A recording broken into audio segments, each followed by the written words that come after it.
Aha, it works. All right. I think that might be a bit low for the audio. Turn it up just a tad. All right, that looks good. And we'll swap to the game since you can already hear it. All right. Yeah, so there's no active viewers in the chat, so instead I think I'm going to be more talking to YouTube. So, for the YouTube channel, this is the first VOD I will be posting on the YouTube channel. For those of you wondering that are seeing me for the first time, my eye tracking is currently off. The reason for this is I have glasses, and for whatever reason, my glasses affect the eye tracking. If I leave it on, I spaz out. Like big time.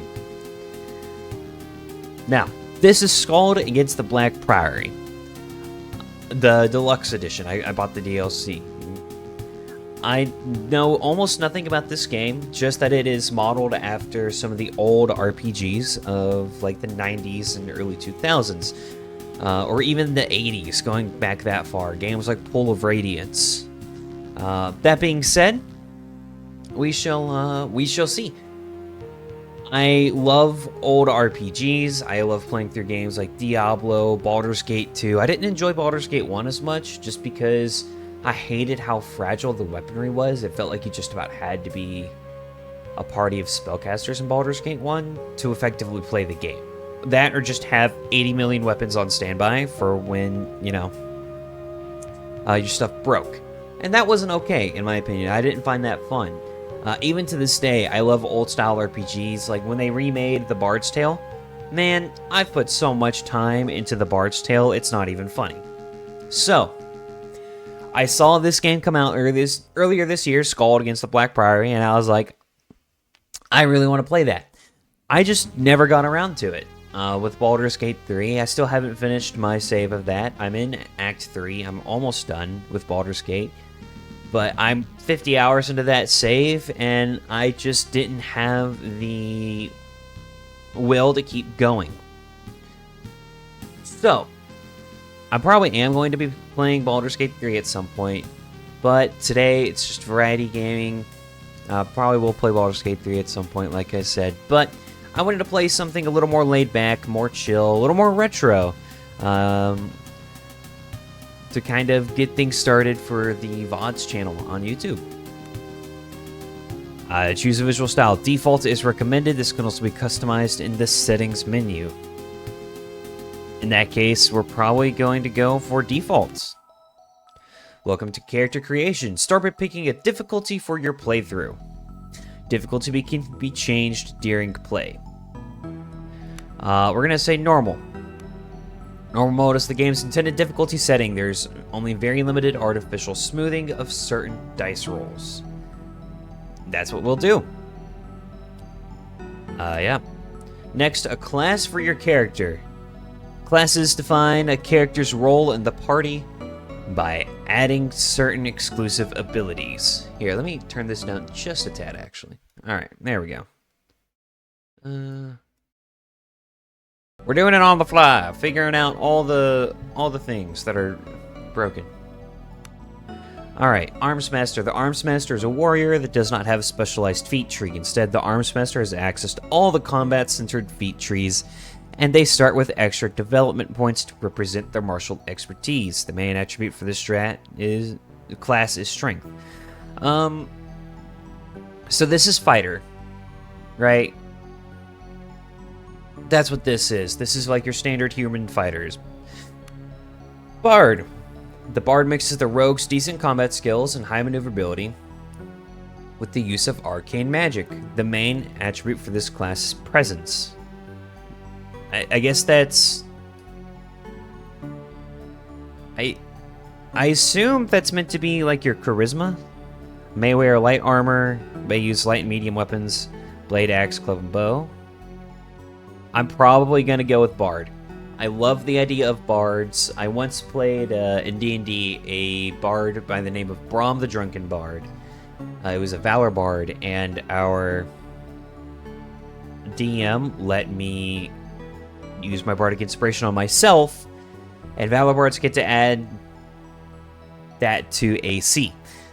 I also got like +3 shield, +3 plate armor. I took heavily armored as a feat at one point. I took magic initiate with another feat. Got shield of faith and the shield spell. Like at different points, I got a lot of AC. I think I maxed out at one point at like 43. But let's read through the others here and see what we think. Battle Magos is a Magos specializing in the destructive spells of the Fire Magic School, unlike other Magi. Because magic, Magi. Yeah, that makes sense. They also get access to a few basic combat-related feats and may wear light armor. Intellect, may wear light armor. Yeah, no, I'm good on that. Champion. The champion is a cleric who excels in the blades and armor whilst still having limited divine spellcasting abilities. Okay, yeah. This looks really strong. Like, really strong, but we're not going to go for that off rip. Though this looks like your frontline, like, healer, like, war cleric type deal. Guild Magos. Magos? I'm going to say Magos for this one. There's a spellcaster who can develop all the different arcane spell schools fully. This comes at the cost of having absolutely no combat-related feats. The main attribute for this class is Intellect. Okay, so this is just a wizard. Hierophant. Hierophant is a cleric who can develop all the different divine spell schools fully. This comes at the cost of having absolutely no combat-related feats. Okay, so this is your just straight cleric caster. Hospitaller is a cleric who serves as a frontline healer while armed and armored. Okay, so what's the difference between them and Champion then? Just getting access to the highest tiers of the Body Magic School. The main attribute for his presence. Is it just... So what's the difference? I don't actually know. Officer is a skilled warrior who serves as a force multiplier through their tactical skills. Issuing orders across the battlefield, they vastly improve the performance of their fellow party members. The main attribute for this class is strength. So this is like frontline DPS support, I guess. May use any armor, any weapons. Yeah.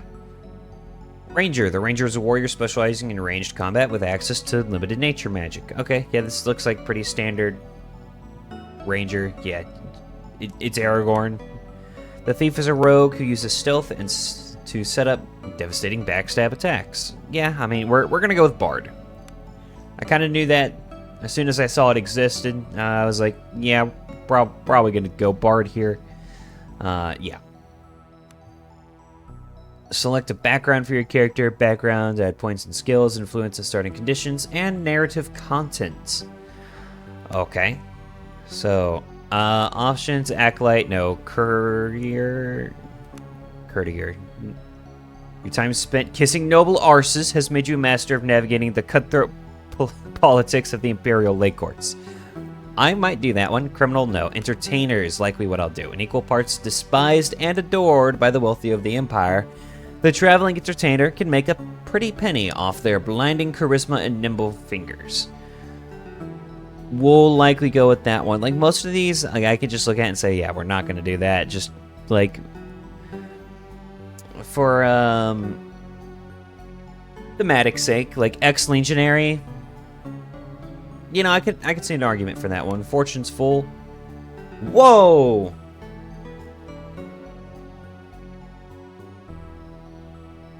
That seems broken. Deluxe Edition class. Yeah, that seems really strong. 50% loot bonus. We're probably not going to pick that one, because that seems like it breaks the game. So, no. Let's see. Do any of these others... Yeah, we're just going to go for Entertainer. For the sake of, being thematic of being a bard. Alright, distribute points to your primary attributes and skills. These go a long way towards defining your character mechanically. Okay, so presence is pretty important, I think, for this character, and I think agility is what is also needed. Yeah, we'll do 3 points into this, and well, 2 points into that, 2 points into that, and 1 point into fortitude. Because I like not being super squishy. And then I'll also get 1 presence later. Alright, and then put 2 points into each of those. And 2 points into that. Like, I want to be specialized as a bit of a roguey bard that talks to people, sneaks around and steals. Yeah, I think that sounds about right. Yeah. All right. Continue. These are feats derived from your class. Distribute for your development points in them to gain benefits and new abilities. Okay. Tradecraft, Backstabber, increased backstab damage, increased stealth, increased movement. Okay. So this is like your roguey, like, sneak attack.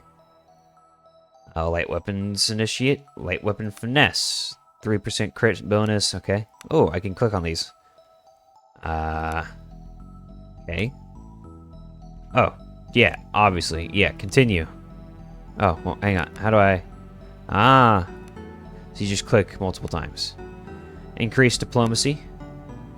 Increase lore. I'm not too worried about that. I'll just do 1 into that. Increased attunement. I don't know what attunement is. Describes a character's magical energy and determines how many spells it can be cast. Okay, well that's really good. I want to put 3 ranks into that.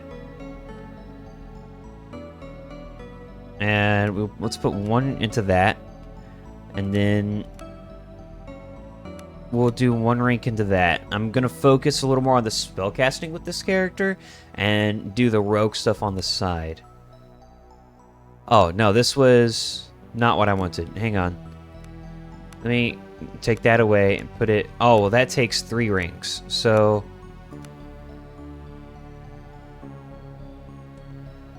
in that case... Well, let's put it in that one, because it's the only thing I can actually do.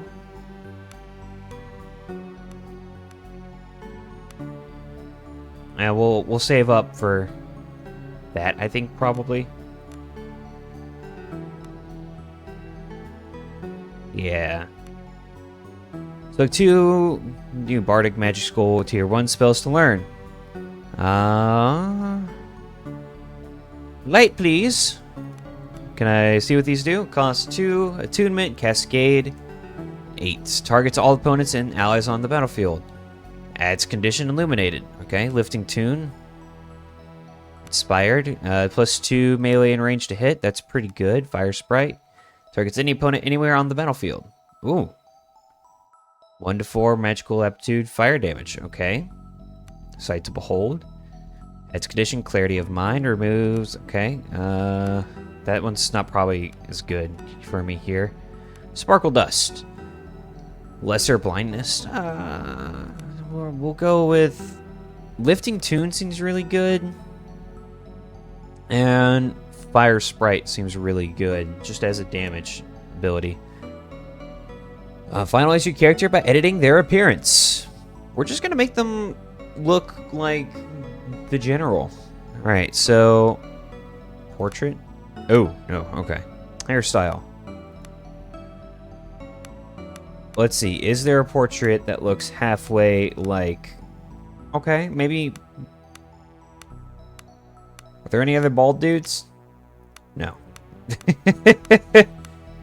Nah, not that one dude, no. Okay, we're just gonna stick with this one.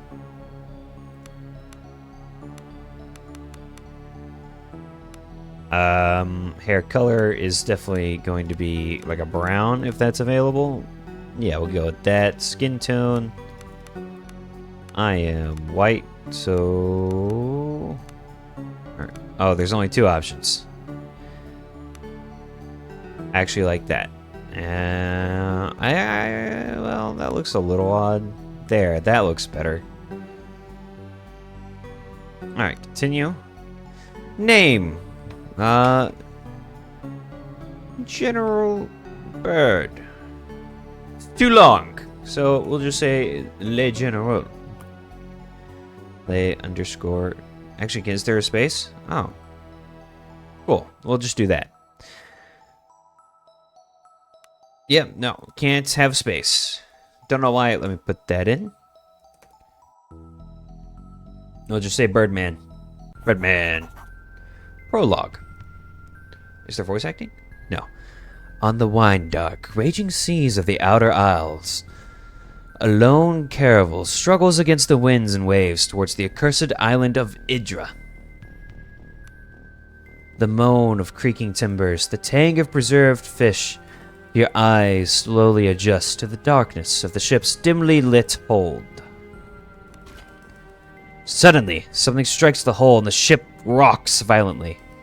Your heart begins to pound and a feeling of unease grows in your stomach.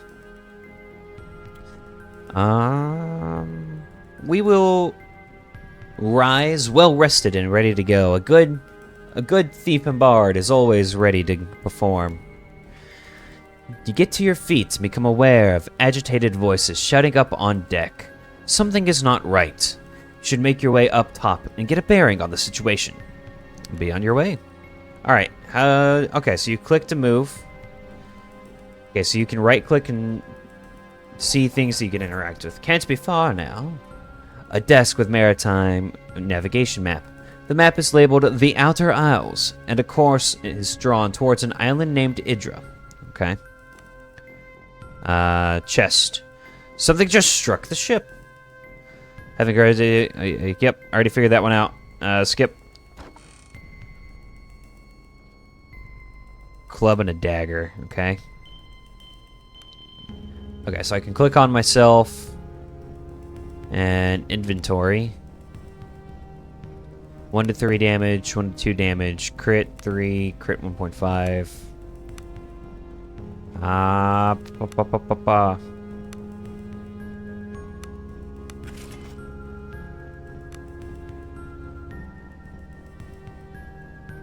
We'll actually go with this. The club I think is a bit better. Just for the higher damage potential. Okay. Is there anything else to interact with? There is. There's this, whatever this is. I wanna go. Let me touch that. I can't. Okay. It must be outside. To your surprise, you realize that this door has been locked from the outside. It doesn't budge. Perhaps you could slip the lock with a thin blade or use something to smash it. Smash! Using the club, you smash the lock in a fell swoop. The door begins to creak open. As the door swings open, you can now clearly make out cries from the deck above. You should make haste. What if I don't want to make haste, though? Ooh. Loot. And let's equip stuff, because... Can I equip you? Yep. Does that do anything? I assume so. I can do that. I'll equip those. This is a short sword. This is significantly better than what I had equipped. Oh, no, I thought that you could equip that. Well, whoops.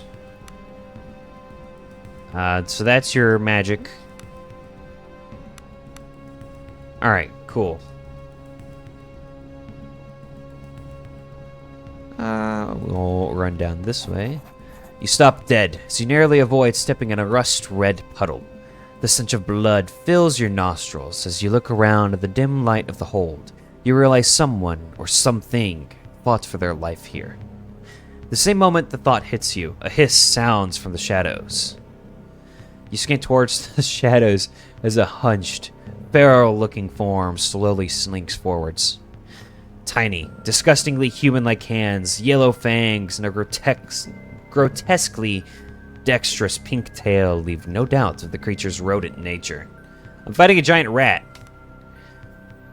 Though as it emerges from the shadows, it becomes abundantly clear that what may have started life as a common shipwreck has now grown into something that has no right to exist. A second hiss sounds behind you, and the abominations lunge at you. Attack. In combat, characters act in order of initiative. You can view the initiative order by using the initiative widget on the left side of the screen. Okay, cool. Moving the cursor over the widget makes it pop out. Note that moving the cursor over a name will make that character's outline flash on the battlefield. The widget on the lower right-hand side represents the character's action points. Okay, the yellow pips represent movement points, and the violet pips represent attacks. Okay, so action points. Okay. Okay. A number of tiles in each combat equal to movement points and attack points. Okay. Performing an attack will clear out all remaining movement points. Okay, so once you attack, you stop moving. Holding left trigger in combat, I don't have left trigger. I have a mouse. In combat brings up the tactical overlay and makes it easier to see the exact positioning of characters and the... Let me unplug my controller and see if that changes.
I'm a fool! I unplugged to the wrong thing. I've been going like 10 minutes not speaking. That's actually hilarious. Hello, Yardles. I'm doing well. Hope you're having a good day. So this is called Skald. It's an RPG game. You emerge onto the deck and see two groups of men facing each other with weapons drawn. The ship shakes violently in the grip of a storm as lightning tears across the sky. Amidst the din of the storm, their frantic arguments, you bellow for the attention of the assembled crewmen and mercenaries. Both the ship's captain and the leader of the mercenaries you hired, a coarse thug of a man named Estavo, turn their attention to you. They look ready to use the unsheathed weapons in their hands at the slightest provocation. We'll address the ship's captain. You direct your attention to the ship's captain. You know him to be a reasonable but suggestible man. At present, his usually placid eyes are wild with panic or anger. Why have we not dropped anchor? Something dire stalks these shores. We cannot approach without risking the ire of that horror. A jittery mutter of agreement rises from the sailors, causing Gustavo's eyes to darken even further. Just added this game to my wish list yesterday. It's good to watch someone play it so I can get a better idea of the game. Yeah, no, it's in the style of old RPGs like Pool of Radiance or Bard's Tale, things like that. A jittery mutter of agreement rises from the sailors, calling Gustavo's eyes to darken even further. What horror? What have you seen? Naught but glimpses. My men have seen the shadow of something deep in water, stalking us. Nothing natural moves like that. Estavo glares murderously at the captain. You renege on our deal based on a glimpse? There is desperation in the captain's voice. We are seasoned sailors. We do not balk at shadows. You need to be alive to rescue this girl you speak of. We're out of time. Sail us in or argue the points with Estavo. Estavo turns his steely gaze from you to the captain. Let me spell this out for you, sea dog. We contracted to rescue the girl, but if you don't get us to the shore, we'll gut you for free. The mercenaries you hired all shift their weight in anticipation of making good on that promise. Captain, he's right. Do what you were hired to do. Something changes in the captain's expression. He stands tall. I will not order my ship and my men to certain doom. We will not get any closer to the coast while I have command. We'll do diplomacy. I believe you, but my contract with these men does not mention your survival. Yeah, 7 plus 2d6. So I just have to get a 3. Yeah, diplomacy works a lot better when I have the bard as the party leader.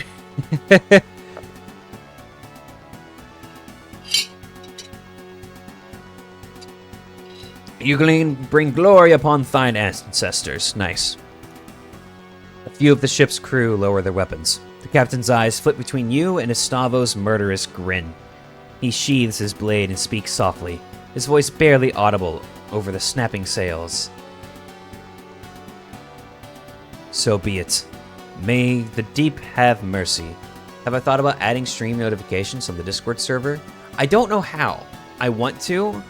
I actually planned on looking into that later today after stream.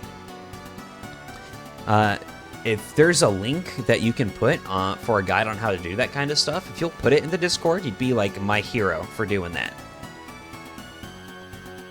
That said, like, I'm sure I can figure it out. Suddenly, huge, monstrous tentacles burst from the water around the ship. For a split second, before the terror sets in, you wonder what Estavo must be thinking as the monstrosities loom over him. After reaching their full height, the tentacles curve inwards and smash into the ship. Some pierce straight through the deck, others snap the masts. Like they were matchsticks, you stand frozen in place. Through a haze of splintered wood and panicked screams, you notice Roland. He throws himself out of the way of a tentacle, but begins to fall overboard as the ship lurches once more. We will go to Roland's aid. You dash towards the ship's fractured rail, dodging holes in the deck and wounded men, beseeching you for their help. Roland hangs by one arm from the side of the ship. Try to grab him, of course. You lunge for Roland's arm, but he loses his grip and your fingers close only around thin air. Nah! He was so strong, though. Give me a moment. I've added bots on other servers for that before. I'll look for a tutorial to share. Yeah, no, thank you, man. Much appreciated. You are goated, Yardles. I think I've said that before, but I'll say it again. You watch as he is swallowed by the raging sea. The ship is listing fatally, and you see the great tentacles high above you, poised for the coup de grace. Yeah, we're gonna abandon ship. As you jump, you hear the terrible rending of wood giving into flesh. The impact of the water winds you. The waves pummel you down, the currents beseech you to go deeper, ever deeper. And we sink.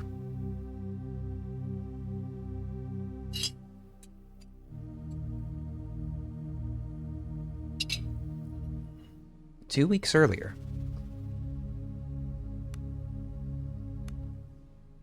I have nothing. I have nothing. Can I talk to you? A guardsman dressed in the livery of the noble house Baron.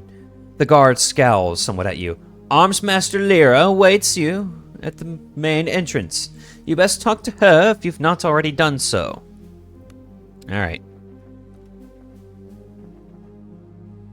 Come here, whelp! An aging, armored man in the livery of House Baron stands and scowls at you. Eyes like coal peer out from a craggy face, fringed top and bottom with wild, white hair. Return his challenging stare. The older man crosses his massive arms, steps forward, and leans towards you. So, young sellsword. Come looking for a scrap, have you? Though his voice is full of gravel, there's now a glint in his eyes, as though the old coals have begun to warm up. Gideon, you old fool! A single bark of laughter emanates from the dense spear as he embraces you in a crushing bear hug. Gideon may be older and grayer, but from the force of his hug, you don't reckon you'd have any more chance of beating him now than you did as a 12-year-old. It's good to see some things haven't changed. Gideon steps back and allows you to breathe again before grabbing you by the shoulders. We heard of your father's passing. Truly, he sits with the golden dead now.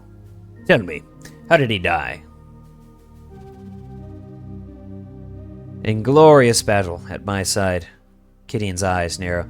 Then the old warrior died a fitting death. Gideon is quiet for a moment, then breaks into a grin. We'll raise a cup to his name together, you and I. Soon as you're done with Cato, and I can rustle up some ale fit for our guest. Gideon, why am I here? Master Cato will chew your ear plenty when you see him, Birdman. Lyra, the new Master-at-Arms, awaits you by the name entrance. She'll escort you, and don't ask her not to. If you think I had a temper. The joke fails to hide the notes of anxiety in the grizzled house guard's voice. We go diplomacy versus 15.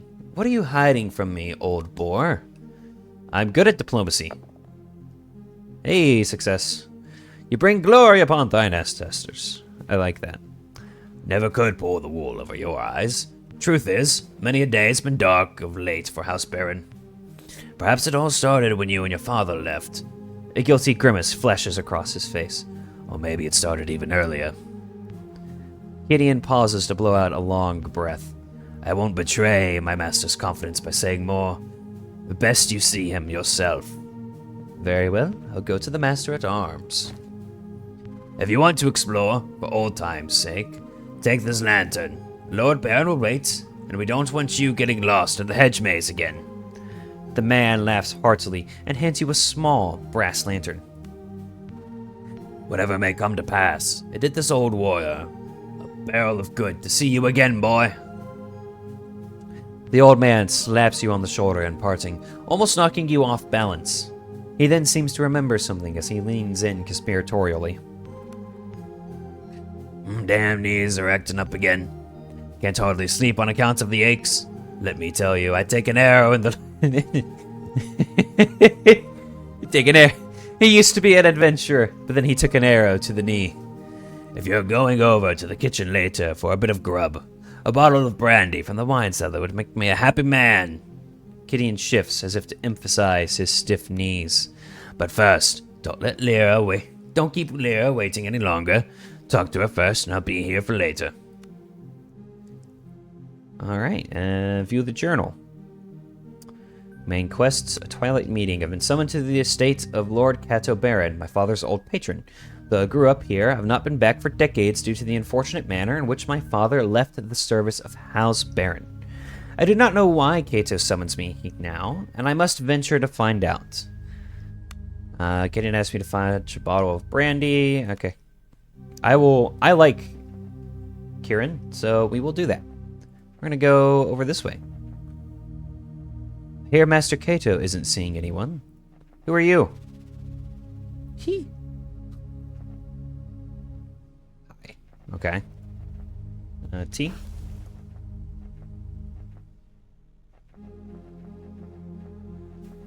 We shall indeed explore.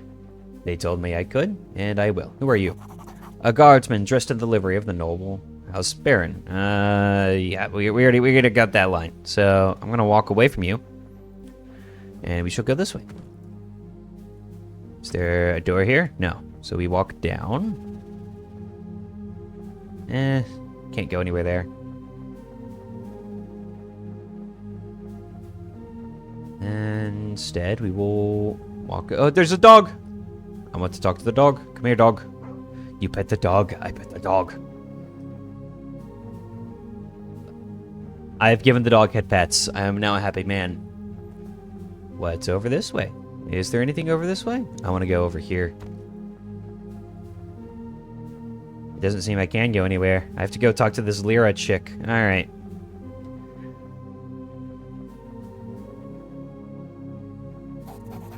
A woman stands before the main entrance to the villa.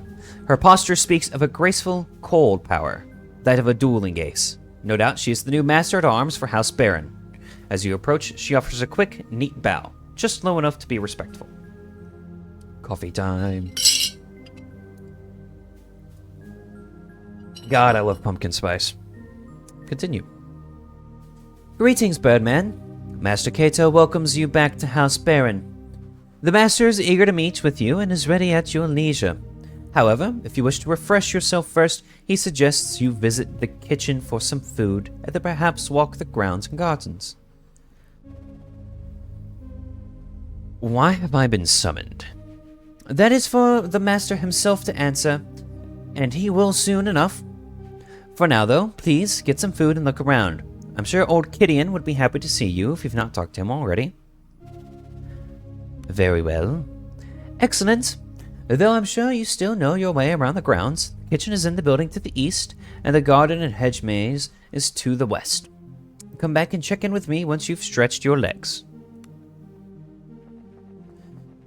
Cool. I'm gonna go to the east, and I'm gonna get food. You enter the kitchen, and a pair of scullions offer a hurried bow. It's so much quieter, emptier, and gloomier than you remember. Of course, old Magda is no longer where she used to be, sitting by the oven, kind, red-faced, and tending a shank of lamb. You remember the matronly woman as she sat, humming to herself, pouring fat over the roasting meat. "Child, come here, will you?" Magda was always a beacon of kindness in a childhood where such qualities were few and far between. Magda clasps you gently with her tubby hand. "Have you eaten yet?" Before you can answer, she produces a small bundle of treats from her apron and hands it to you. As son to the Master-at-Arms for the great House Baron, you did not go wanting. Materially, at least. Thank you. Magda looks at you with kind eyes as you pick up the bundle. "He's here again, down in the cellar. He's not so good, my child. Sleeping now, but it would be best if you got him to bed afore his meds see him like this. Again." The notch in your stomach is as real now as it was when you were 12. I'll go get him. "Don't worry. He won't make a fuss. He just needs time. You know, Birdman, deep wounds take a long time to heal." The old woman turns back to her meat and resumed her meandering humming. The sound of a man clearing his throat snaps you back out of your reminiscing. "May I help you, my lord?" The man in a chef's outfit offers in a hoarse voice. Ooh, what's in here? Nothing. I have not the stuff for that. You will go here. And, ooh, chest. Is that a lantern? That is indeed a lantern. Empty bottles litter the floor of this room. You chuckle to yourself as you imagine the kitchen staff and their wine-tasting sessions. No doubt, much revelry has taken place here. Then a cool gust of air from the passage to the north. The wine cellar lies that way. You can almost hear faint sobbing. Ghosts, no doubt.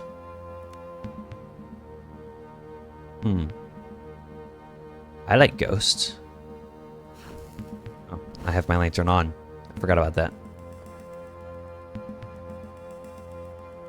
Is there anything over here? You're gripped by a long hidden memory upon entering this part of the cellar. You sealed it away, but in doing so, preserved its strength. And now it demands freedom. You can still recall smelling him before you can make out his writhing shape in the dim light of the cellar. "Mistress Valeria, open the door!" Your father doesn't even notice you in the throes of his intoxicated ramblings. How could they take her? Her chambers were locked from the inside. Where is she? "Where's Martha?" Try to shake some sense into him. Your father jolts upright, the bloodshot whites of his eyes glaring out of the darkness. We found her, wandering the forest outside the estate. Mistress Valeria. Help him stand. Haltingly and leaning heavily on you, your father manages to stand. She was never the same.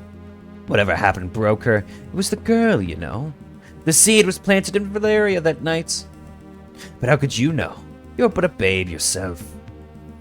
You help lead the now sobbing man out of the cellar.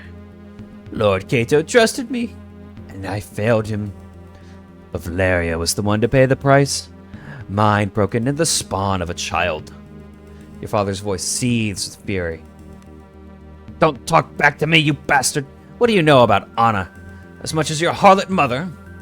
Your father steps away from you, unsteadily, tears streaming down his contorted face.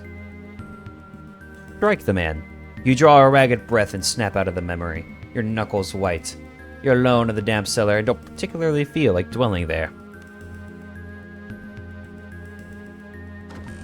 Brandy! We have brandy for old... I forget his name already. But it's a good name.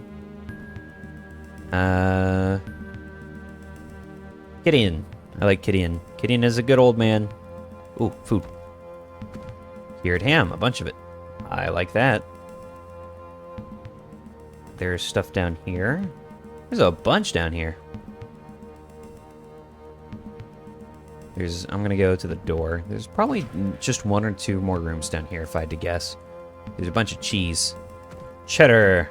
All the cheddar. Alright. And we leave. And we go back to Gideon.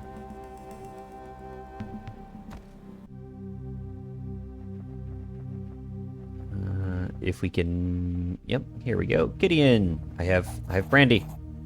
Have you seen Lyra yet? Best not keep her waiting. I have your medicine. Ha! That's some fine foraging, young whelp. Before you can get a word in, Gideon snatches the bottle, uncorks it, and drinks deeply. The old man, eyes closed in relief, lets out a deep sigh. May your sleep be dreamless. He speaks as if to himself. May your sleep be dreamless. Gideon smiles sadly. An old scholar's, soldier's greeting. Something one mercenary would say to another as a prayer to not dwell on painful memories. The kind that comes with the work. Your father and I...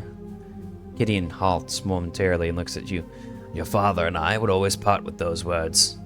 Now, I've held you long enough. Be on your way. Cool.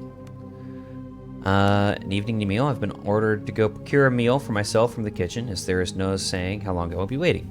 I should talk to the chef. Oh, okay. Alright. Chef! No, you're the chef. I'm willing to bet. No, are you the chef?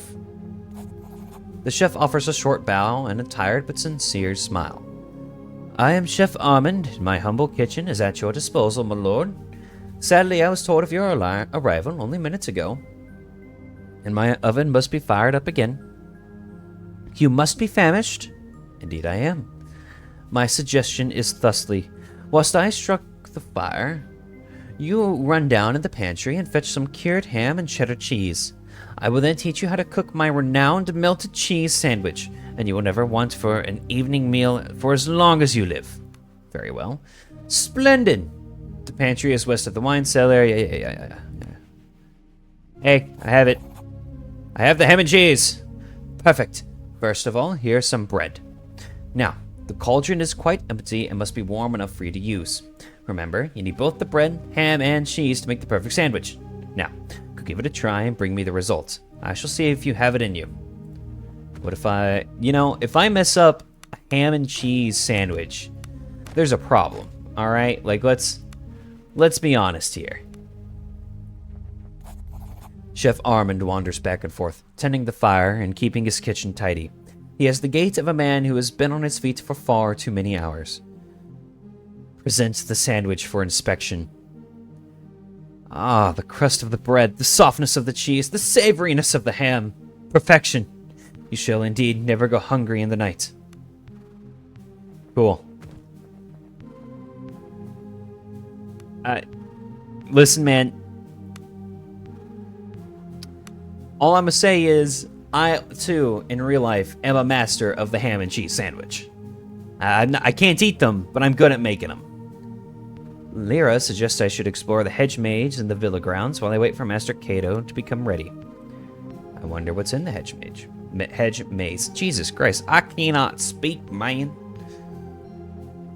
I think this is a hedge maze. Up here, it is. You stand before the gate to the hedge maze. It stirs old feelings of both dread and elation.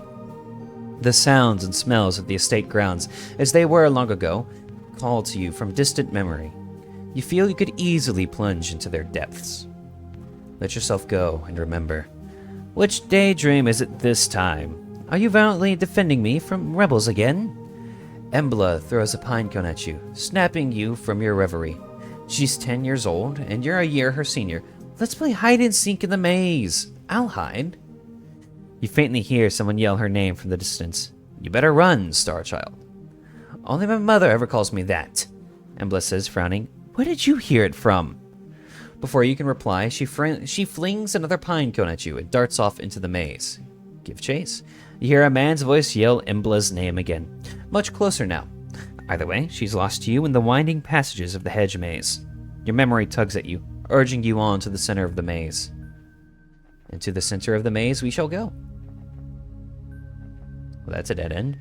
We shall just stick to the left-hand side. Left wall will not fail me.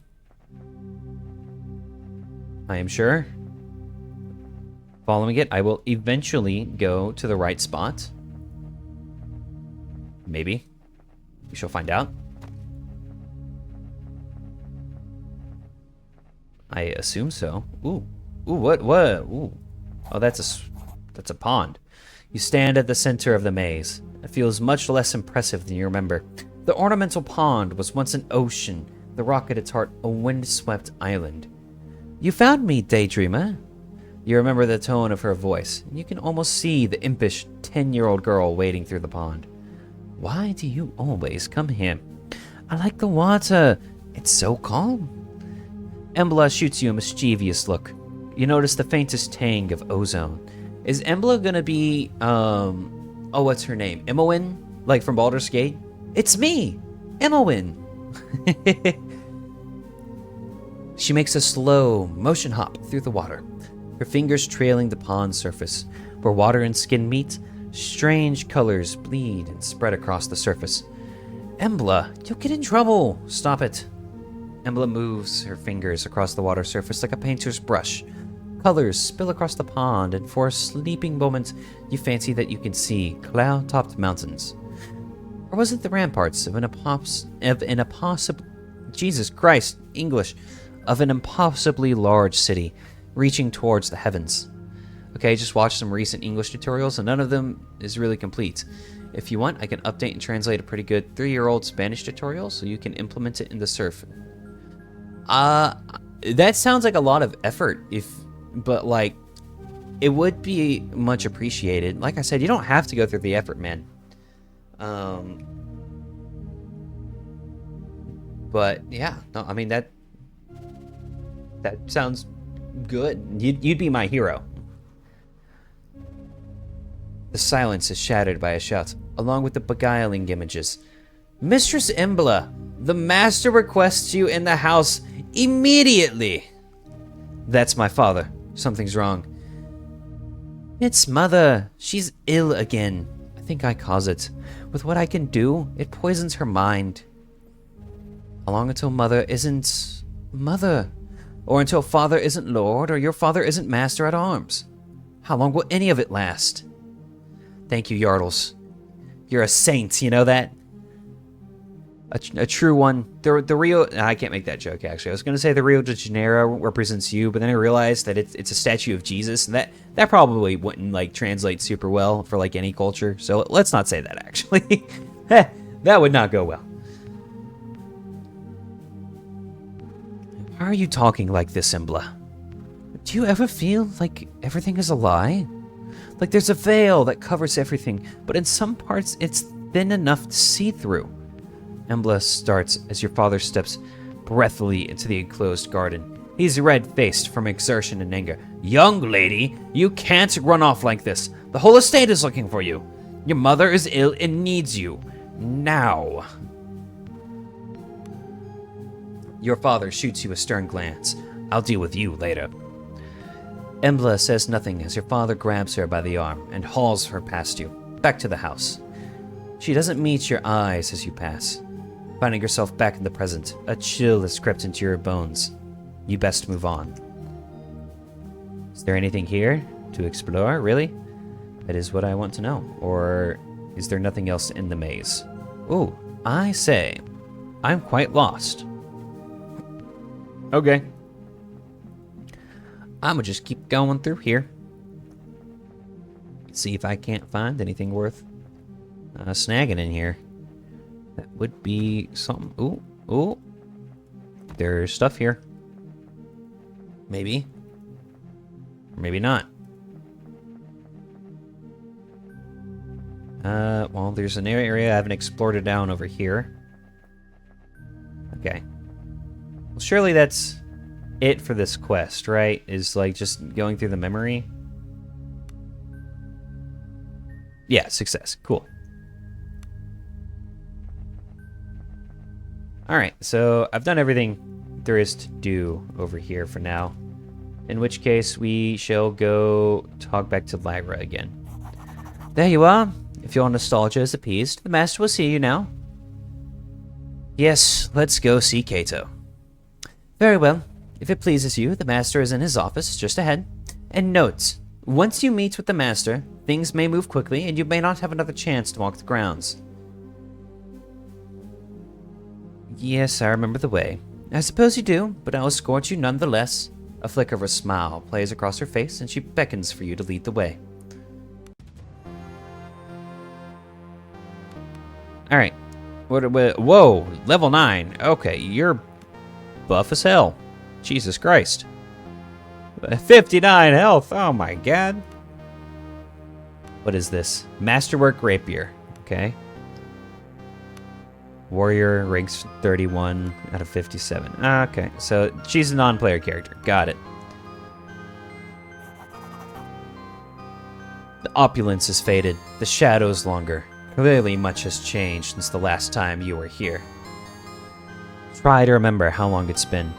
It's been years, perhaps decades, since you were here. Not since your father was the house arms master. Not since... You must have your wits about you, and perhaps now is not the time to dwell on painful memories. Not since? Not since your father's exile. You were no more than 12 when you were driven from the household. Hard were the years that followed. The mercenary life is bloody and unforgiving. Those years stole your childhood, and eventually they took your father, too. But your father had always insisted, to his dying breath, that his failure had been his own, that he had gotten the fate he deserved. The memories are painful nonetheless. Flanking the doorway are two marble statues. The craftsmanship is stunning, but the sight of the two women depicted fills you with sadness. Is it Embla and her mother? One you recognize immediately. Valeria Baron, the mistress of the house. You remember her as a gray ghost, absent and unwell. The other statue depicts the girl you once knew so well, Embla Baron, daughter of the house, and now a woman grown strong and clear-eyed. Her likeness has none of her mother's cowed timidness. How fares Embla? Lyra's eyes flicker so slightly. We should hasten to Master Baron. He's long been impatient to see you. But what of Mistress Valeria? The mistress is vacationing in the countryside. Lyra answers curtly. I'll be on my way. I struck a nerve, apparently. Ooh, there's stuff over here. Ooh, I can explore. Books. That I don't want to steal. I think the red means I would steal. So let's not mess with that, actually.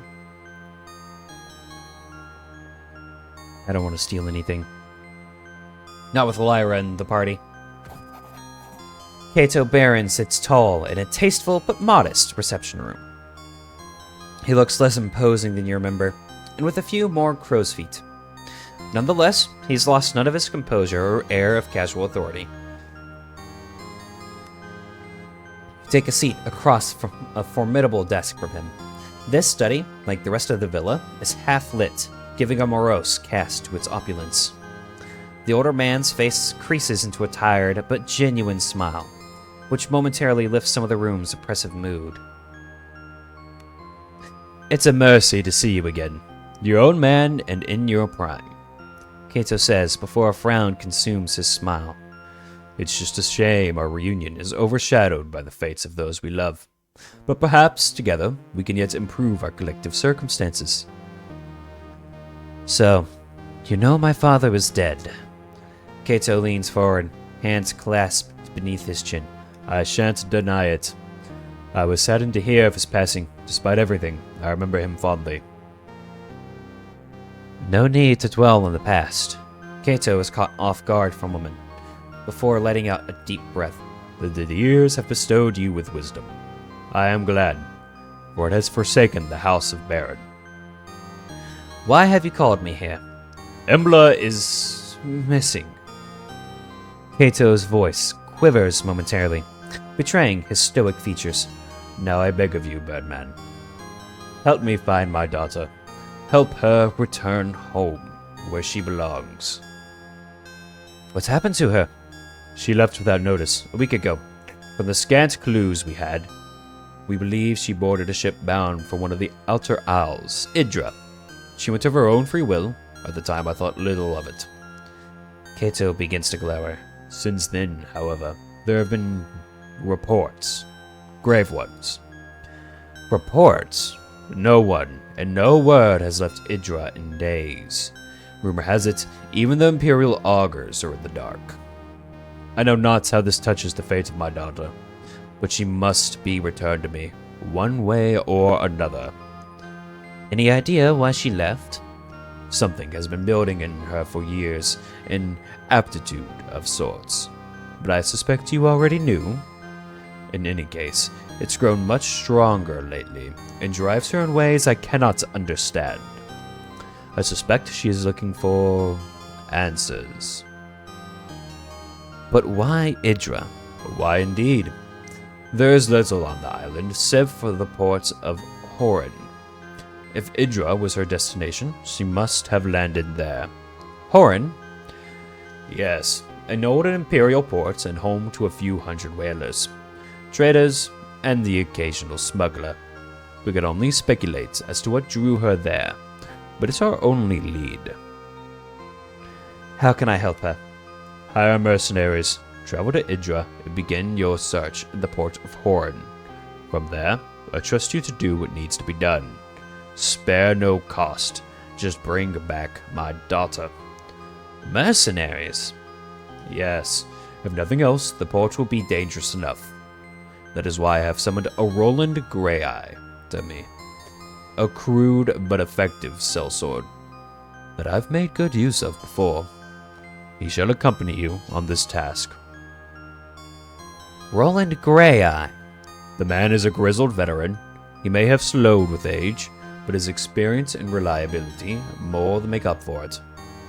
He's also much respected by similar men, and so will be instrumental in hiring a reliable crew.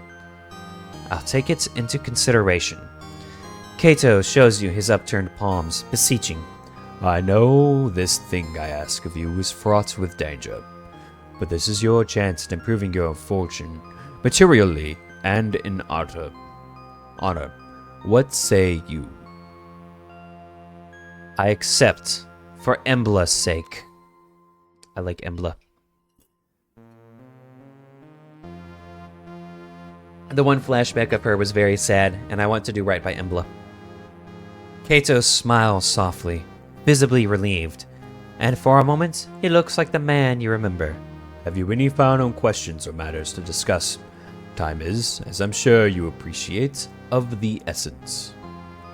Let's just get on with it.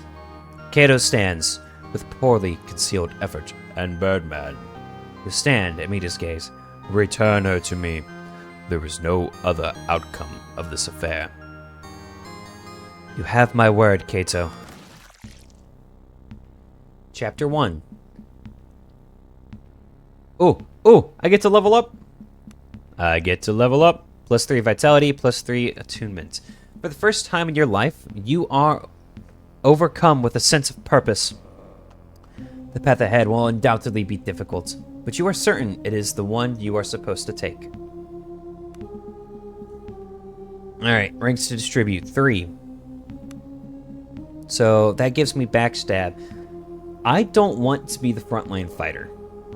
I want to sit in the back and cast spells with the bard, and be a support man, and only attack when I need to. Increased diplomacy, I think, is what we will do here. So we're going to put 2 ranks into that, and honestly, the 1 piercing damage is pretty good. Save and exit. Like I said, I don't want to be a frontline warrior, but it's probably still good to have. Okay? I can't go anywhere. You wait a short while. Oh, okay, so that's... Okay. Slowly, you drag yourself from the cold water onto the relative safety of solid rock. You try and fail to stagger forwards as exhaustion washes over you in a great black wave. Oblivion takes you before you hit the rocky ground. You're awoken by the cacophonous cries of gulls circling you. Your body is a mass of pain and exhaustion, covered in 1,000 cuts and scrapes.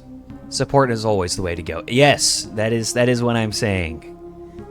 The large white birds gather around you in eager anticipation.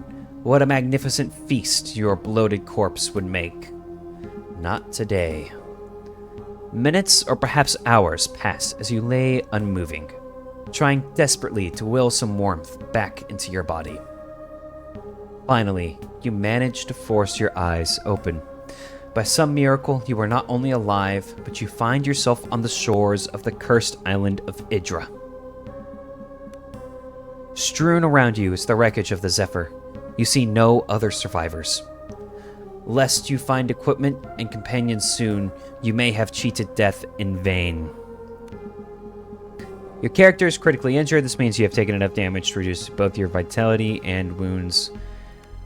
The green bar... Yeah, I already rested, though, apparently. I didn't mean to. The green bar under your character's portrait represents your vitality score. Vitality is a buffer to your wounds, and as long as you have vitality left, you won't take serious wound damage. Vitality is easily lost and easily regained. The second purple bar represents your wounds. Losing wounds is much more serious than losing vitality. Reaching 0 wounds mean your character falls unconscious. Wounds can also only be recovered by resting or leveling up. Oh, that's what happened, is I leveled up. Whenever you take wound damage, you gain an injury condition as indicated by the icon on the portrait. Injuries confer serious penalties to your character and can only be removed by resting. Making camp and resting is the surest way to restore an injured character.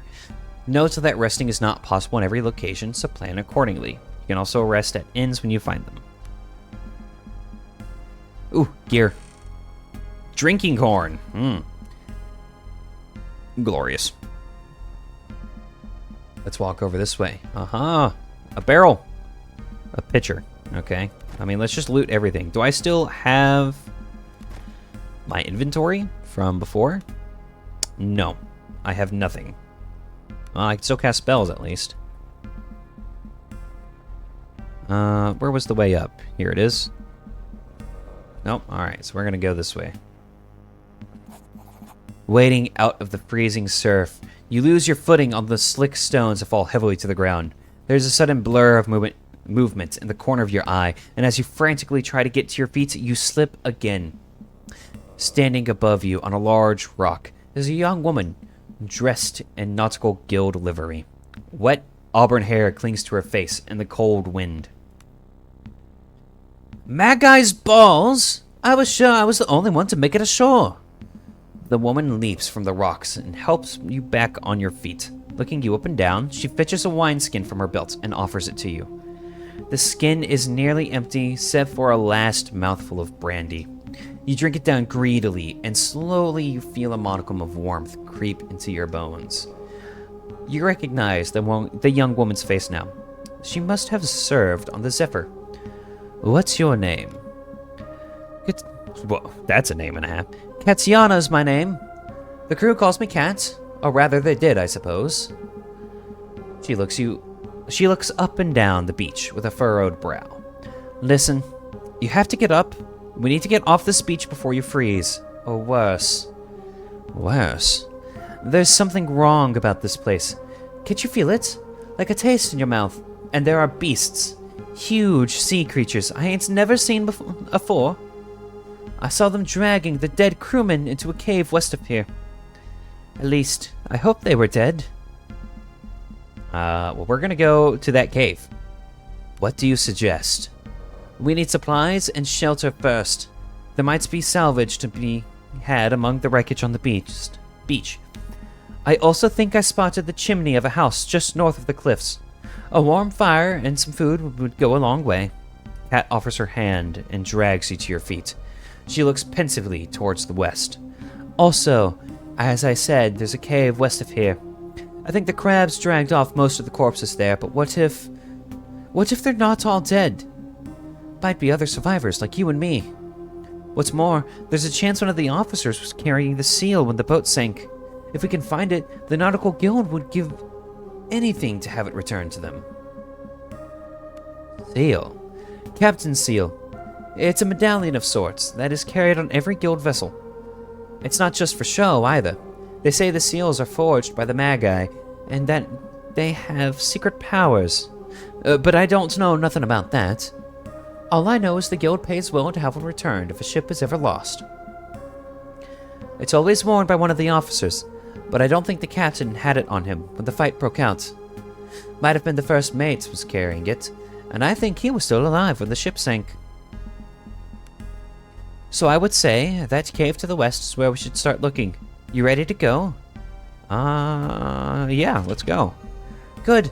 I found this bow in a cargo crate. We best find you a weapon too as soon as possible. I suspect we'll need it before long. Together you begin to move, off the beach and towards whatever darkness dwells on the island's interior. And to the west we go, actually. And I should level her up, actually. Cat reaches level 2 for the first time in your life. Yep. These are... Alright, so what are you? A thief? Cool, so you're gonna be Miss Backstabby for me. I don't really need you as much, but well, we'll go for it anyway. Backstabber. Increased backstab damage is pretty good. Okay, but initiative is incredible.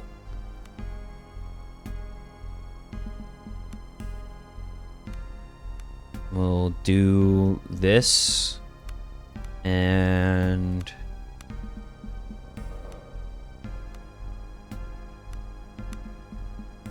we'll do one more into this, get the increased stealth. And we'll put 2 more points into that, get the backstab damage.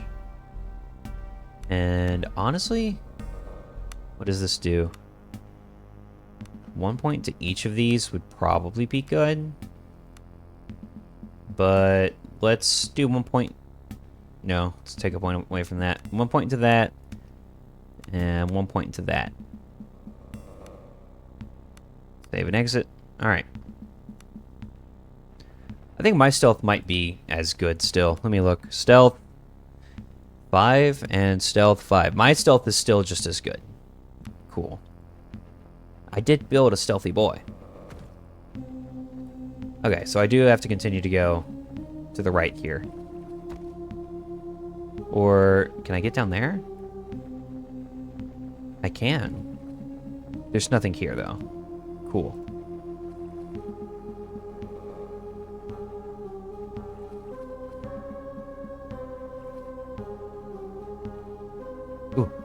Ooh. Aha, a club. You know, a club is better than nothing. So I will indeed take a club. What are you? 4 arrows. Do you have arrows on you, person? Cool. Alright. Exit. And... ooh, there's a person. A lanky man with skin like sun-dried leather stares slack-jawed at you. He's dressed in rags and with a wide-brimmed hat and a large bundle of scraps slung over his shoulder. Do Basilo's eyes deceive him? More ghosts, or did the sea spit you back out alive? Not many are that lucky. Your eyes fall on a crude, spiked club that hangs in his belt. Who are you? Basilo makes his living picking at what the mother of maelstroms does not swallow. And it's been rich pickings as of late. Crates and barrels, and even the odd fleshy morsel. The man bears a row of blackened teeth, in which you assume is a smile. What's the club for? The club is caked in dried blood and of crude design. It has the look of a tool used well and often. Basilo offers up a chuckle that is chillingly out of place as he pats it. Every now and then, Mother Maelstrom offers up a little fish that have a bit of fight left in them. All Basilo does is help put them to rest. How many fish did you put to sleep today? He looks taken aback by the question. Don't worry. Basilo did them all nice, just like Father taught him. Anyone still squirming gets a knock on his shell till he's good and floppy. Not to worry, been doing it for years. Used to help my da hold him down when he did the knocking. Quick as you like. Basilo offers an eager smile, as if to reassure you that he's very good at what he does. You murder survivors to steal their belongings. Basilo fidgets in obvious discomfort and not understanding what you're trying to get at. The drowned men belong to Mother Maelstrom. Doesn't matter if a few of them manage to wriggle onto shore for a last gulp of air. They're drowned men nonetheless, and all Basilo is doing is sending them back to where they belong. That's the way we used to do on these islands. And now, most folk have forgotten, but not me, not Basilo. My family has been here for a long time. Listen here. Basilo has a proposal for you. The man smiles in greedy anticipation. Shore's bursting with bounty today. Man can make a fortune if he sets his mind to it. Better yet, no need for Basilo to risk his hide. You seem fit enough, and I've got coin. I'll buy whatever you bring me. Might even have a piece or two to sell if you're interested.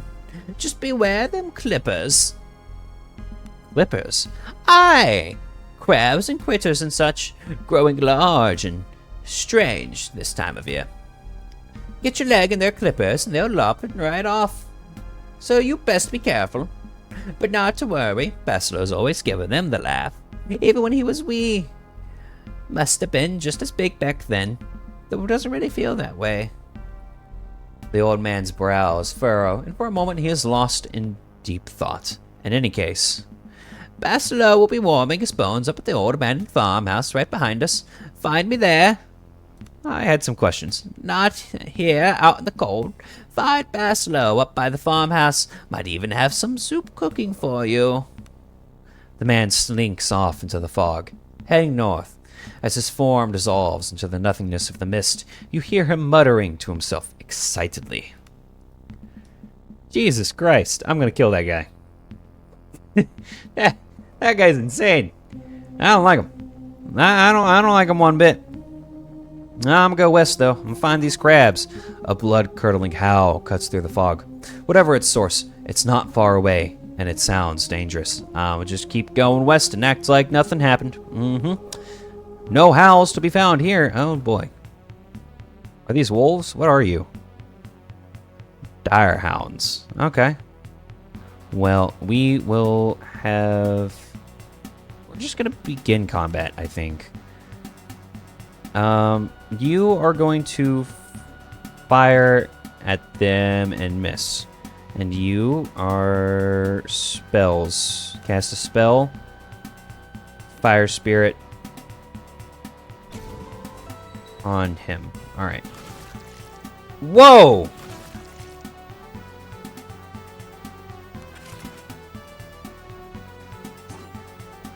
Okay. Spells.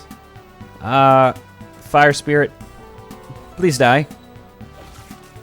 What? Bro. Bro, I got collapse. Hang on. Alright, first time she hits someone. Wow, these things are strong. I am getting demolished here. Maybe she'll win. No. No, you have died. The dragon awakens. Reload a previous save. Yeah, load last save. Load last save. Oh my god, it puts us all the way back there. I'm about to do a lot of skipping.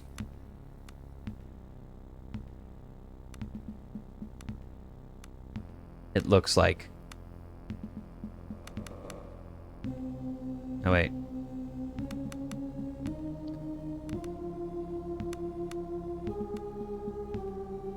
Alright. Yep. Continue. Not today.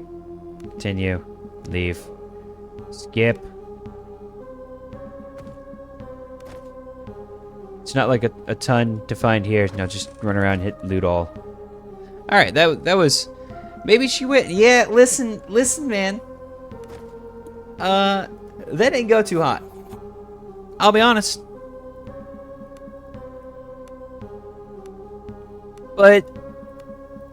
It's fine.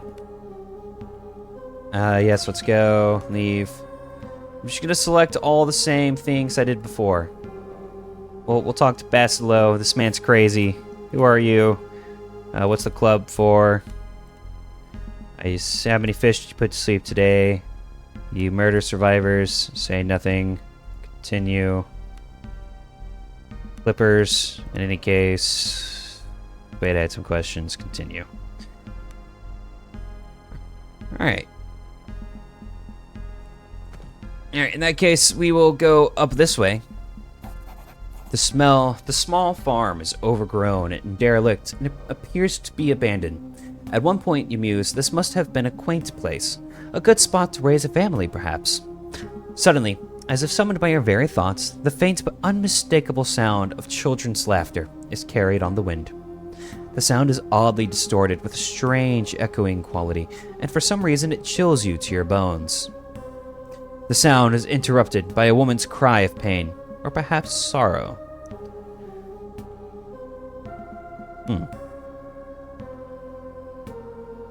Ooh, what are these?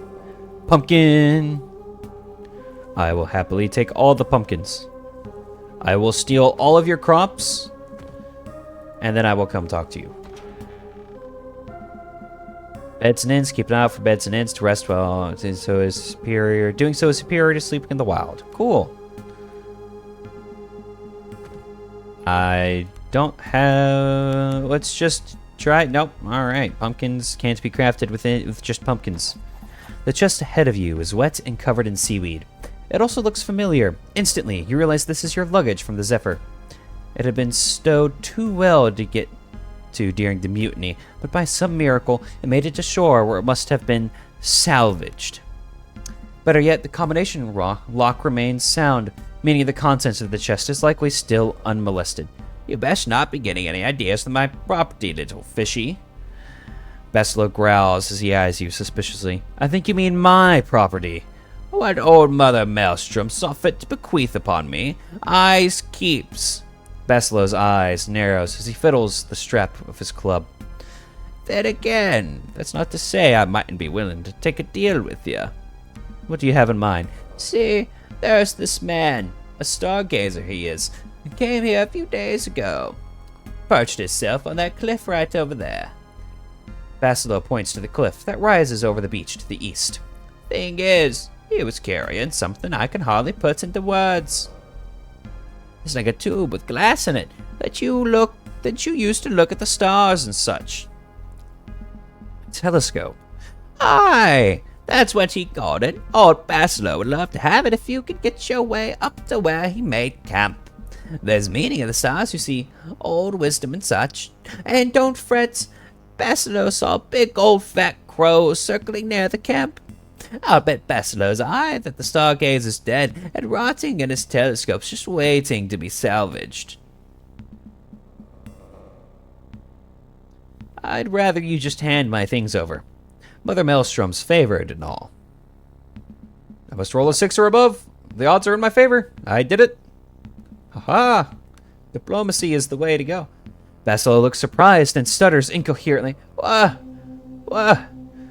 you mean? That just 'cause she made you live, now you're somehow entitled to Basilo's treasures? The man's eyes tear up. There's truth in that. Basilo knows it in his bones. Pox on you, there's truth in it. Fine, have your bleeding box. Basilo goes off to sulk in a corner. Open the chest. Aha! Oh, there's a rapier here. Look at that. I actually have stuff. Equipped hat. Noble's outfit. Shoes. And rapier. Cool. Better than nothing. Ow. I just punched my desk by accident. And oh yeah, we need to level her up again. Forgot about that. We wanted backstabber and stealth.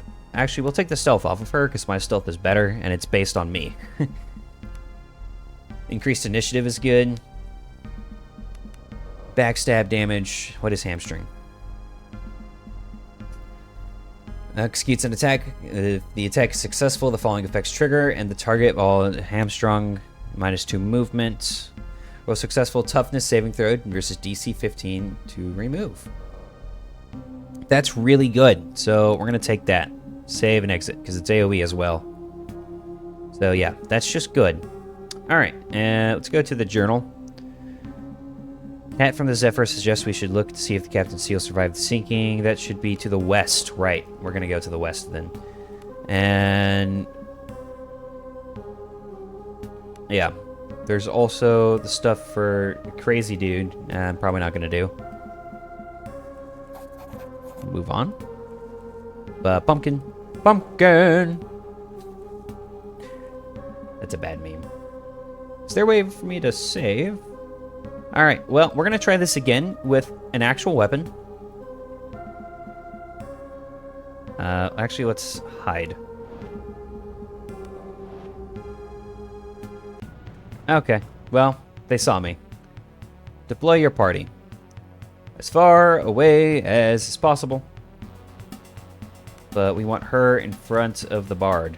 Begin combat. Oh, they went before me. How unfortunate. We will move there. Cast a spell. Fire Spirit onto you. 4 fire damage. Hey, that's not bad. And then... I can still do something. Hey, I can cast twice, apparently, with him. And we will move back to here. And we will select an immover. Hamstring. We will hamstring you. You are hamstrung. Haha. Alright, and we will continue to try and kill this person. Actually, whoa, hang on. No, I don't want to do that. Escape? Does that cancel? Cool. I want to move backwards first. And then we use the ability.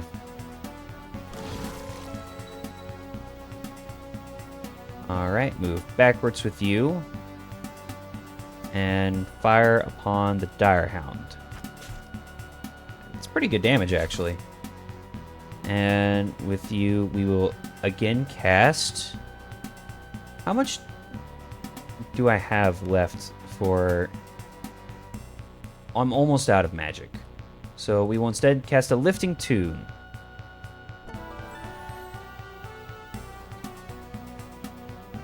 And then... I can't reach. We will pass turn and defend. Swap to the club. And we will hamstring you. Bop. And we will have you walk up and kill. Alright, glorious victory. Gained 107 XP. Loot the ears. And make camp. Okay, so that requires food. Fully recover, you must be well fed. Normally 10 points of food is required per party member to recover 100% HP. Add food from your inventory by double-clicking it. Okay. You also need to select camp activities for your party's members. These provide bonuses based on your character's skills. Okay. I don't have enough food. Yeah.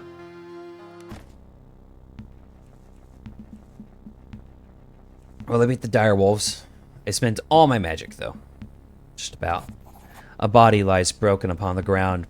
Though it has been gnawed by a hound, it seems clear that this person fell or jumped from the cliffs above.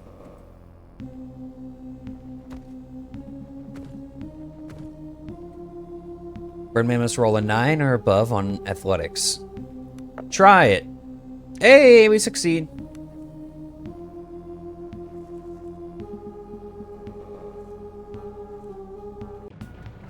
Oh! Oh no! Oh no! Oh no!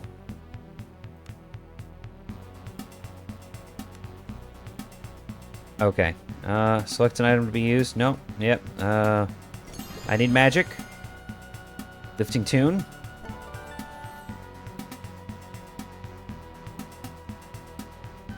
And for you, swap to this. Hamstring. Let's hamstring you. What? Inspired ended. Fine then. Magic! Blast! Alright, and...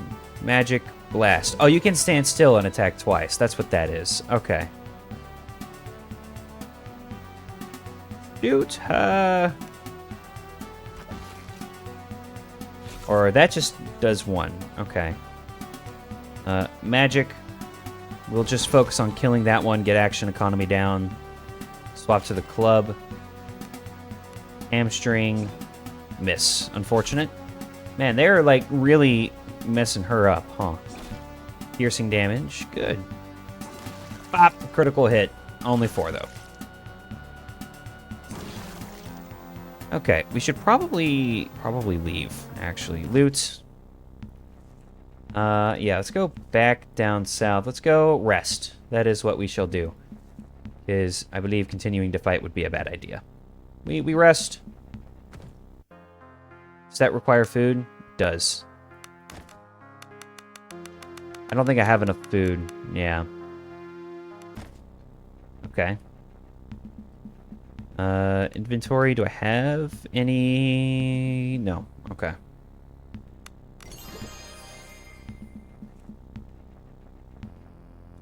Unfortunate. Okay, how do I get up there? So, to the west is the crabs, to the north... Oh, well... Emerging from the rocky shores, you survey the dreary interiors of Idra. Rolling hills and moors cover much of the surrounding areas, and tall, jagged mountains rise towards the north. East of you, a lighthouse can be seen, its faint light flickering against the gloom. Beyond that lies a bay, and from its far shore the wind carries the foul stench of burning corpses. There's something wrong here on this island. Something really bad. Cat suppresses a shiver. You came here for a reason, right? With mercenaries and all. Had to have been something important. I was hired to find somebody. Cat listens intently as you tell her about your quest to find Embla Baron. You was lucky to have family to care for her. Cat mumbles. So the old man told you she was last seen in Horan, right? Well, I've been to Horan. Landed there on our last run. I could tell something felt off about the place, but nothing like this. Go on. Here's how I see it. Horan isn't far. Just a day's march to the east around the bay. However, I think we need to be all clever-like about this. Make sure we rearm and maybe try to pick up a few allies. If we rush in and end up dead, we're not doing this Embla any good, is what I'm trying to say. So, we should explore around a bit, right? Gather a bit of intelligence and whatnot. I agree. Yeah, just like that. Cat nods. See over there? Cat points towards the lighthouse to the east. Lighthouse is still lit, so it's bound to be manned. If we make our way there, we might find out more about what's going on. Might even scrounge up a hot meal. Let's get a move on. I like how you think. As you set out across the blasted landscape, you have a growing feeling that whatever horrific fates has befallen this region, it's somehow inexorably tied to your quest. Something dark and vast is slowly spreading throughout the outer isles, tentacles grasping greedily as if searching for something. Great adventures may lie ahead, but so does great terror. Of that, you are absolutely certain. We go back here. we go back to the farmstead. I'm not done here. We hit this, maybe? Can I reach that? No. Okay. So... Can we really not? I feel like we should be able to.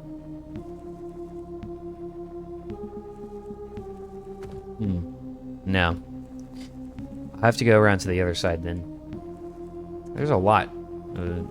Those enemies, pretty tough. I need to find food or I'm not going to survive the rest of this. Picked up Sorrow's Eater. I need to make camp. Onions, awesome. Camp.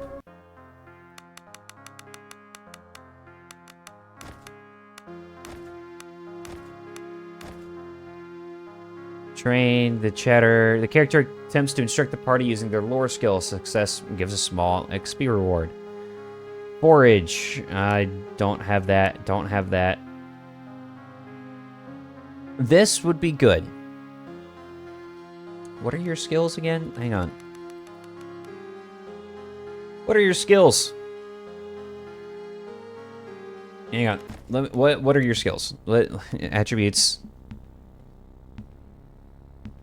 Your survival isn't bad.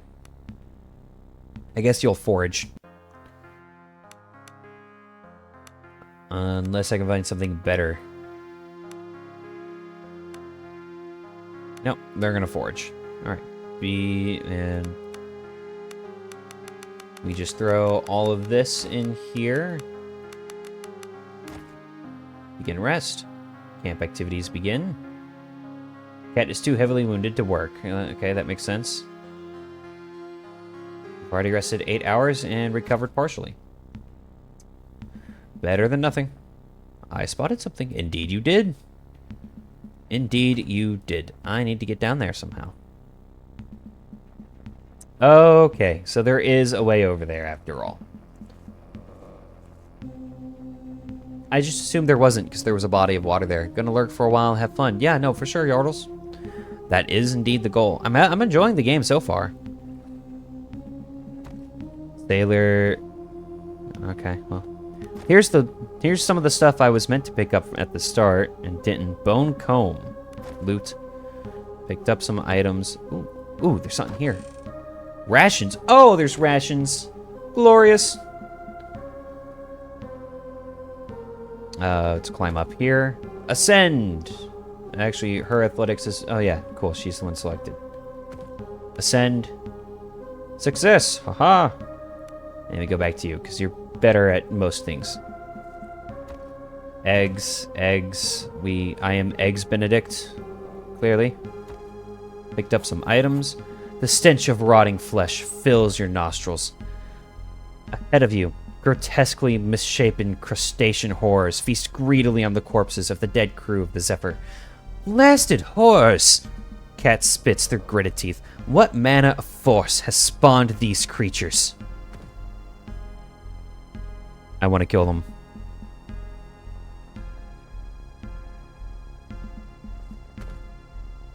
I want to do it. Alright, let me go back down so I can actually fight these mans. Can I go back down? Is that an option? It is. Go back to you because your athletics is better. I did indeed roll a 5. Alright. Oh.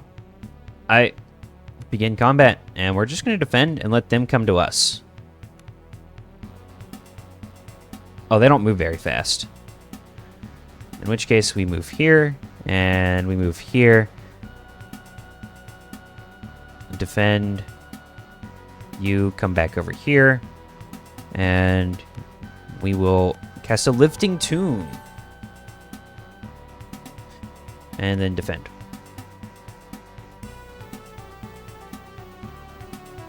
I don't see either of them. They're coming this way, right? Where are they?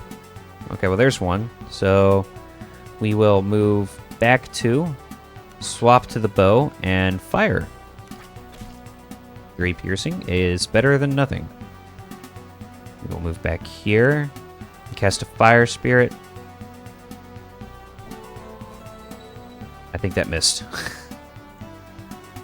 Hamstring. Hey, there we go. And I think that kills it. Yeah, cool. That just leaves this one, who we will shoot. A backstab. Whoa! The backstab does a lot of damage. Oh my god.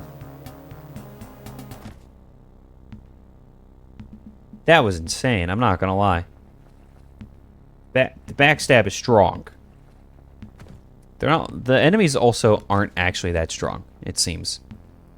Unless they reach me. I don't have a tank. So they are kind of scary. T. Oh, I don't have a light source. Eons worth of the sea's ravage upon the land has given birth to this cave. From its depths, a stench of seaweed and rotting flesh rises. So foul is it that it feels like some evil entity attempting to force its way through the pores of your skin into the core of your being. Toughest versus 10. Try not to vomit. I have to roll an 8 or higher. That's not good odds. Hey, we succeed. Stealing your resolve, you manage to calm your breathing. Though the stench persists, You manage to push the image of foul things in the darkness, feasting on the spilling entrails of swollen sea corpses from your mind. You carry on into the darkness. We're gonna stealth. That is what we shall do. Ooh. Is there nothing in here? Oh, here we go.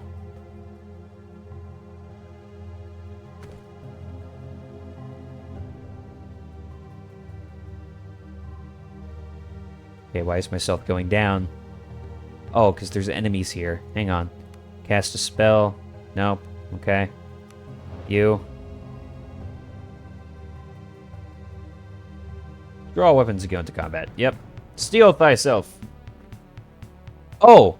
Oh, there's a lot of them.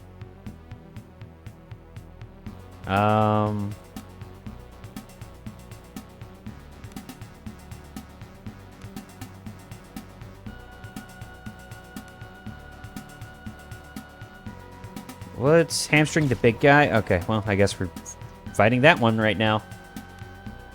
Hang on. Do we not have... No, we have no more magic. Okay. Defend.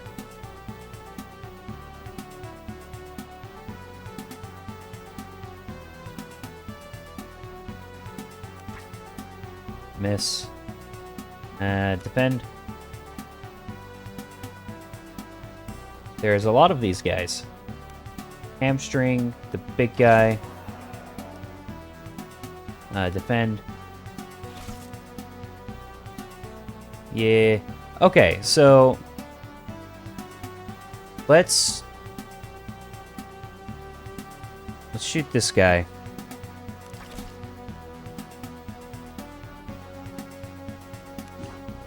Okay. And hamstring that one. Miss. Cool. Nice. Whoop. Okay. You know, I think I may have bitten off more than I could chew here. I'm not gonna lie, this soak is gonna kill me. These things are really tanky without magic or backstab. Fire. Soak -1. That's not bad. Miss. Okay. The blunt damage is kind of crazy. I don't know if I can win this. Hamstring. Miss. Nice. Defend. I think defending is the best thing I can do here. And just having... just... Oh my god! Please. They're gonna kill me.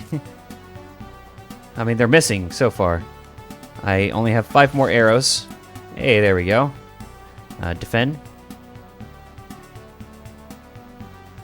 Okay, so panicked ended there. Hamstring this one. 5 piercing damage, pretty good. Defend again. They're still panicked. And we shoot at them. Critical backstab. Alright. And that one died. We defend again. Hamstring onto that one. We kill it. Hopefully.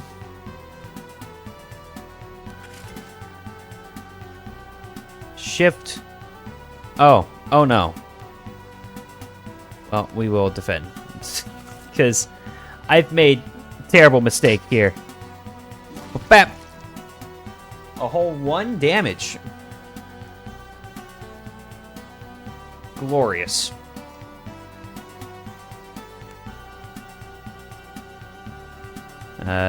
Again, defend. But they're the tankier one right now, so they're the one that we're going to stick with. Miss. Nice. Okay, yeah.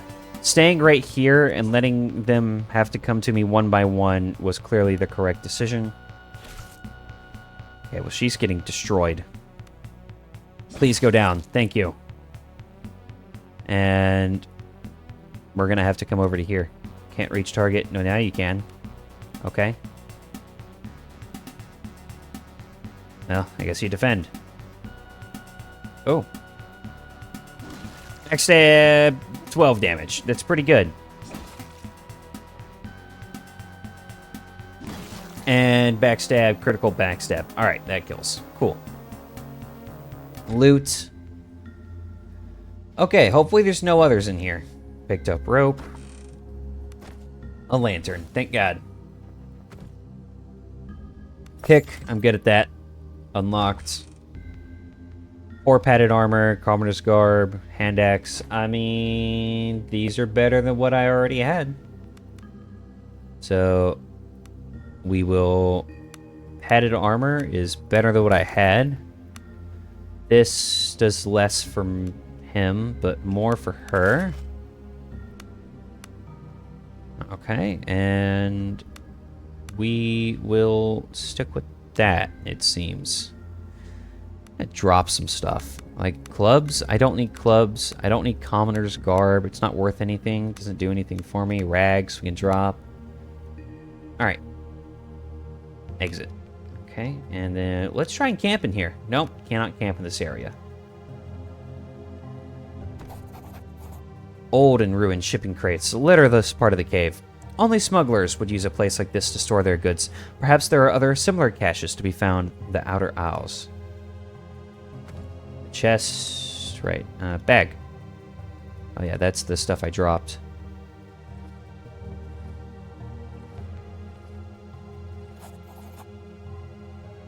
Large misshapen crabs emerge from the water all around you, intentionally or not. The seemingly minus... Oh. There's 3 of them. We'll just have to fight them. Hamstring. Pop. Miss.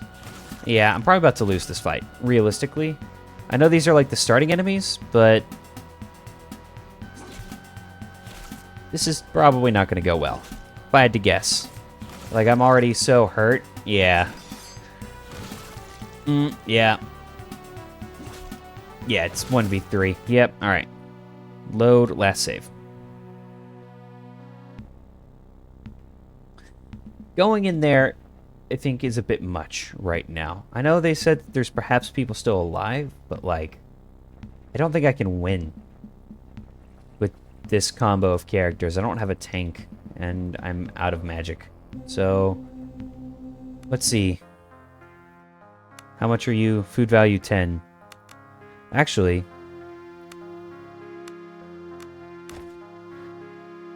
I may be able to begin rest. Alright. And... Okay, recovering fully. With this, I may actually be able to go in here and win. So we shall go check it out and see. Maybe it is possible after all. Yep, roll dice. Failure. Okay, well. Nauseous. What does that do? -1 strength. I don't care about that. Cool. Pick those up.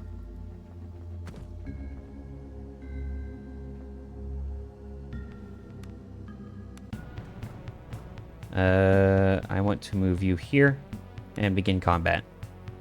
We will hamstring this one. Pop! 6 piercing damage is pretty good. You will lifting tune. And then fire sprite, that one. You will shoot and miss. Okay. And now we're just gonna have you defend for the rest of the combat. Honestly. We'll have you target him and hamstring. That kills. Awesome. Defend. And attack. Miss. Nice. Okay. Okay. Whack. Miss. Okay. Shoot. Miss. Okay. Come on. Come on. Oh.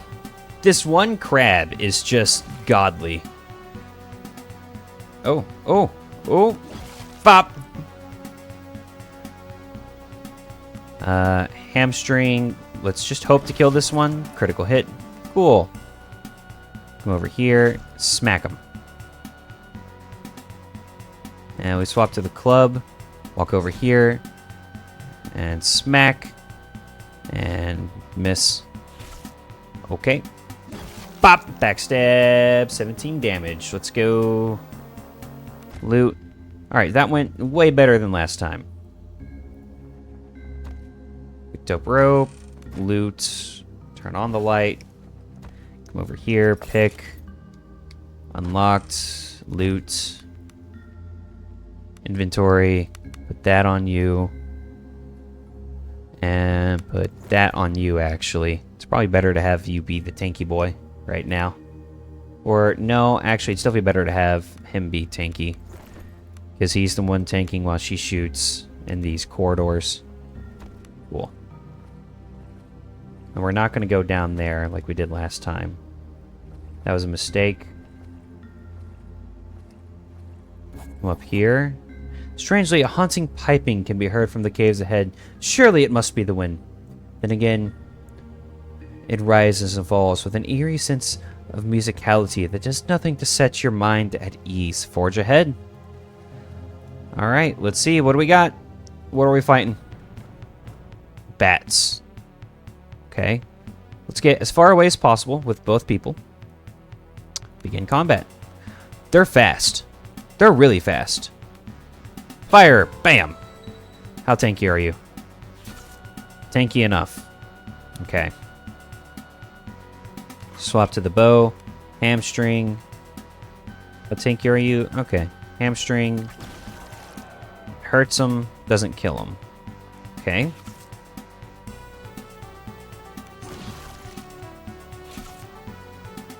I think that killed one, which is good. And we will swap to this. And just start smacking people, I think is what the solution is here. Fire onto that one, because the fire definitely does more damage. Kills. Cool.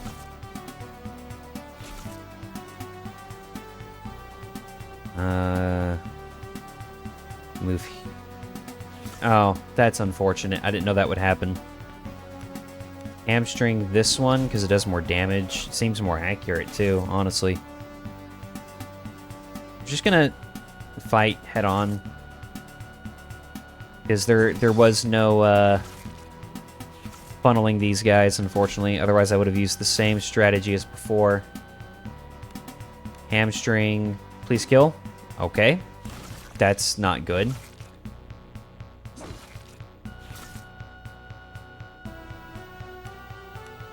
String. Okay, killed. That's good. She's gonna go down at this rate.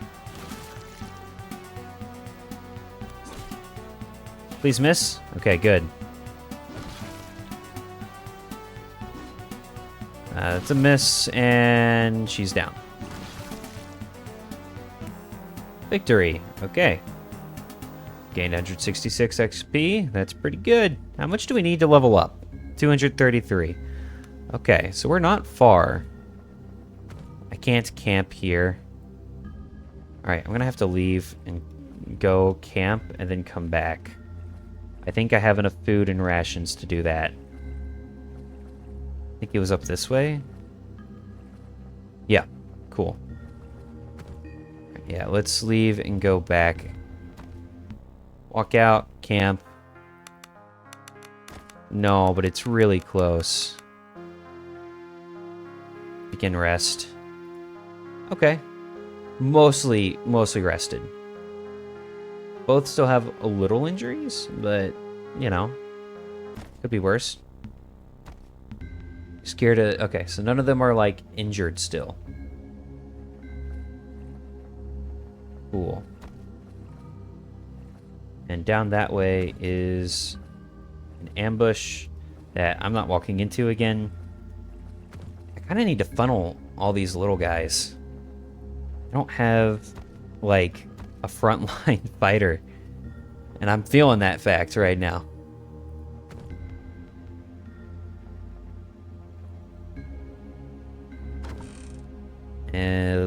Lesser attunement tonic. Okay, that's actually pretty good here.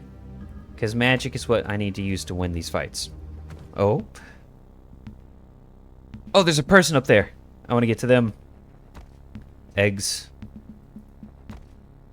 Some items. Okay. Sunmouth. Sunmouth. Bird's nest. Give me eggs. Alright. Standing on the edge of a cliff is a crewman from the Zephyr, lucky enough to have made it ashore. The man is swaying and looks in shock. I saw it! By the dead, I just saw it out there. The thing that sunk us, it's still out there. The man begins jabbering incoherently. Oh. Unfortunate. Let's just keep going around and picking stuff up. Ooh, the telescope is here. Examine the seas. You look out upon the churning gray roll that surrounds the windswept shores of Idra. Far out there, among the great waves and beating winds, you swear you momentarily see a great, glistening shape shifting just beneath the surface. Whatever madness has befallen this island, you are certainly safer here than on any ship out there. A finely wrought telescope used for, examine the sky in general. You point the telescope skywards, and after a few moments of searching, you find a gap where the stormy skies have parted just enough to allow you to examine the stars and their firmament. I don't have the lore for that, apparently. Can't do it. Backpack. Ooh, rations. Brandy. I will loot the journal. And we view inventory, and we read the journal. The journal contains a large amount of tabulated data that appears to be astrological in nature, interspersed with notes. The final entries appear to have been made only days before your arrival. Observed strange dancing lights in the sky. Not unlike those sailors to the far south described near polar regions, yet somehow different. Colors indescribable, mesmerizing. For a fleeting moment, I even thought I heard a sound, somewhere between a deep wail and singing. Could not perform observations tonight. Charts or instruments are off, and I cannot make sense of the sky. There are bodies there. Bodies that are alien to me. It must be some form of comet storm or other extraordinary astronomical event that has not been predicated in the imperial charts. They are wrong. I have done the calculations over and over, and I come to the same conclusion. The stars are wrong, in so many ways. As I observed an alien cluster in the southeastern quadrant, it dawned on me with absolute certainty. I am not watching them, they are watching me. I dread to look again, yet I feel compelled to do so. They beckon me. I am certain that if I look again into that dreadful cluster in the southeastern quadrant, I shall be undone. Yet there are answers there, deeper and more profound than any mortal mind can comprehend. I believe I shall look again. I must. And drop. I don't need you. Be gone. Exit. Alright, and we go back into the caves, because there's nothing else here of value. And for whatever reason, I can't pick up the telescope for the crazy dude. Oh, examine the southeastern quadrant of the sky. Training the telescope on the southeastern quadrant of the sky, your eyes are immediately drawn to what appears to be something akin to a small, reddish cluster of stars. Though, at first the tiny speck is hardly noticeable, it seems to grow larger as you regard it. Once you're struck with the terrible realization that as you are watching it, it is gazing back. Hold the gaze. You steel yourself and gaze into the cosmic aberration. A moment stretches into hours, days, eons. Stars are birthed and die, collapsing in on themselves in cataclysms that shake the very foundations of creation. I don't think I can do that. I have to roll near perfect. Failure, yeah. As you come to, you are sitting befuddled in the grass near the telescope. You have no idea of how much time has passed, but you feel like you have traveled impossible distances. For a fleeting moment, you sense profound realizations as they flee your mind like dreams upon waking. With a ringing head and a deep feeling of dread creeping in, You vow never to gaze into that accursed telescope again. Fearful. -2 melee to hit, -2 willpower. Whoa! Whoa! That's insane.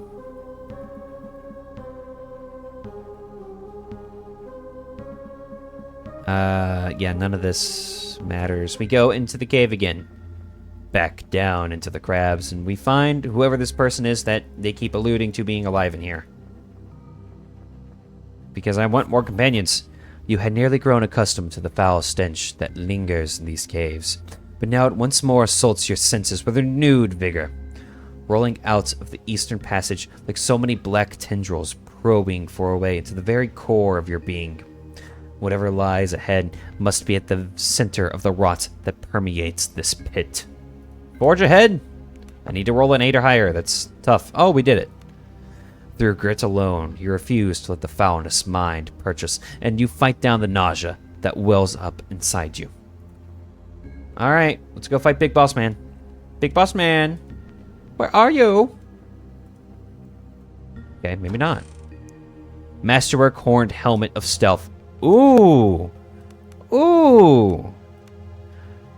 Ooh! I will happily take that. +1 to stealth. Oh my god, with 2 soak attached?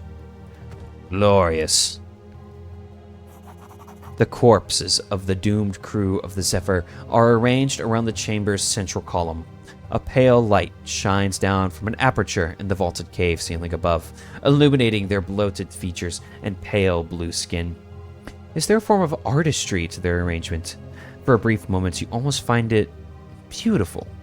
The thought comes into your mind unbidden, an interloper.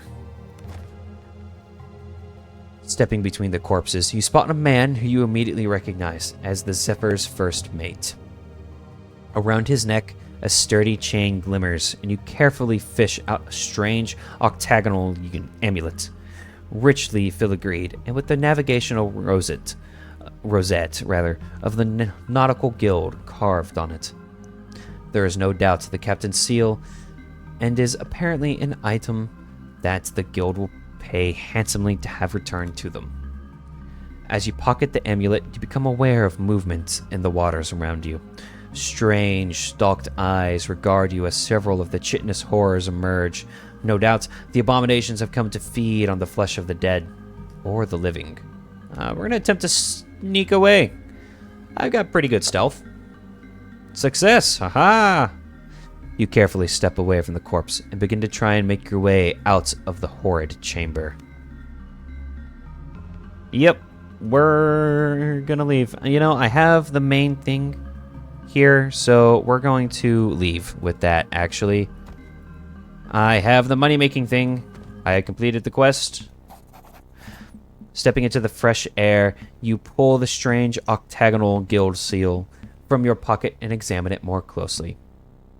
The dark metallic surface is covered in intricately carved lines and symbols.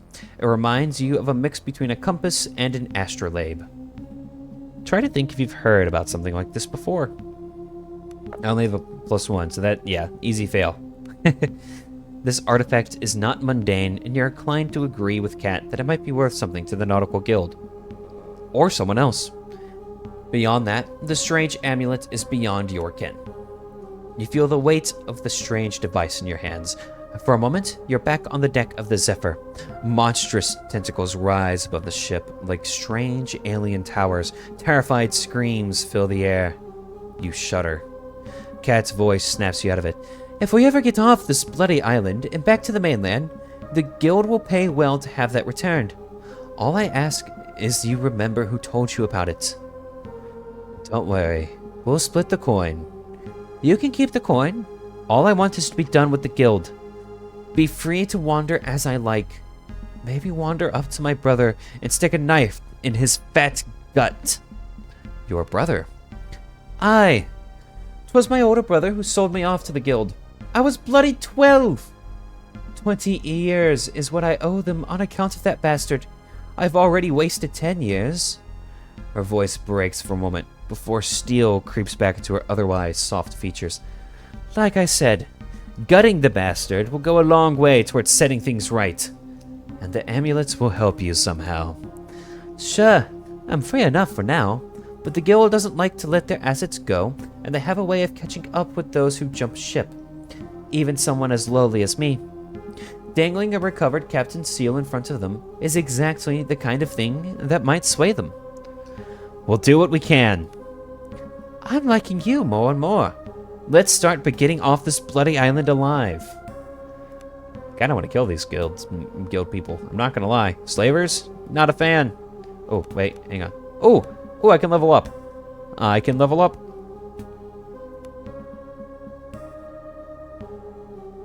I think this is still locked. Yeah, character must be level 5. Initiative is really good. I already have all that. Lore seems good. Max Cascade. What does that do? The maximum number of spells a character can cast in a single turn due to cascade effects. That's really good. So let's do that. Save and exit. How long until 2:51? Okay.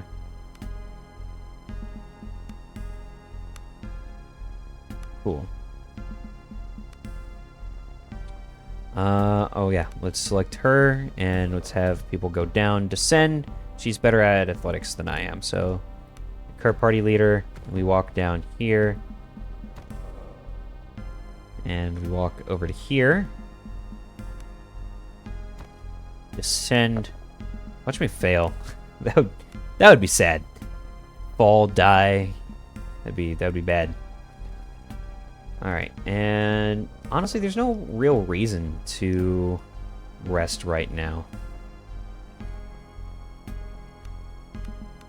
How much vitality do my people have? 17, 9 wounds, 14, 9 wounds. Okay. So I'm a little tankier than she is. That being said, neither of us are particularly tanky. We're not built for this whole frontlining thing that we've been doing together. Has not been good. Alright, you. There's the old one who cheated Mother Maelstrom. And loaded with trinkets for old Basileau, perhaps. There might be some fine coin in it for you. The old man shakes a worn leather pouch at you that clinks with the sound of coins. Stay long as you like. Just don't drink the water in the well. The fireplace casts a warm glow across the piles of old fish bones, broken furniture, and strange trinkets that litter the ruined home. Basileau hums contentedly to himself.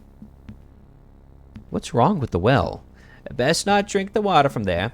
Tastes funny and gives you strange dreams. Besides, the children mostly use it for their games these days. There are children here. Aye! Berta's little runts, Oleg and Anja, I think. Spends most of their time playing with their mother in the well. Oh. Oh no! Don't worry, little ones are right as rain. Sometimes I even hear them laughing and singing rhymes all night down in the well. Say nothing. Fireplace casts a warm glow. Alright. What happened to this place? Nice a place as you'll ever see. Warm fire, a roof over your head. Heritage good to old Basileau, letting him stay here. Take care of her, return Basileau does. Spends all her time playing in the yard with her kids these days, and she forgets to eat. Some days I have to feed her to make sure she doesn't waste away. Old man smiles warmly. I see. Let's trade, Basileau. What do you have for me? None of those are good. Hunting arrows are pretty good, though. A shield. I don't think I need that right off rip. That's 50 gold. I will happily buy one of you. I'll buy one of you. Sell. Sell. Sell. Sell.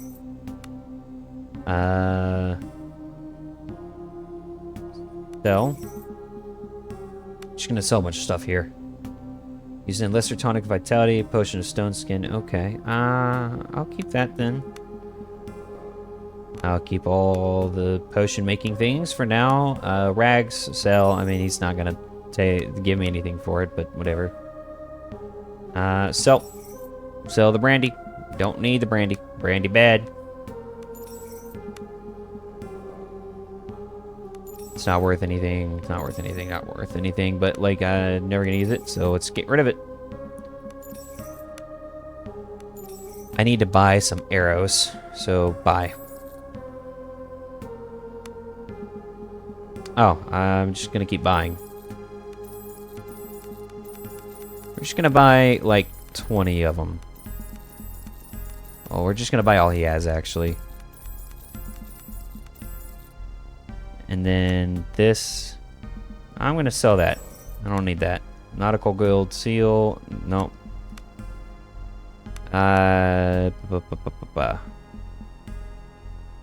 We'll buy you 50 or Spender wants 14 GP for this. That's a bargain. And honestly, another one of each of these would be good to have because he doesn't sell rations. All right, we'll call that good. 19 gold left. We'll call that good. I'm not gonna fight Basilo. That might not end well for me. Can I go in this house? No. A woman sits in the grass ahead of you, with a well looming over her. She's emaciated, ragged, and covered in grime. How long has she been sitting here? Days? Weeks? She rocks back and forth, almost catatonic. Then, suddenly you hear it again. The clear sound of playful children's laughter rises from the well. The woman wails.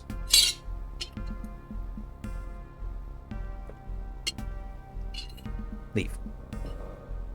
Can I talk to you? I want to talk to you. The woman rocks slowly back and forth as she stares blankly at the well in front of her. What has happened? It took them. Called out to them. I heard it.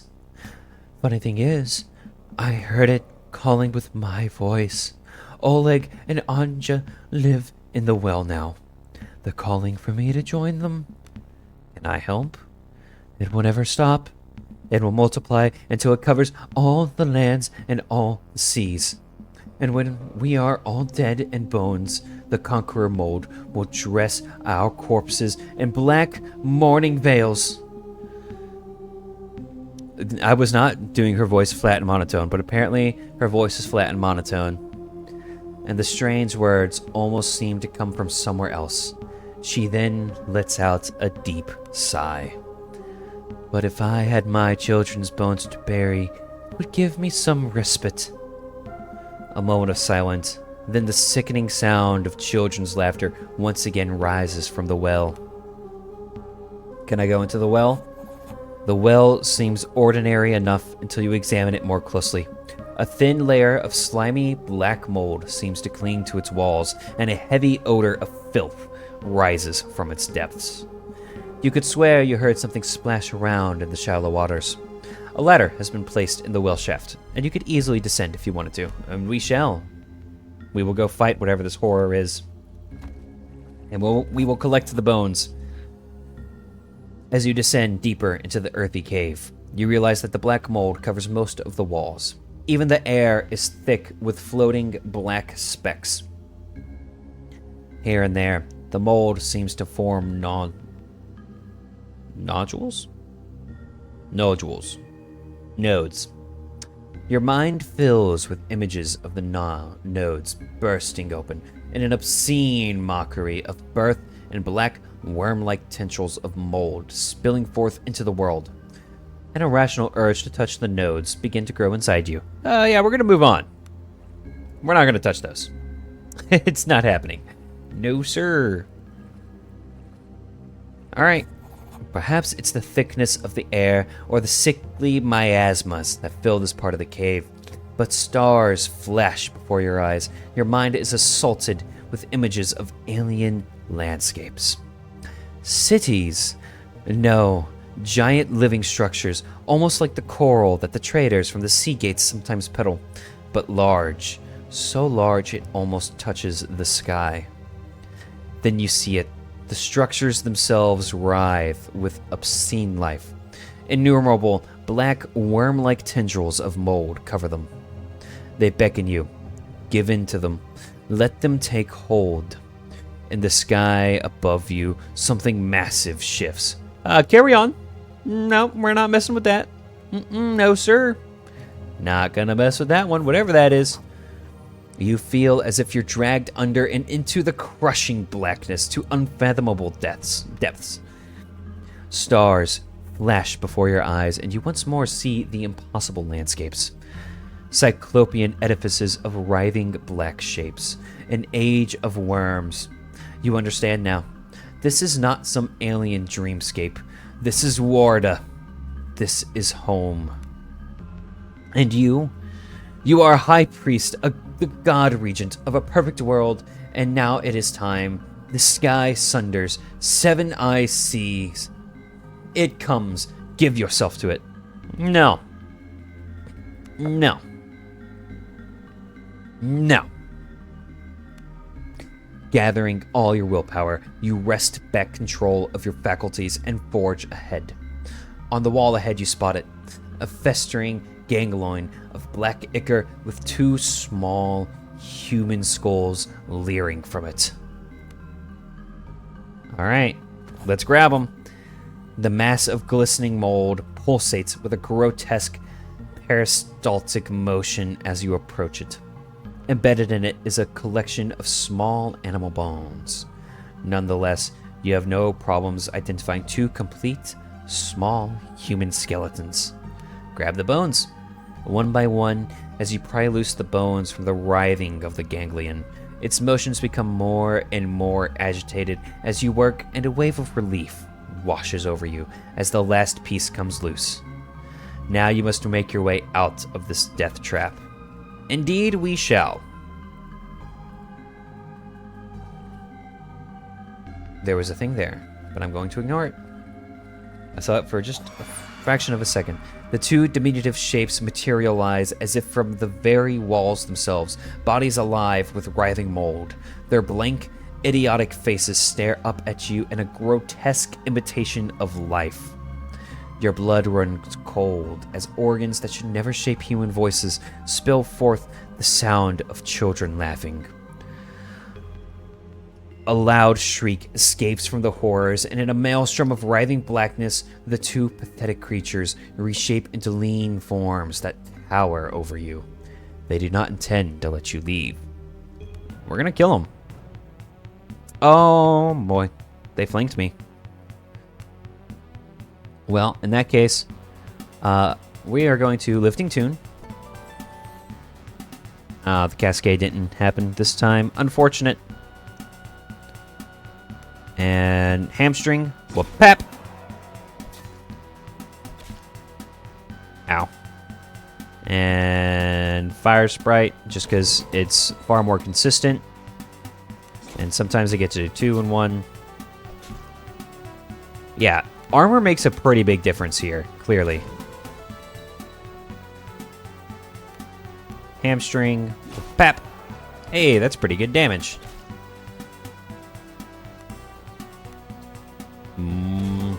These guys are tanky, actually. That's kind of a problem. Bop. Did that wound him at all? I don't think so. Man, she is getting just destroyed out here.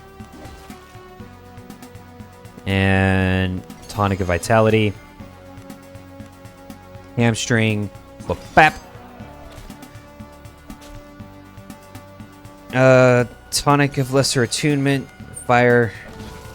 That killed. And bop. Victory. Hey, there we go. 200 XP. Is that enough for her to level up? Not quite. Not quite. The skeletal figure of Merita sits in front of the well, rocking silently back and forth. I have your children's bones. Merita looks up at you and blinks as if waking from a dream. Without a word, she gingerly takes the small bundle of bones in her arms, as if it was a swaddled infant.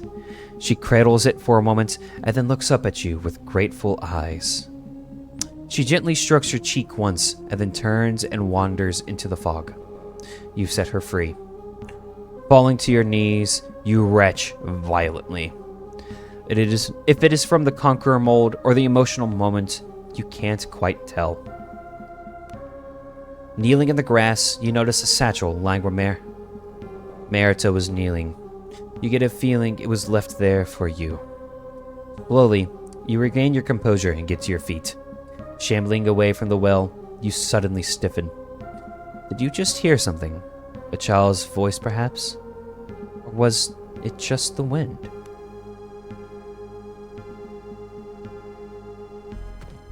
Satchel. Hey, hey, hey. I will loot all of you. And we will get all the potatoes. Because there's so many potatoes and leeks here and carrots. Enough food for me to rest. And inventory. Read the cookbook. Oh, good. That's actually worth something. Cool. Let's go cook, actually. Because I think I can now.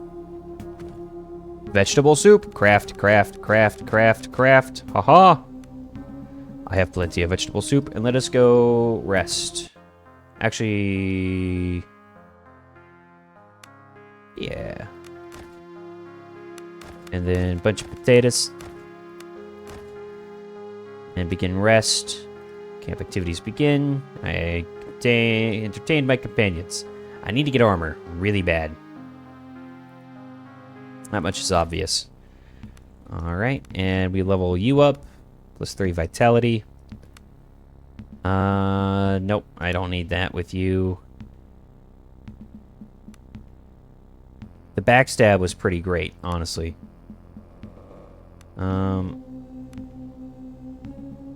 Increased light armor use is pretty good, I think. Alright, we're gonna do that, save and exit, and let's go talk to you. That's the one that... oh yeah. We already... let's trade. Do you sell any armor? No.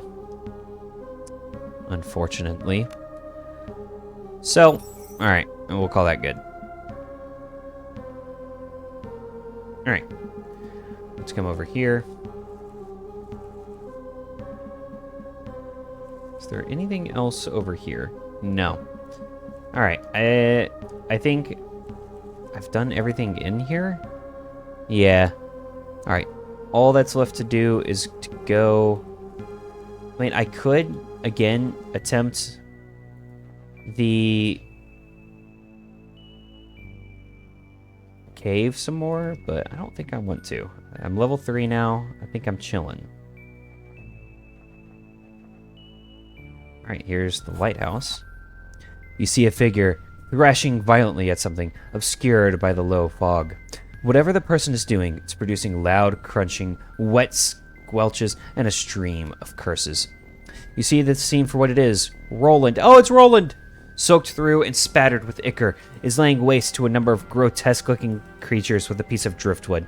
He snarls like a wounded beast, and his eyes are black with rage. As the last of the horrid beasts fall, twitching back into the shallows, Roland snaps his gaze to you, dead eyes staring at some distant point on the horizon behind you. Eventually, the tension drains from his muscles, and he lowers his makeshift weapon. Thought I was carrying, they did. I nearly was. I didn't think you'd make it. Seems I've got a few lives left in me, for all they're worth. Roland sighs deeply and slumps down onto a nearby rock. You tried to save me, you bloody idiot. The mission needs you. No, we're gonna say not exactly the things I was expecting. There's no room for being a bloody hero in work like this. It's just shit, blood, and bad men doing worse things to others. He looks around at the driftwood and chunks of flesh bobbing around your ankles. It's about time I paid my debts. And yet, here we are. As you say, but heed this. If you want to survive, you need to drop the bloody heroics. This business makes your hands dirty, and if it gets them clean again, trust me on that. Speaking of which, I suppose I still work for you. We should get going. I'm counting on you. Let's get going. Roland nods solemnly, brushes a sticky glob of ichor off his arm, and trudges over to you. His lips part as if to speak, but he hesitates. Let's just go. Roland does not seem to hear you. Instead, he is staring intently ahead. There are men in the fog. I thought I heard them earlier. I'm certain they're not from the Zephyr, and I'd wager they're less than friendly. I don't care if you're itching for a fight or not, but either way, we should tread carefully. Straining to see through the dense fog, you finally spot them. A group of men prowling the shoreline, like carrion eaters looking for dead flesh. They are unkempt and dressed in rags with bare torsos and broad shoulders, adorned by a strange mixture of sailors' tattoos and crude symbols. They carry an assortment of cruel-looking, rusted tools turned to weapons. Gibbering chatter, laughter, and whimpering drifts across the fog in a steady stream. Whoever these men are, their minds are long gone. You sit still until a group of them passes you by. Perhaps you might be able to slip past them. Yeah, we're gonna leave quietly. First, we level up Roland. Alright, does he retain? He does indeed retain. Hey, hey, hey. I think we might stick with heavy weapon damage.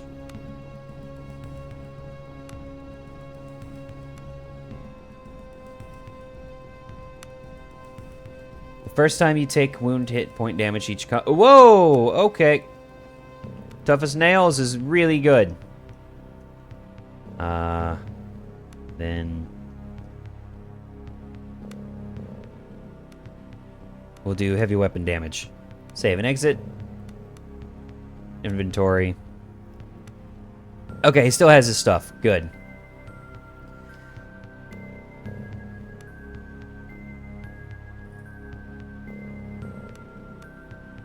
And he has some armor, too. Alright, and I don't want the shield for you. I want the shield for you. Cool. Alright, that all looks good.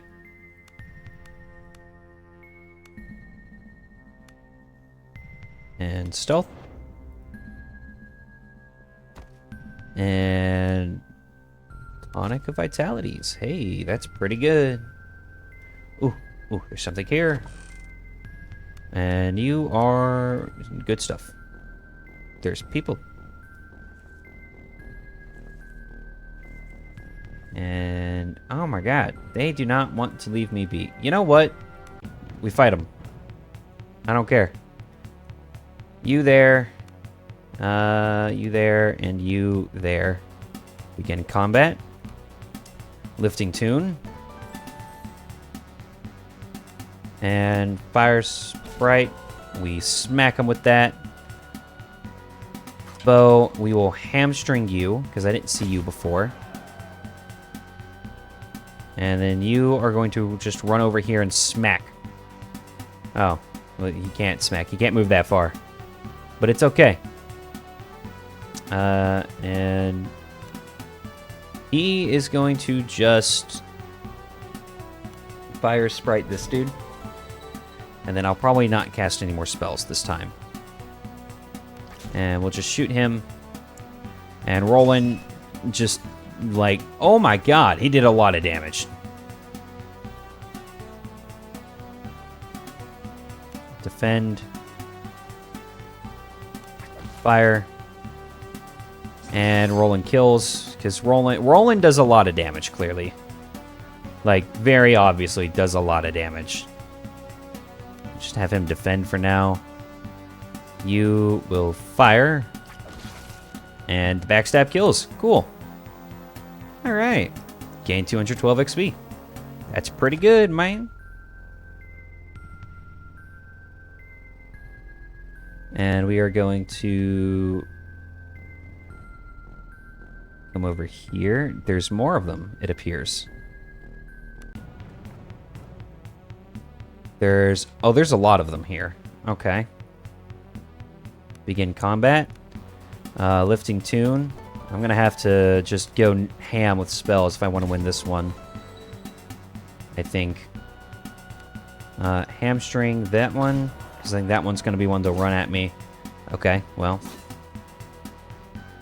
You are going to swing. Swing, better swing. Okay, so they spend their first turn becoming alerted. For you, lesser attunement. Fire Sprite onto this one. We will focus him down. And fire. I think she's out of arrows now, actually. Wow! That did a lot of damage! Something to keep in mind. Lifting Tune. And then Cascade. Lesser Attunement again. Hamstring this guy. Out of ammo. Oh. Well. Oh, well, that hurt. Smack him. Okay, and for you, we will Fire Sprite this guy. And Cascade didn't pop off this time. We'll just hamstring him just in case. Critical hit, kills, cool. And then Roland comes over here and smacks.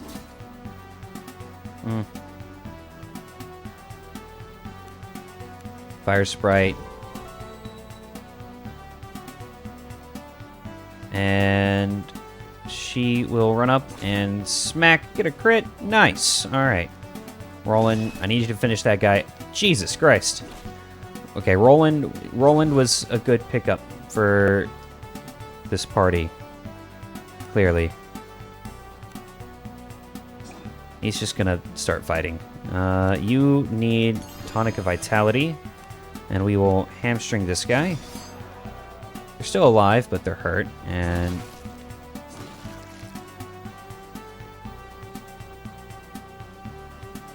what happened here?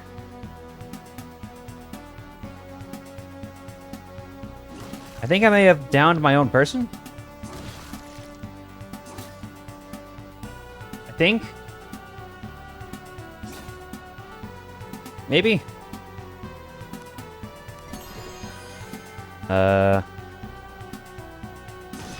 Kill him.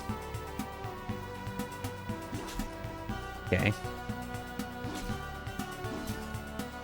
Well, Roland, you're gonna have to be a Chad here. And I think you are a Chad. Oh, no.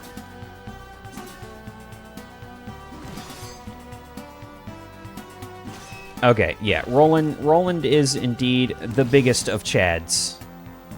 Jesus Christ, he hard carried. Loot. And we're gonna camp here. That is what we shall do.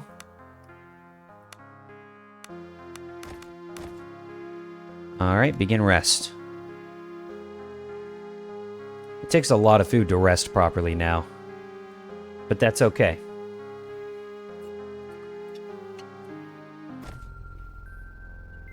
Okay, yeah, fighting these guys may not have been the brightest of ideas. But I got a lot of XP out of that. Ooh. Loot. Alright, inventory. Let's equip arrows onto you. And we will equip the Masterwork short bow onto you. And we'll give you a short bow. And put regular arrows on you. A fine cutlass versus this. Has a better 2-hit, but worse crit value. I don't... I'll stick with a crit, honestly. That may be wrong, but who knows. This is just better as a weapon. Alright. Cool.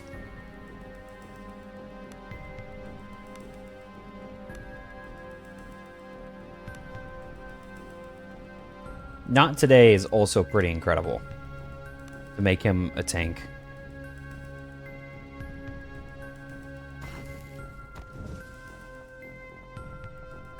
Okay, so there were enemies over here.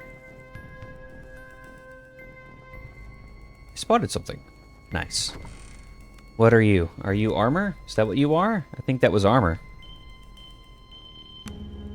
Medium armor. Hoo hoo hoo hoo. I like that. 6 soak. That's good. And then we can come over here and we can give you this armor to make you tankier. Thank God. Alright. And if we walk over to here... Oh, there's more of them. I thought I low-key got them all, but this is fine.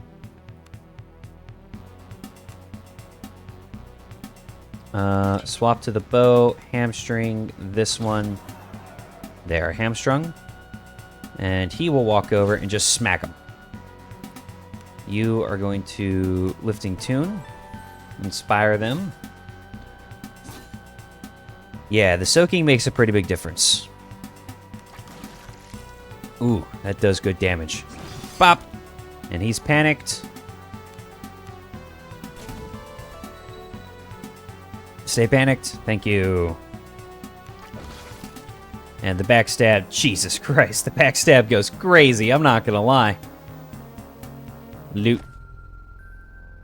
Alright. And we finish going to the lighthouse. An ancient lighthouse rises steeply from the bluffs ahead of you. The beacon is still lit, though it flickers weakly.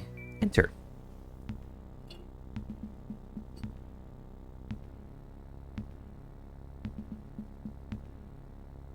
Alright, let's see. A sinewy, armored woman with a shield slung on her back and a broadsword at her side stands by a small campfire.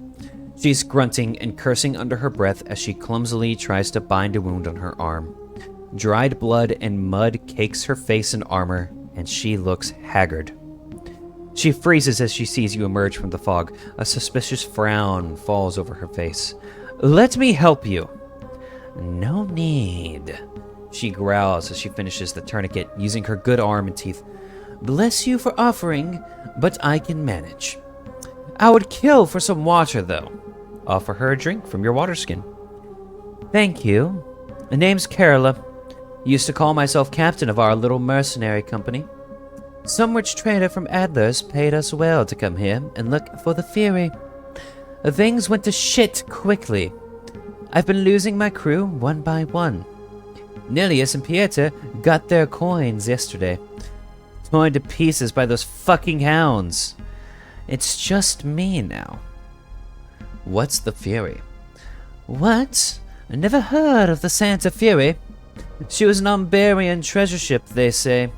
Disappeared around 40 cycles ago, and it said she was laden heavy when she went. People been looking for her ever since. Me, I never put any stock in the legend. Sailor's tale. But then this rich fop from Adler's up and offered to pay me and my company to go here and look for it." "Go on." "Well, easy money, we thought. Idra's not huge, and according to the trader, rumor had it she lay on dry land near the lighthouse. And there's only one lighthouse on Idra, see, so sounded easy enough. No reason to expect any bloodshed either. Idra used to be nice and peaceful. Our steel was mostly in case we did find it and needed to guard any treasure. Needless to say, that's not how it went. You didn't find anything." "Not a scrap. We've searched every inch of this island, and let me tell you, Santa Fury's not here.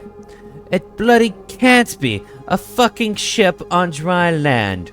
And near the lighthouse nonetheless, it does not exist. Mind if I give it a go? I would hate to see you spill your guts on this bloody island looking for some ghost ship. Then again, you might have better luck than me and my..." Gorilla stops briefly, and her eyes water up. "Just be careful. Idra's not peaceful anymore, and I suspect there are things out in the mist far worse than the hounds." "What happened here?" "Honestly, I don't know where to start. There were lights in the sky, flashes and orbs, some over Horan and others over the island's interior. Minor quakes, even. And then things went real bad. People lost their minds, and animals started changing. What terrifies me is I can't even tell you how long that was ago. Days? Weeks? Her voice rises in an anxious tone. I just need to get away from here, off this fucking rock. What will you do now? I'll try to make my way east, around the bay. Maybe there are larger groups of survivors there, and perhaps even someone with a way of getting away from here. Good luck. And if you ever find that bloody treasure, buy me a drink next time we run into each other. Corilla packs up her gear and begins to carefully make her way through the mist until she's gone. Hidden clues. Corilla, the mercenary captain, says the Santa Fe is supposed to be found on dry land near the lighthouse, according to the rumor. I should search for it. That I should. On dry land near the... Ooh. Why, hello there! Hiding along the cliffs is a lone surviving member of the Zephyr crew. Dead emperors! They killed them all. Stabbed Nino right in the throats. We need to find somewhere to hide. Uh-huh. Loot! Brandy! We love the brandy. Fish? Redmond. Okay. Ooh, ooh, ooh. I mean, lockpicking stuff is good. What are you? Death or glory? You there and begin combat. You, we shall shoot. Hamstring. Pop. Only 1 damage. Kinda sad, not gonna lie. We will lifting tune, everyone. And he will smack this man. You will shoot the same one as before. That did good damage. And honestly, we're just gonna walk in and finish killing him. Only 1 damage isn't bad, and that one's panicked now. So, honestly, I might just kill it outright. If I... Nope, didn't get the backstab. Unfortunate. Kill it. Okay, never mind. I had to move. And pop. Just the sheer amount of damage is crazy. It's pretty tanky, too. I think picking up Roland was a good idea. Very good idea, in fact. Ooh. Ooh, what's up this way? Another cave. You know, I think I'm good. Oh, that's under the lighthouse. Go under the lighthouse.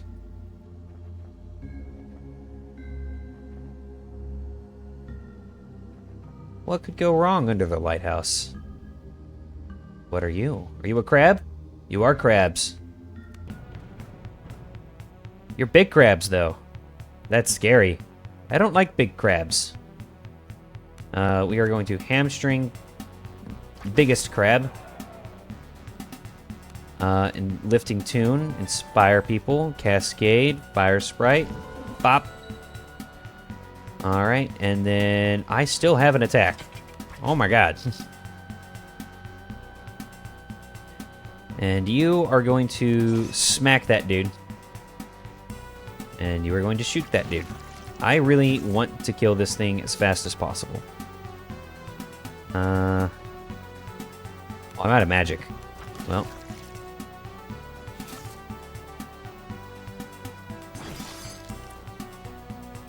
We're going to swap to this, walk over to here, and hamstring, pop. We fire at it. I need a lot more arrows than I have. What do you mean I can't reach target? And the backstab does a lot of damage. And now it's dead. He hits him. I smack that dude. We run over here. Shoot him again. Bop. Bop. And he's dead. Cool. 175 XP. And the bard levels up again. Level 4. Alright. You have to be level 5 for these. Honestly, light weapon accuracy might be good. Backstabber probably would be good here, actually. I don't know. think we might just wait for ranks to distribute for more spells. Yeah, that's what we'll do. And we'll come here. And do I have another tonic of vitality? No. I can't camp here either. I'll make do. Sprawled on the ground ahead of you lies the mangled body of a man. Stacked high against the walls behind the poor fellow are crates of goods, and you have a feeling you've stumbled upon a smuggler's hideout. One that has seen fairly recent use. Ooh, my. That's always good. Acid immunity. Alright, and let's read this, this journal. I hate these jobs. Dropped off and told to guard the cargo until it can be collected. And whilst... Hang on, let me drink some water.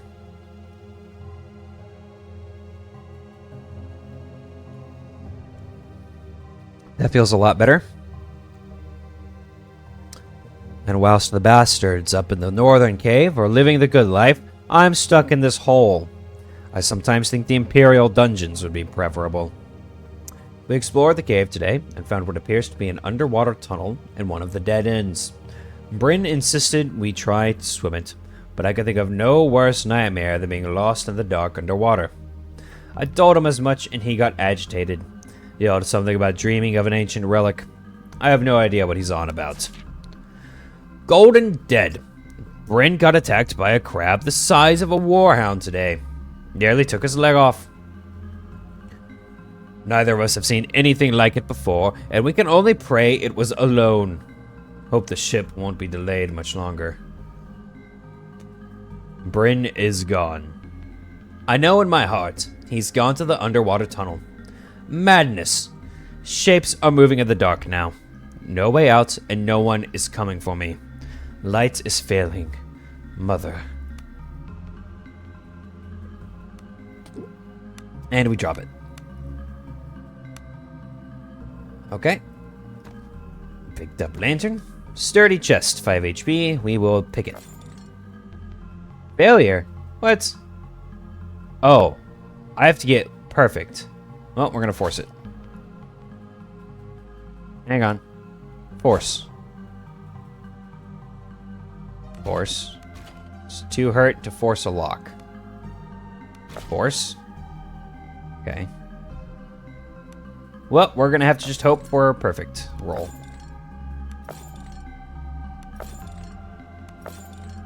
I will use all of my Thieves' Tools for this. It's such a high DC that it's gotta have something good. Okay. Well, force it. Nope. Okay. Yeah, I can't even do it. Okay. Well, that's unfortunate.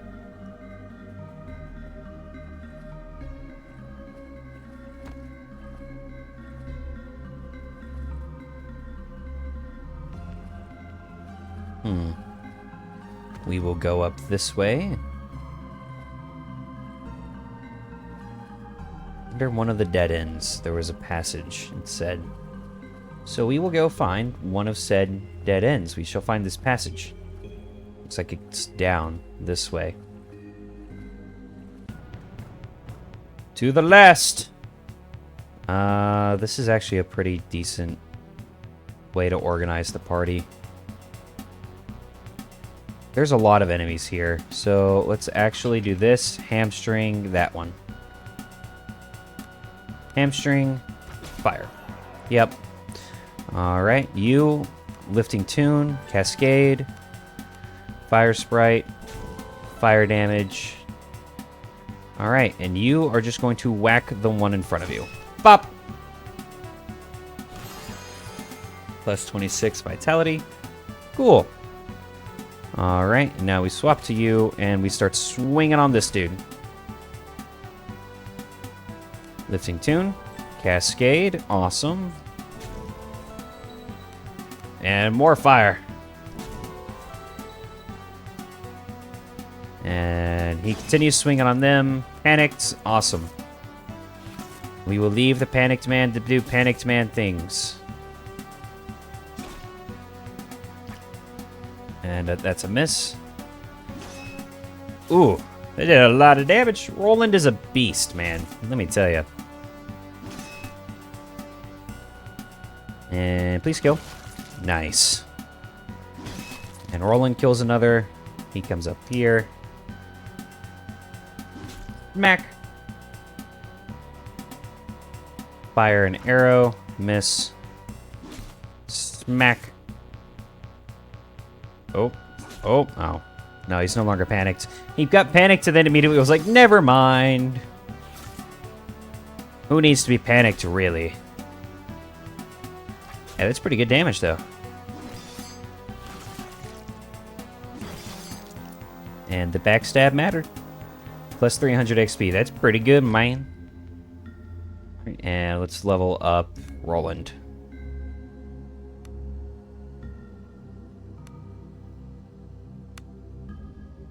Cooldown 2 turns. Adds conditioning defending. Ooh, that's really good, actually. He's wearing medium armor. I don't want that right now, so let's not do that.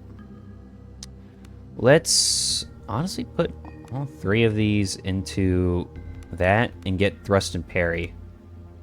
Because I think that will actually matter quite a bit. And we come over here. Roland, force it. It's still unlocked, so it's fine. Keen Masterwork Shortbow. Nope. Okay. And 3 to 10. Alright, yep. So hers is actually better. Funny enough. Alright, cool.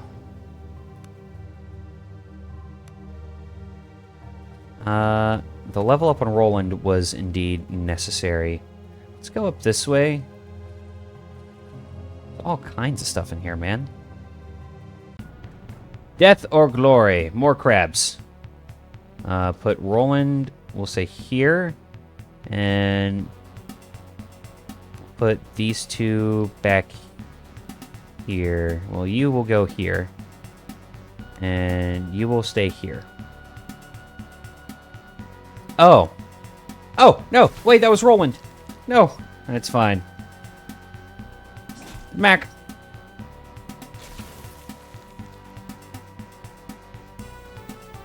Out of ammo. Cool. We're just gonna have you run up here and smack. Oh.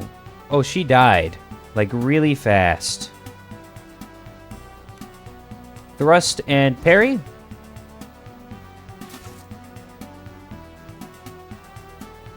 We'll have you smack. Okay, and with you, we are going to Potion of Acid Immunity and smack.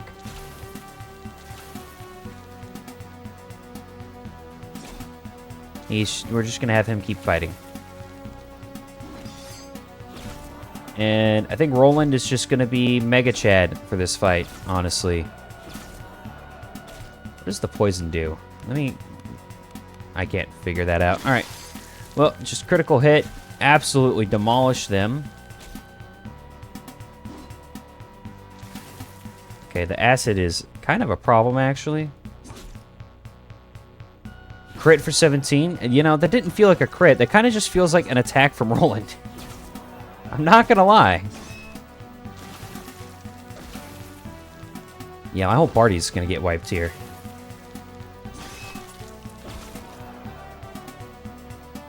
Except for Roland. Because Roland is a Chad, and the acid immunity made a pretty huge difference here.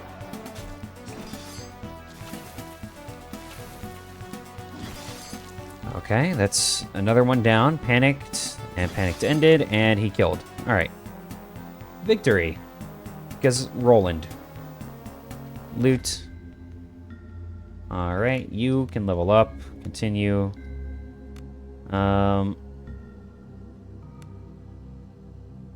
Critical resistance. Not really too worried about that. Or that, for that matter. We're gonna go this.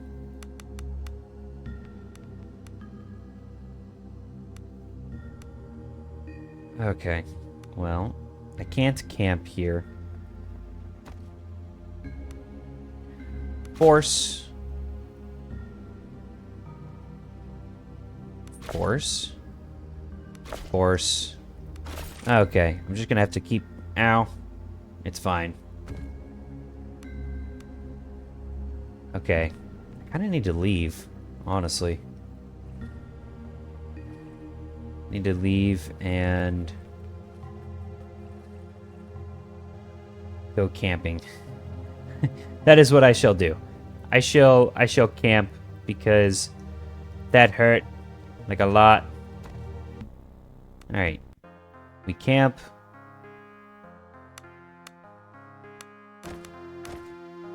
And then 2 eggs. And begin rest. Camp activities begin. Awesome. Oh my god. I'm not gonna lie, those acid things just demolished me. Like, it was not okay. How much XP? 1600 to go. Okay, well, it'll be a little bit before I level up then. And I am still solely reliant on Roland in combat. If I could have a second frontliner or just a bunch of arrows, I think I'd be okay. But a second tanky boy would go a long way, I feel.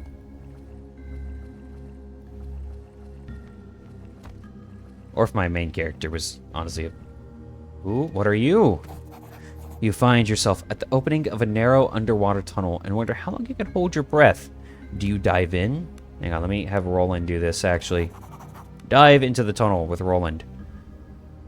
And the faint bioluminescence of the cave's bizarre underwater flora, you make out 3 passages. North and east take you further into the cave system, whilst west leads back to the surface. We will go north.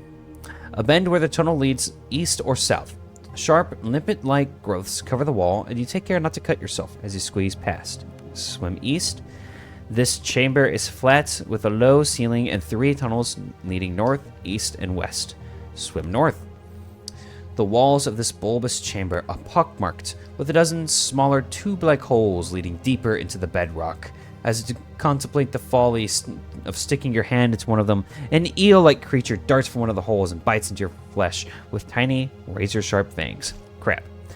You utter an underwater scream of pain and terror before you can act further. The creature has retreated... Okay, that's fine. East.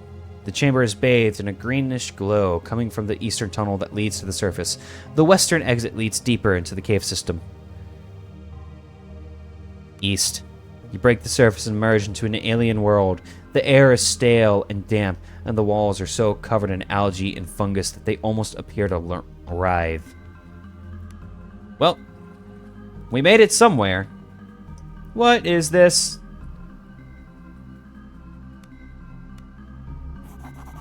You enter into the larger chamber ahead, and the temperature drops noticeably. As the swirling dust and ghostly vapors subside, you make out the intimidating form of an ancient, carved monolith. Painted on its face, you can make out the crude shape of a red spiral. Carefully arranged before the monolith lies 2 diminutive, desiccated corpses. And along the edges of the chamber stand strange urns of unknown design. The chamber has an aura of age beyond comprehension, and your head begins to spin as you realize you may be the first to set foot in it for millennia. We shouldn't be here, Cat whispers behind you. I really want to interact with the stuff here, though. I don't have either of the things needed for this. So... I guess I leave again, because I can't interact with this. I'm not intelligent enough nor good enough at healing. Swim west. Swim west. Swim south. Swim west. And then we shall restart it. And now we swim... Because north... We'll swim east. And a large domed chamber... Writhing seaweed covers the floor. Writhing? I think that's meant to be writhing. Covers the floor and reaches up towards you, like groping tentacles. You shudder as one of the slimy tendrils brush your skin. East, west, and south. I've not gone south yet, so let's go south. The bioluminescence is so faint in this chamber that you almost fail to spot tunnels leading north and east. East? Whoa! Okay. Suspended in the middle of this chamber is the corpse of a young man. His features are softened by the sickly glow of the algae growing here, but there's no mistaking the mask of terror that froze on his face as he drowned. Tunnels lead north and west. Examine the corpse. Quickly rummaging through the poor fellow's belongings, you try not to think about your own dwindling air supply. In a pouch on his belt, you find a handful of coins and a key. Oh my god! I want to go north. Let's get out of here. It was west, right? Oh, yeah. 3 tunnels, east, west, and south. East, right? Or west? West! No! Oh. Oh. I should have committed. Hang on. I've already explored all this, right? Yeah. Okay, so that's where the key is. Alright, let me go back down to that and retry this. That's clearly the path you're supposed to take. Dive into the tunnel. Swim west. Oh no, that's back at the surface. Okay, dive into the tunnel, swim east. Swim south. Swim east. Examine the corpse.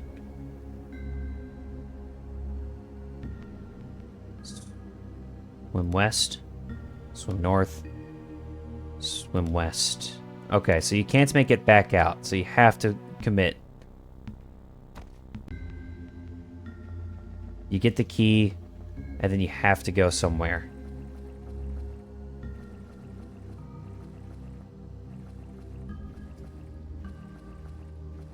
Good information to have. Dive into the tunnel. Swim east. Swim south. Swim east. Examine the corpse. Swim north. Swim west.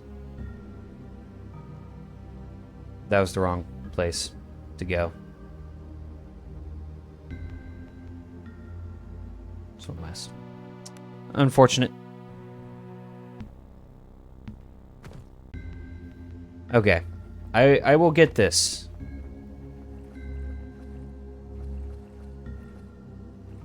It will happen.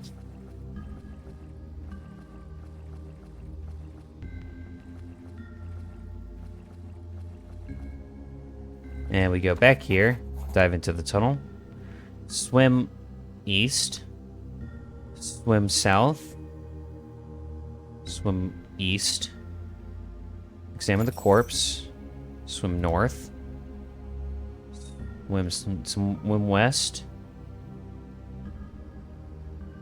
swim south. Okay, so that's also not it. Okay, hang on. Let me just see if there is a place to go from there. Maybe using Roland gives you more room.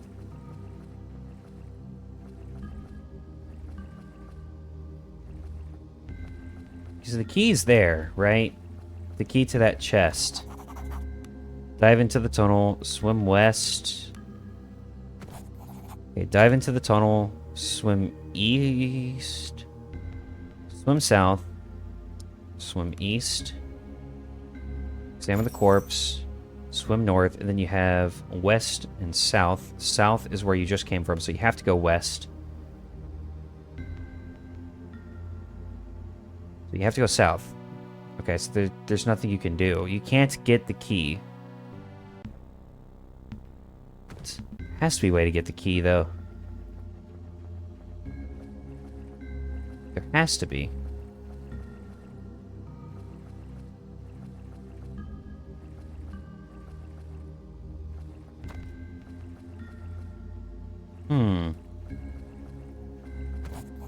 Dive into the tunnel. Swim east. That was wrong. Alright, let me go back out. Leave. Dive into the tunnel. Swim east. Swim south. Swim east. Swim north.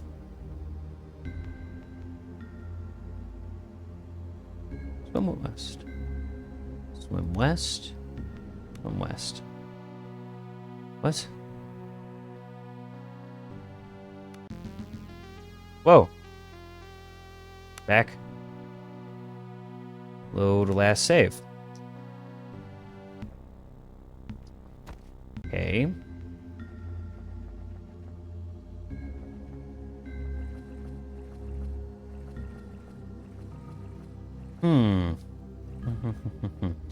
There's gotta be a way. Maybe there's like a potion of water breathing I picked up somewhere.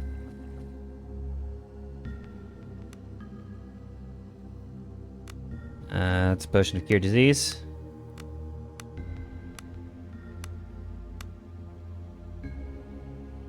No. Does not appear so. So that's brandy. Okay. Dive into the tunnel. Swim east. Swim east? Swim south. Swim west. Swim north. Swim west.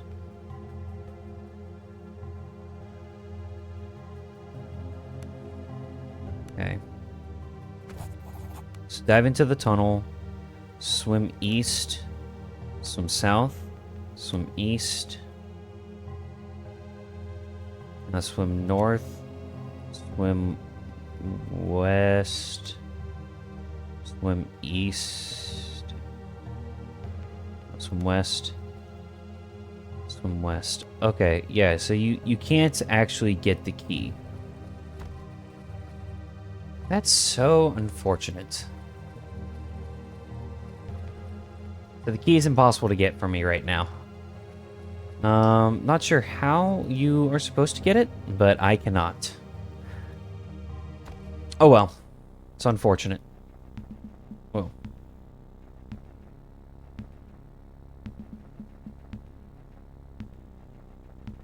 Okay, well, I guess I'm going this way.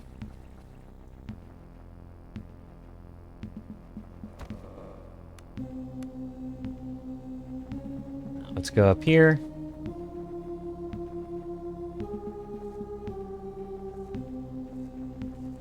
Okay, so you just have to walk around there for whatever reason. Interesting. We come down here. What are you? A fresh grave with a simple marker made of sticks. No name can be found on it. Leeks. Hey, we take leeks. Leeks are food. Food is good. Because food lets you rest. Loot, all of you. Come down here. Ooh. There's crabs. Oh, that's a different crab.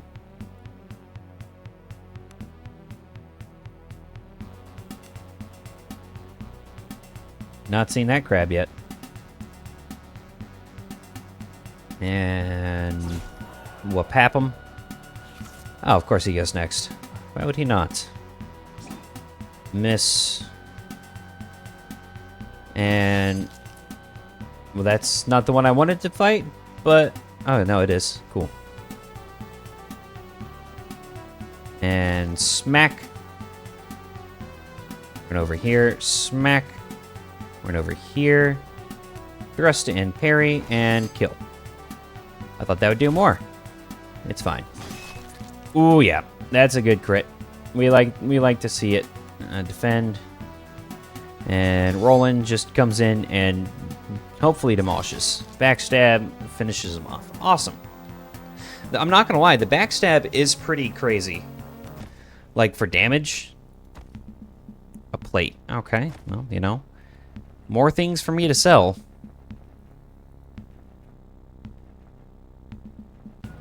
Whoa! Oh, it's hounds. I'm not that worried about hounds. And then you here, and you here. Begin combat. And you're a big boy, aren't you? Run up and smack. Walk here. Thrust and parry. Miss. Unfortunate. Whoa, okay. And with you, lifting tune. Cascade, fire sprite. Smack him, cascade again. Awesome. Just keep smacking that dude. Hey, that's pretty good. Alright. And thrust and parry. Whoop-pap. Hey, that's pretty good. And let's lifting tune again. Cascade. Fire sprite again. Deal damage. And smack. Hey, that's a crit. That's pretty good damage, too. He kills him, walks forward. And do I have... No. Alright, he will just defend. Because this is actually a pretty big fight. So thrust and parry, smack that dude, kills him. He gets surrounded, but that's okay. The soak is crazy. I will admit. Die. Cool. Oh, that's unfortunate. Shift. Smack. Hey, it actually hurt him. And, alright. Actually gave me a decent bit of XP. Loot. Well, there's eggs up there. I don't know how to get there, but...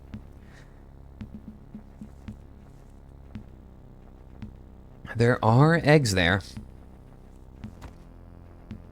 Okay, so this is the lighthouse entrance. Let's go this way, though. And let's hold off on going in there. And let's go... oh, there's so much stuff that I can collect. So let's do that. Penny buns is pretty crazy, not gonna lie. I'll also probably want to rest before I go in there. Eggs, pretty good. Okay, well, I don't have anywhere else to go but in. So, in we go. A carrot. I will happily take a carrot. Brandy. I will happily take brandy. Hey, a ration. Rations are good, actually. Rope is always good. Is that a shovel? That's a shovel. I will happily take a shovel. I imagine a shovel is useful for things such as digging. Under the lighthouse. Okay, I didn't get here before. Ooh. Let's go for...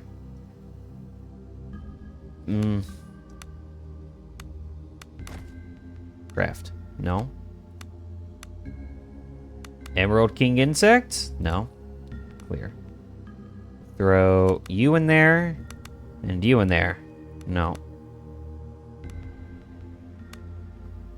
Star Spawn. And Sunmouth. That seems... no, wait. Let me throw those back in. That seems like it would do something. No. Bell? No. Take that out. No. Just this? No. Okay, we take that back out, and we throw in Chitin? Lesser Attunement Tonic. Do I have anything here for that? Cure Poison. Lesser Tonic of Vitality. Lesser Attunement Tonic. Craft? No.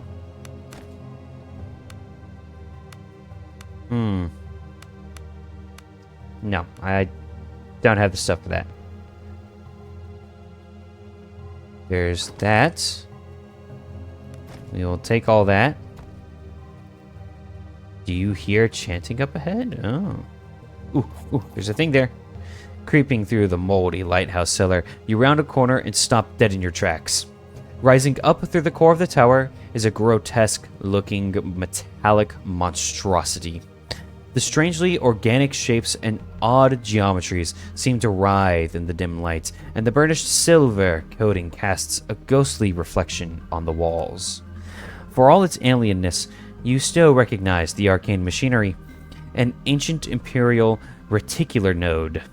You suspect this lighthouse was once fueled by reticular energy and that this machine was part of its operation. Oh my god, it tells you what it is if you click on it. Reticulum is the field of arcane energies that surrounds the planet of Warda. The reticulum is the source of all power for the Imperial Magi. Okay. The stillness and layer of dust, however, tell you that it's long since fallen into disrepair, and that the lighthouse is likely now fueled by common ore. As you stand there, beholding the strange machine, you become aware of the scraping of tiny claws in the darkness, then chittering. As you reach for your weapon, the strange harmonics of the chittering converge, and for the briefest of moments, you could have sworn you heard words formed. Half a dozen beasts launch at you from the dark corners of the room with fangs bared. To the last, indeed. We'll put him over here, and we will begin combat. With the bard being stuck here. We're actually going to just have him defend. And we'll let them come to us. Whoa, okay. And you are going to thrust and parry and miss. Never mind. You are going to hamstring the giant rat here and miss. Okay, this is a fantastic start. Miss. 3 misses to start off the combat. Glorious. Thrust and parry. An actual win. Miss. Okay. Oh, someone hit. Someone hit besides Roland. It's a wonderful thing. And smack. Okay, Roland just one-shots them. Like, this is a glorious thing. I will say, I don't feel like I have a lot of magic to use. I feel like I probably should have put a little more into the, oh my, man. This is horrifyingly bad. Oh my god, dude. Everyone's missing everything. Oh. Well. And thrust and parry, and they die. Okay. Have you hit them yet? Okay, you've hit them once. Can confirm. And you went down. And he's panicked. Okay, Roland, I need you to focus up. I need you to focus up, Roland. Roland. Roland, please. You are my only way to win this fight. If he stays panicked, I just lose. Please, Roland. Please. Please. No. Oh no. Please. Okay. Well. Am I just gonna lose? Is that what's happening here? Please. What? What? Okay, finally. He's awake. Thrust and parry, kill that one. And smack that one. It also dies. Gained 440 XP. Loot. Everyone's dead. My god. I have no thieves' tools. Force. Tonic of Vitality. Not that it does me much good now. Oh yeah, that's right. Barrel. Umbarian wine. Interesting. Exit. Alright. Let's leave this place and let's go camp, because that really hurt quite a bit. I'm running out of those pretty quick. Penny buns. And begin rest. Red man is too heavily wounded. They're all too heavily wounded, apparently. That's not good. It's not good one bit.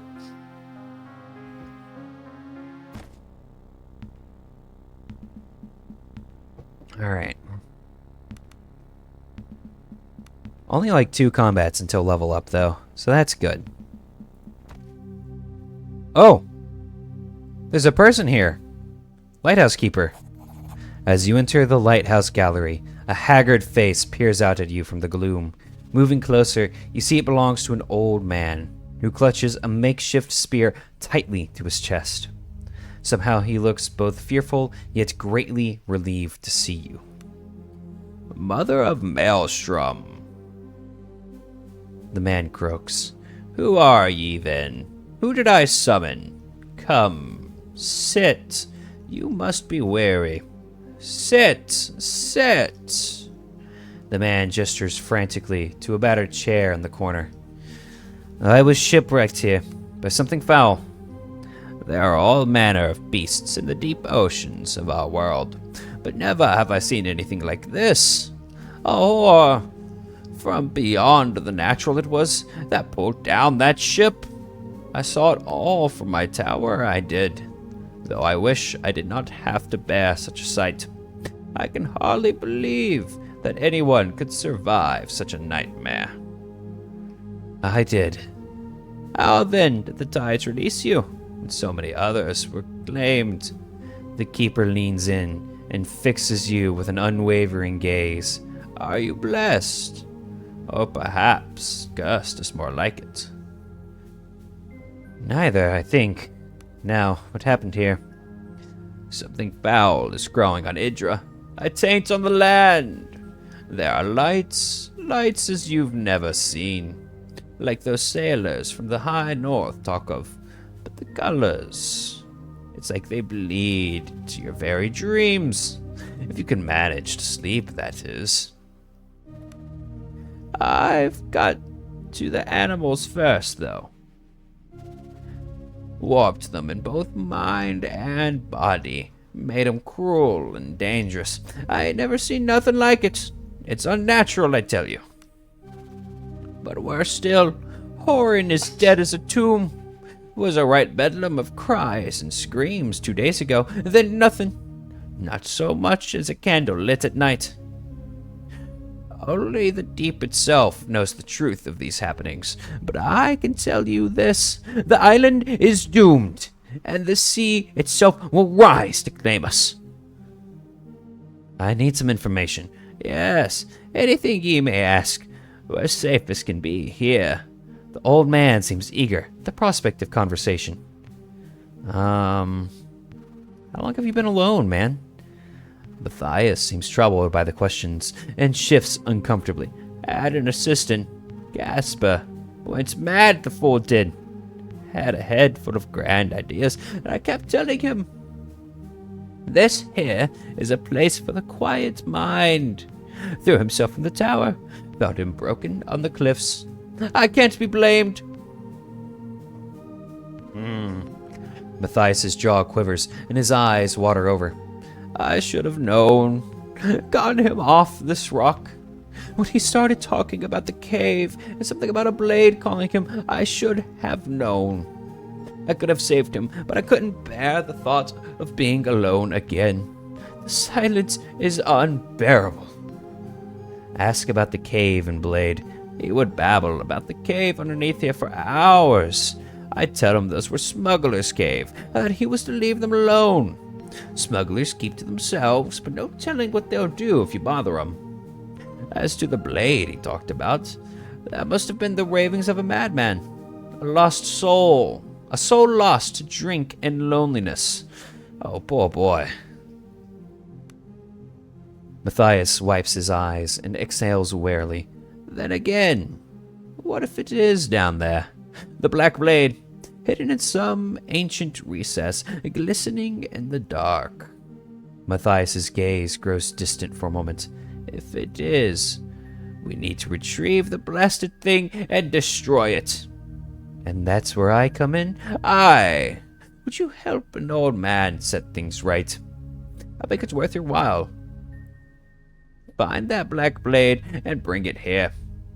I needs to see the thing that took Casper at least once before we destroy it.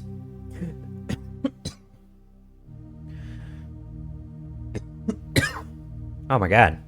This voice is destroying my throat. The entrance to the cave lies in the gully underneath the broken bridge. Be careful. You mentioned smugglers. Idra's thick with them, carrying wares to the mainland from Wraithen, a group of separatists who are plotting for the eventual overthrow of the Imperial power in Freemark. Okay. Islands riddled with caves, and they use them to store their contraband and whatnot. But they keep to themselves, and I want no trouble, so I let them be.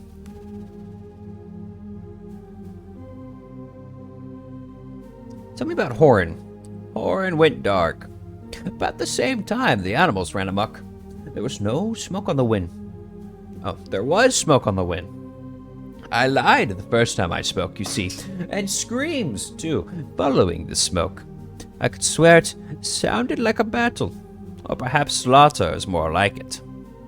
But I think there's a camp of sorts just north of town, ragged tents and such. Survivors, perhaps. I thought about going there to see for myself, but I changed my mind. The old man hangs his head dejectedly, before continuing in a whisper. Safer here, tending to the light.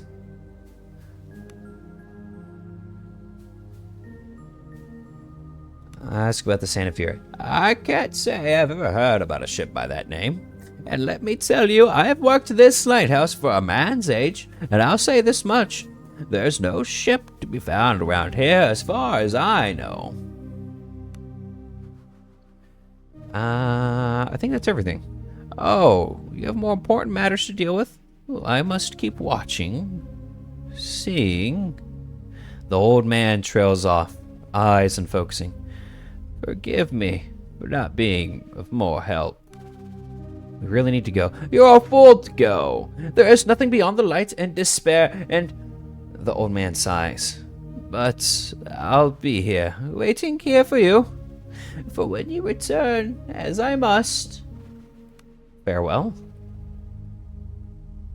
Ooh,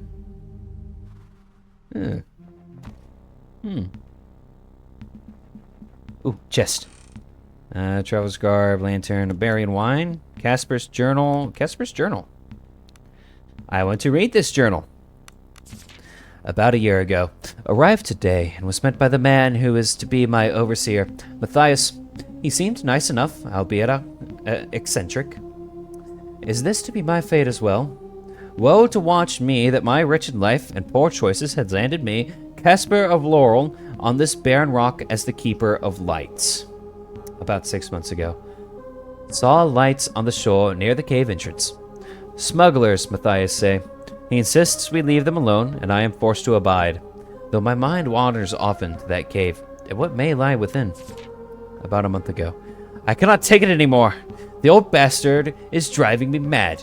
He spies on me and gives me strange looks, and I'm sure he goes through my things. I went for a walk to clear my head, and I ended up by the entrance to the sea cave. Something is calling me there. I hear it even in my sleep. Oh, about a week before your arrival in Idra. Dreams driving me mad. Always it calls me to the caves, to the deeper dark that lies beneath, where no man has treaded for eons. The looking stone and the ancient sleepers. The blade calls me. I can take no more.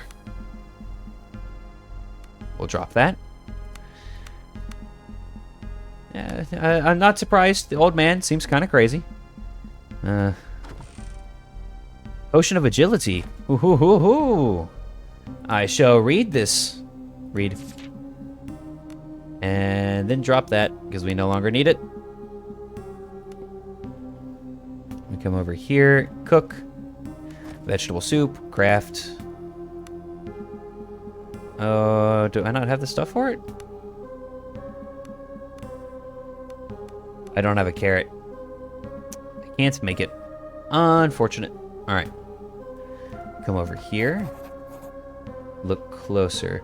Hanging on the wall, you see a dramatic but not particularly artful painting of a ship with torn sails caught in a terrible storm. Your mind wanders to the Zephyr and its grisly fate, and you shudder. Look closer. Leaning in, you notice that there is a name painted on the side of the ship. The Santa Fury. Could this be it? Is this what the rumor that the Santa Fe could be found near the White House on Indra meant? Examine the painting even closer. Examining the painting more carefully reveals nothing. Not until you turn it over. Written in faint lettering in the lower left corner of the painting's backside, you can clearly make out a poem of sorts. From the center of the three, the Santa Fe made her flight, setting out to hide her booty, all within the lighthouse's sight.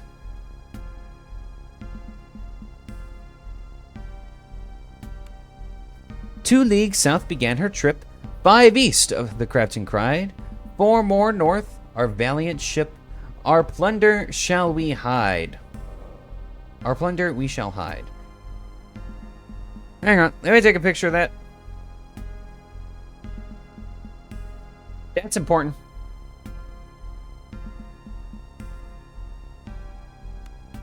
"Land ahoy!" went up the roar. "We'll lay our treasures there. Into the rising sun, 3 more, then dig and have no fear." Okay.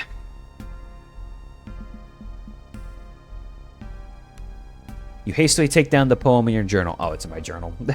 Excitement washes over you as you realize that you may, in fact, be on the trail of something more than an old sailor's tale. If you can make sense of the poem, that is. I think I know what to do about that poem. Force. Gold, amethyst. Cool.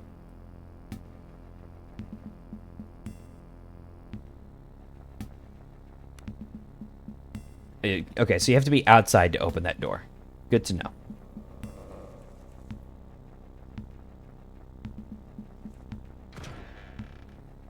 Okay, and let's go up here. Ooh, eggs. Okay, let's go back down here. So, again, the caves are where we need to go.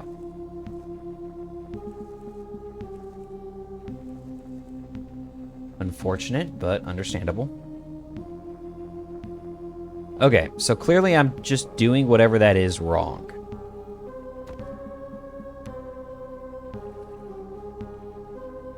So let's go back up to where it is, and let's...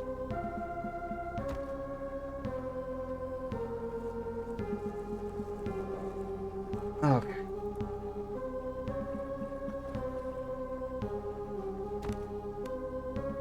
Weakly diseased. Well, it is what it is. -1 agility isn't like the end of the world. Okay, let's go back down here. Sword is clearly down here somewhere. I wonder if it's not that... Here, let's see if I can't save here. Save. Overwrite? Yes.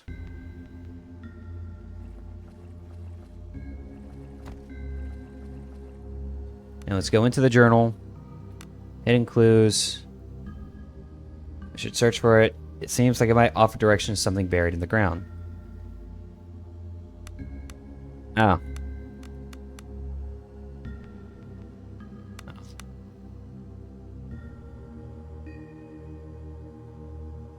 From the center of the three, the Santa Fe made her flight, setting out to hide her booty, all within the lighthouse's sight. 2 leagues south began her trip, 5 east, 4 more north. Our plumber, we'll get there eventually. Dive into the tunnel. Alright. So we will go north, east. We'll go north again. Continue. Swim back south. We will go east. Then swim east to get to the surface. Now we will dive into the tunnel. We will go west. We will go west. South. West. Dive into the tunnel. East. South. East. North. West. What?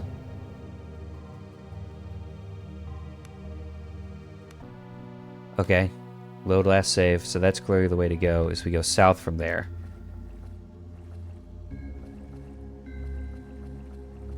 And if I find wherever the next... Yeah. Okay, so we go east, and then south, and then east again, and then north, then west. We go west. And then back west again. Okay. North, east, east, east. So clearly, like, there's something to do here.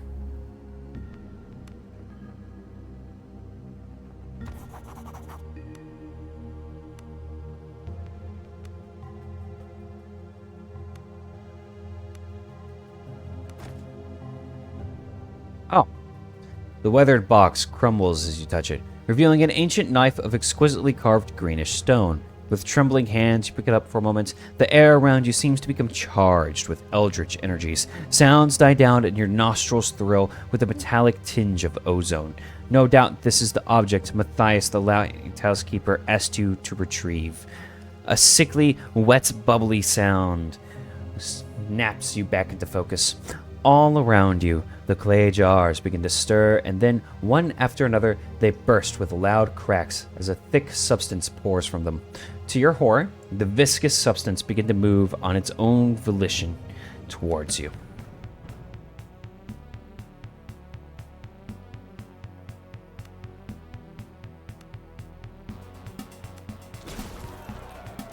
Oh, they have acid and poison damage. That's not good. Hamstring, whoop-pop. How tanky are they? Oh, they're pretty tanky, actually.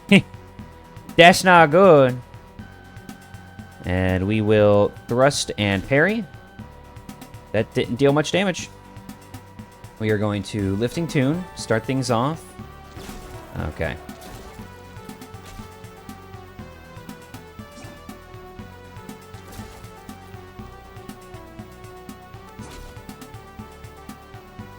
Okay, and fire damage. That did a lot, actually, to these guys. That is clearly what we need to do here. And you will thrust and parry and deal only 6. Alright. Fire damage, cascade, awesome. Please kill. Awesome. I'm not gonna lie, the cascade is kind of goated here. Hamstring.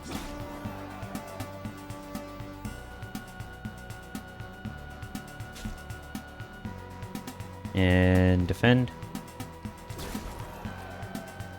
And defend. And smack. And defend.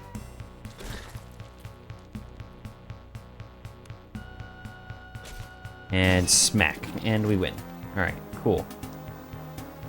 274 XP, not quite enough to level up, but not bad either. 400 to level, 1,000 to level, 800 to level. Okay, so my bard levels up much faster. Dive into the tunnel, swim west, swim west, south, and then west. Alright, so now there's a way, there's clearly a way to get this key. I will find the way to this key. We will go east, and then south, and then east. I know what it is. Okay, so we load here. We go in here, dive into the tunnel. We go east, and then east, and then south. Examine the corpse. Swim north. Swim west. Swim... No, that's not it. If it was one closer, it would be easy. Dive into the tunnel. Swim east. Swim south. Swim east. Examine the corpse. Swim west. Swim north. Swim west. Not quite. Okay. A little less safe. Yeah, it doesn't look like I can. Unfortunate, but is what it is. Let's just go take this to the old man. In the lighthouse, because I can't get the key. How sad. How very sad. I don't know, maybe we can have Roland try to break open this chest again. Of course. We're just gonna keep on trying till he can't anymore.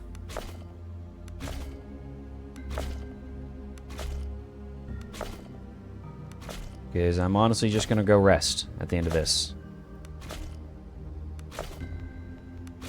I'm not getting it once, man. I think statistically, with the amount of times I've done this, you would think I would get it at least once. Oh. Oh, I can't. I don't have a +6, I have a +5. I just wasted a lot of health. Well, that was dumb. And up there we go. Whoopsie. My bad.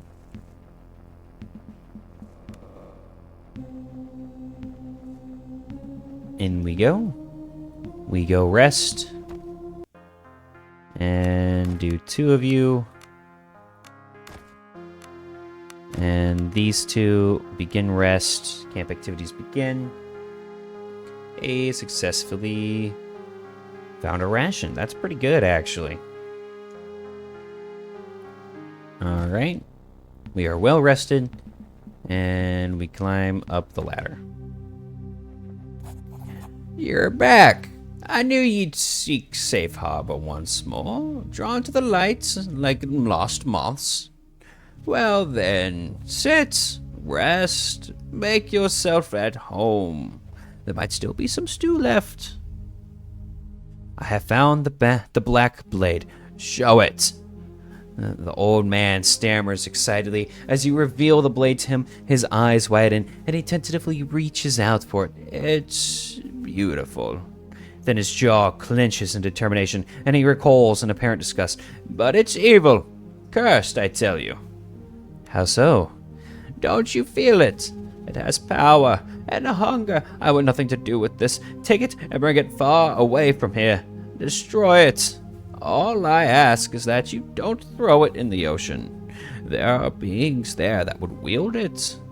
We'll see. In any case, I promise to make it worth your while, and I will. Take this. This will serve you well in your journey. It'll keep your body strong and free of disease. That being said, I would ask another thing of you. Go on. This here beacon is all's keeping the horrors of this island from my throat.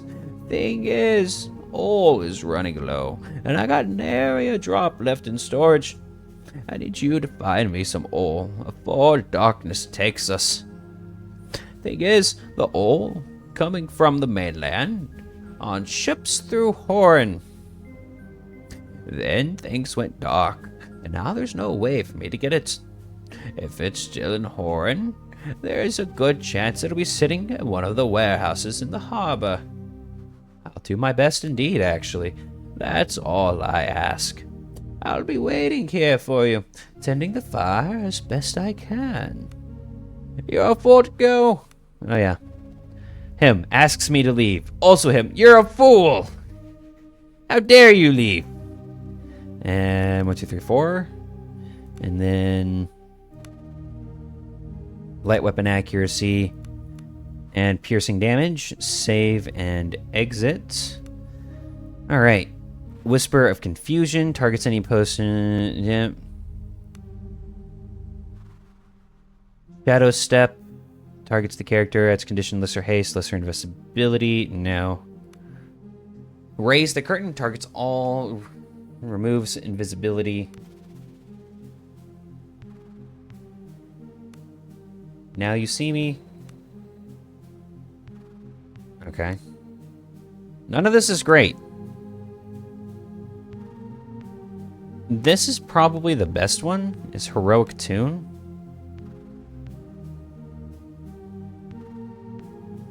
And then... because that gives willpower. That gives melee. Whoa, okay.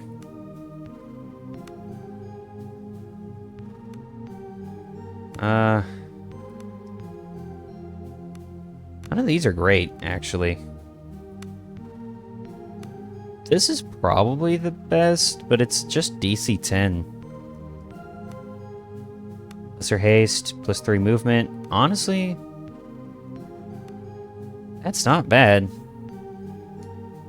But that's only really good for running away, which I'm probably not going to do a lot. We're going to do a Whisper of Confusion. To have some defense. Alright, cats, level up.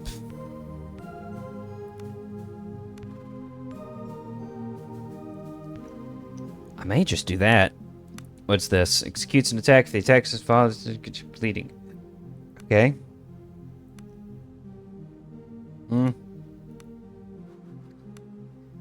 We are going to do this one. Increased backstab is pretty incredible. Save and exit. And Roland. We want... I mean, they're the same either way. That gives you cleave and that gives you deep cut. Cleave. We're gonna move towards that one. I mean, the next level will also be spent on Sword Expert. But either way, it's pretty incredible.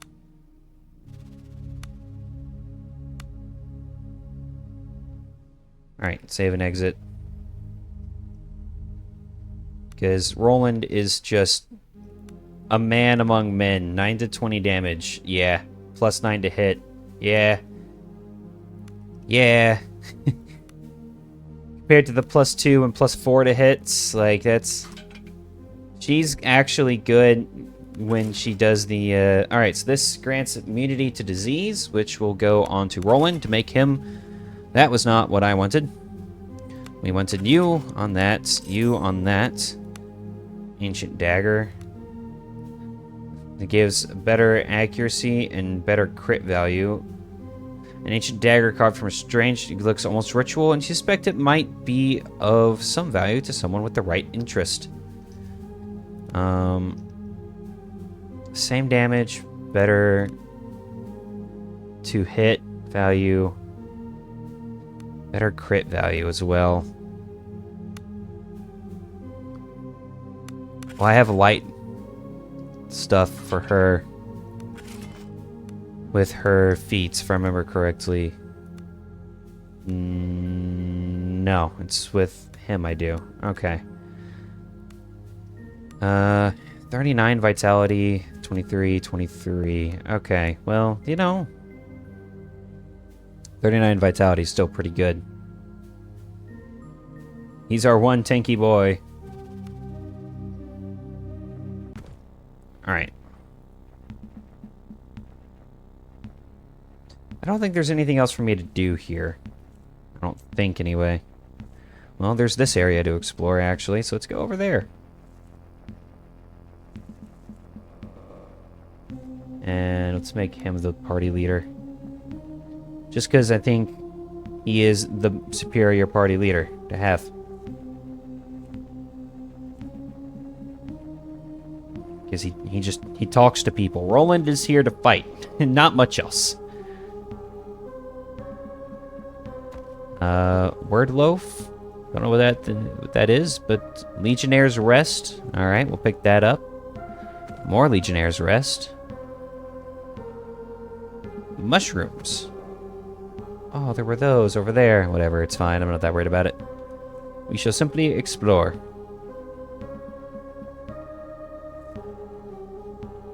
In the middle of the 3. Okay, hang on. This is the middle of the 3. It's gotta be. There's no other reason for this to be here. View the journal. Hang on. Wait. View the journal. 2 leagues south began her trip. 5 east. 1, 2, 3, 4, 5. 4 north. 1, 2, 3, 4. Land of Hor, we'll lay our treasure there. Into the rising sun. It rises in the east, sets in the west. Here. And now, view inventory.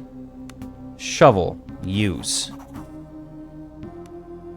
Digging through the rocky soil, you're almost ready to give up. Then your shovel suddenly strikes something metallic. A small but sturdy strongbox. Though it appears to have something inside, this is far from the fabled mountains of gold that Umbarian treasure ships were said to carry. Open the box. The box swings open without difficulty. Inside lies a small pile of strange and exotic-looking jewelry.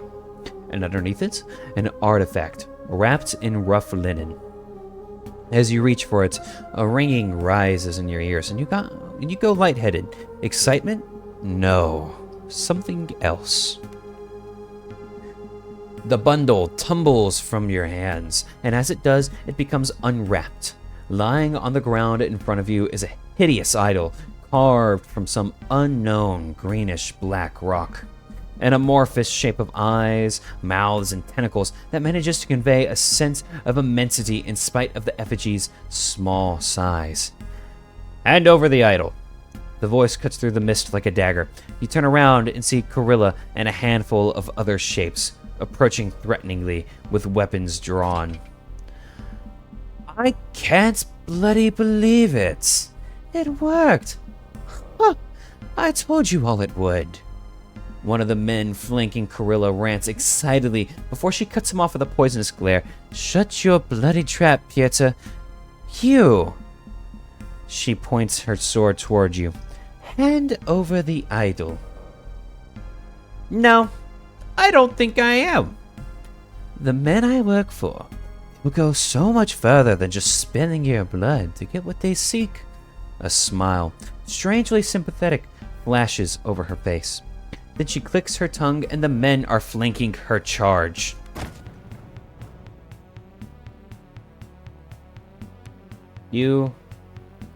Let's reorganize. You are going to go here. You are going to be in melee with those two. And you are going to be here to back them up. Alright, we're starting things off with you. We walk here, and hamstring, pop. Oh, he's heavily armored. Oh, God, they do a lot of damage. Alright, first we will do Heroic Tune.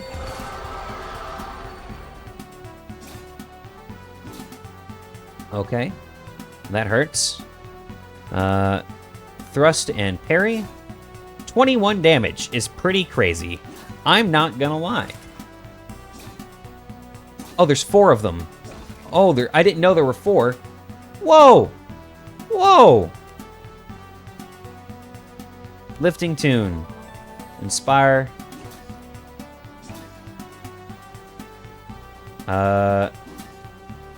What? Only 5? Okay, well, these guys are gonna wreck me. Roland can't win on his own. I do not believe. Oh, he's alive still. Whisper of Confusion.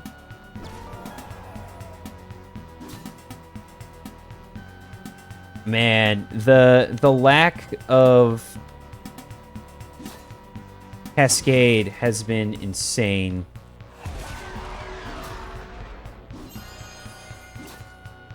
Not today, again, saves me. That one's dead. Maybe Roland can pull this off. But he is just one man. Only 4. That's insane.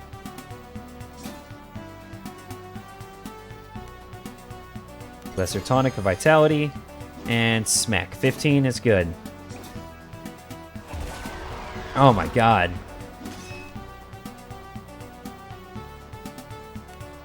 Lesser Tonic of Vitality. Thrust and parry. Kill, please. No, but he is injured. The defend, I think, mattered. Yeah, okay. Well, that's safe. Man, that could not have gone worse. Alright, let's try that again. Also, I need to rest. Oh, I have to go all the way back. Okay, that's fine, though. Begin rest.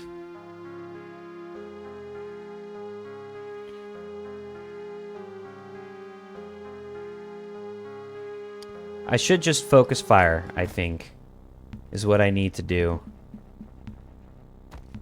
I'll go to him. Yeah, I found the Black Blade. How so? We'll see. Go on. I want to try that fight one more time.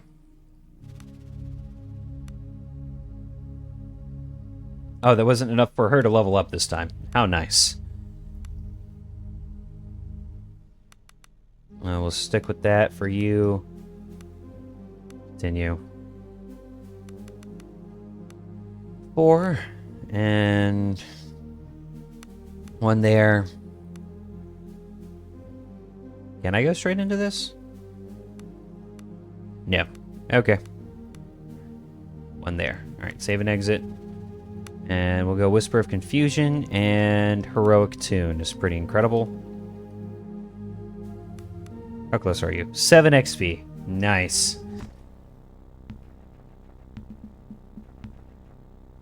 Well, we will have to deal with her being a level behind, it appears.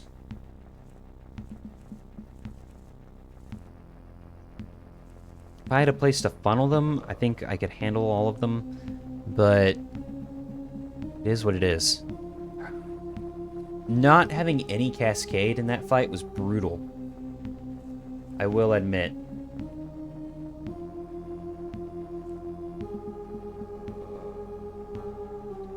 Yeah, it was here. Inventory, shovel, use.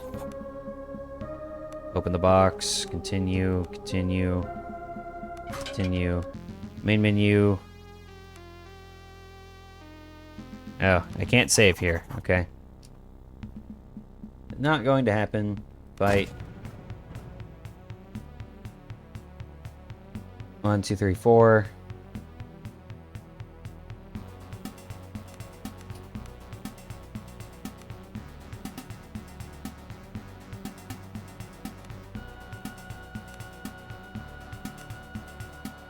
Begin combat. And they all start with a Lesser Frenzy. Nice. Alright. So here we walk over here. Oh, well, shit.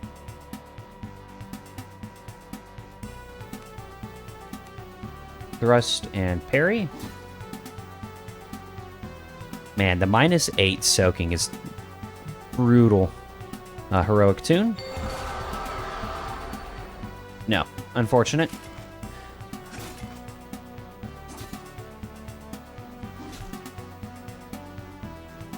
Okay, let's let her come over here. Hamstring onto him. Miss. Unfortunate. Swing onto them. Just deal damage. Fire Sprite. Come on. Cascade. Oh my god. Again with the lack of Cascade. That is brutal. Hamstring.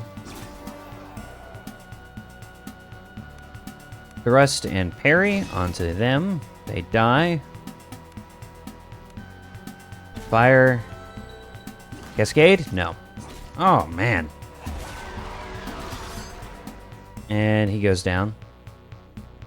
Is what it is. Alright, smack that dude. Smack this dude. It's all I can do with him. Okay. And we are going to Tonic of Vitality with you.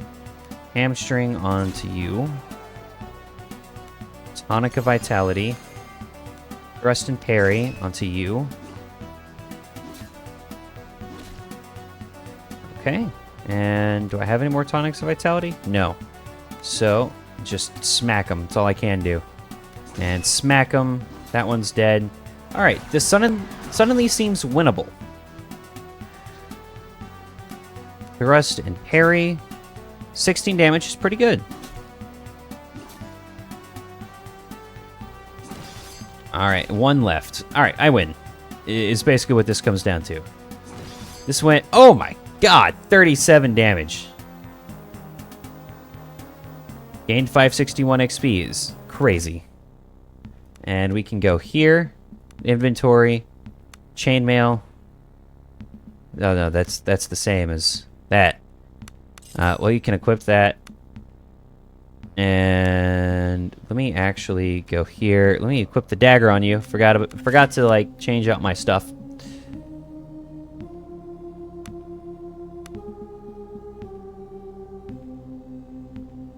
It was unfortunate. Okay. Exit, and now I can level you up. So we go to... It's not here, it was you. 1, 2, 3. Save and exit. Okay, and we go back to the bed to rest. And then we leave this area, because I've done everything I think I can here. This was also a brutal area. I have 2 people that can actually do things. And of course, the Birdman himself fell. Yet again. Because he is squishy. Very squishy. I'm gonna run out of food at this rate. And begin rest. Hey, cat found a ration. I will gladly take said ration. I'm not gonna lie, rations are going to be important for me. Okay. How close am I to leveling up? 1600, 1900, 1300. I wonder why cat takes so much longer to level up. Alright, and let's go this way. What are you? What are you, actually? Wreck sites. Broken bodies and debris litter the rocky shores of Idra. In the distance, you can make out what appears to be the remains of the Zephyr's Hole. Enter. I don't know if there's anything here. But we shall find out. Ooh. Ooh, there's stuff. Crab. I'll take crab. Food is good. There's people here. A small group of exhausted figures sit huddled around a small campfire. You recognize them immediately as a small group of survivors from the Zephyr. One of the men suddenly notices you, and the men stumble to their feet, smiling at you and waving you over to their meager fire. Approach peacefully. A gaunt-faced man that looks like he spent more years at sea than ashore stands before you. If you recall, this was the Zephyr's first mate. You remember his crewmates calling him Snow. He offers a smile that doesn't quite reach his eyes as you approach. Whoa, whoa, whoa, whoa, whoa, whoa, whoa, whoa. The first mate is dead. I picked up the thing off his body.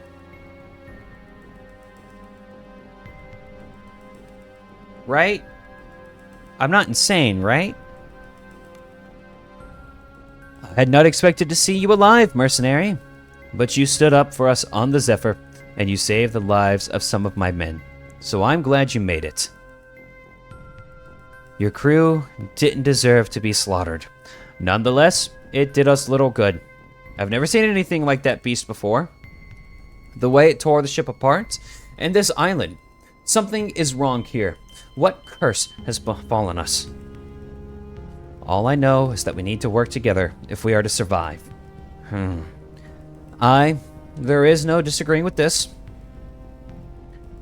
Though my men and I have not to offer, except our fire and what shelter these huts may provide. There are beds inside if you require, but little else. There is one last thing, a favor I'd ask of you. Go on. If you come across any more of my men, tell them where to find me. Both I and the guild will thank you if you do. I have some questions. About the other survivors. Never mind. That dude is useless. Pretty sure that dude is dead. Got work for me? Who are you? No, No, I don't want to do that, actually. I want to wait to find more actual NPCs with stories. I don't think there's anything else here. And I'll walk north for a bit, but, like, I don't think that's it, yeah. We follow the road. Oh. The coastal pass. Alright. The winding coastal road constricts as steep cliffs press in more from the north. The dense fog reduces visibility to a mere stone's throw, and you feel an uneasiness rise in your stomach. Then, as in response to your concern, a bizarre, monstrous growl echoes through the cliffs ahead of you. Frozen mid-step, you scan the mists when the unmistaken stench of rotting flesh is wafted towards you. Something large and deadly lies ahead. Roland places his hand on the hilt of his weapon as he scowls into the mist. Keep your wits about you. I fear we may have our work cut out for us. What do you recommend? I say we forge ahead, but let's keep our wits about us. I'm inclined to agree with the big man, Katz adds as she looks around nervously. I agree. Let's go. You swallow hard as you ponder the dangers that may lay ahead.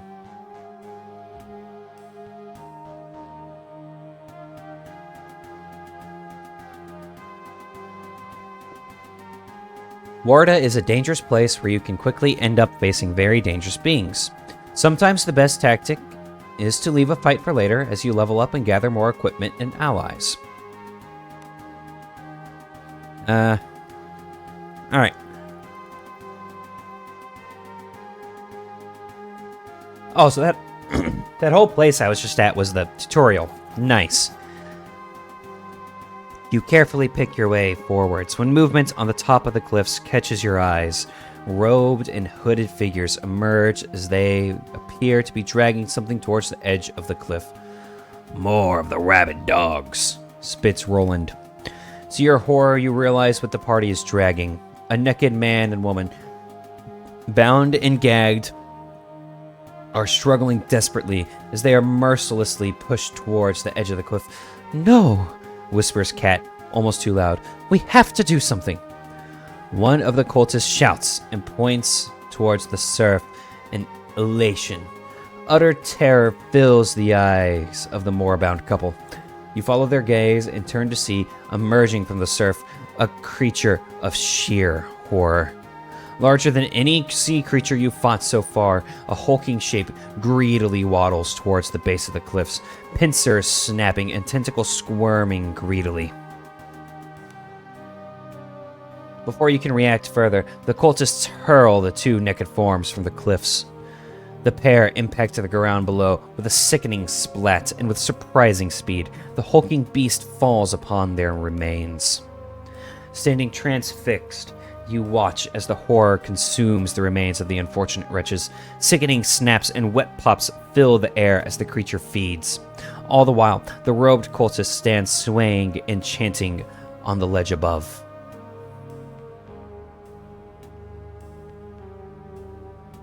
Do I join the worship? No, we're attacking the terror. Alright, Roland is going to start here. And she's going to start here. And we're going to begin combat. Roland will take one step forward, and we will thrust and parry. 12 is pretty good. Alright, we are going to Heroic Tune. Hey, Cascade. And then Lifting Tune. Get 3 different buffs going.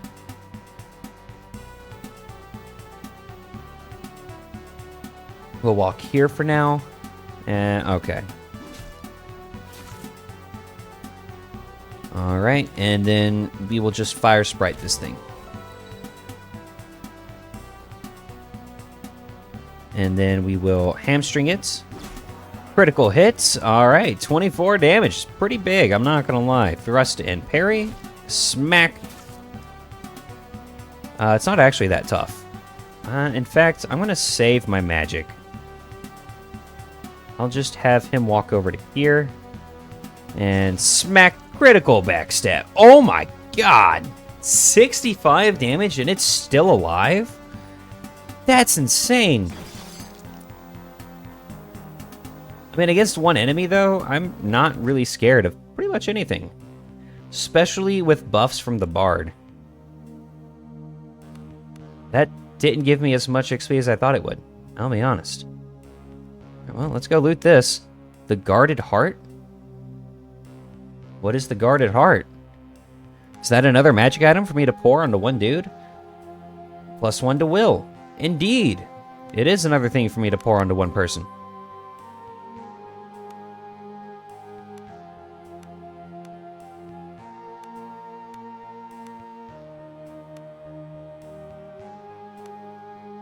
So immunity to disease, +1 to will. A really good two-handed blade. That does a lot more than 1 to 20. I'm sure. Character, attributes. I'm positive it is more than 1 to 12, because he just does a lot of damage. I probably should go up to second wind at some point, but like... it'll be fine. Alright, we're gonna go deal with those two. We're gonna find... No. Go back. Go back. No, I can't. Okay, well this is the place, isn't it? Before you, the unmistakable mess, squalor, and desperation of a refugee camp sprawls around a small farmstead like a festering wound. Enter. Oh, there's a guard. A soldier dressed in the ragged remains of what you assume is the livery of Horan. He looks hungry, shaken, and on edge. Talk to the Chamberlain over in the barn. If you want something, just leave me alone. Yeah, they all have the same voice line. Entering the ragged camp, you notice a small crowd nearby, arranged in an inward-looking ring. In the center stands a formidable, armored woman. She carries an unmistakable air of authority, and the insignia on her armor marks her as a cleric of the Order of Sepulchites, an imperial religious order that tasked with caring for the dead. Okay. The tattered band of refugees surrounding her are agitated and shouting over one another. But there are so few of us. Horn was home to 200, and we're but a few score left, cries a ragged man with tears in his eyes. By the golden corpses, there must be survivors, beseeches another. And who are we to send? Half of us won't live through next market day, and the other half ain't fit to hold as much as a stick. An old crone interjects, panic quivering in her voice. The crowd erupts in a cacophony of desperate appeals. The cleric raises her arms, and the crowd falls silent. Her sonorous voice rings out. We may indeed be cursed, but Aldon is right. There may yet be survivors in Horan, and it's my duty to go to their aid, or at least to learn what fate befell them. The assembly erupts again, some blessing the cleric in tears of hope, others clinging to her robes while pleading for her to not risk her life. Through the crowd, the woman catches sight of you and nods curtly. She turns away and begins to load up on surprise, no doubt intent on making good on her promise to the panicked refugees. Well, I want to go talk to her. Is it her? Are you her? You are. The imposing cleric holds up a palm in greeting. Welcome to our new home, stranger. The people of this island know me as Drina. I serve the Golden Dead in this camp. These people are under my protection. What brings you here? I was headed to Horn.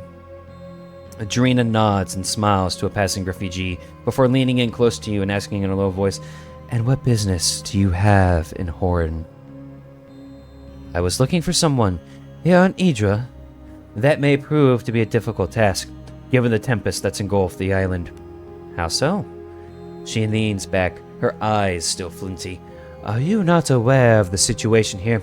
These people say the island is surely doomed. Her eyes bore into you, gauging your reaction. And what say you?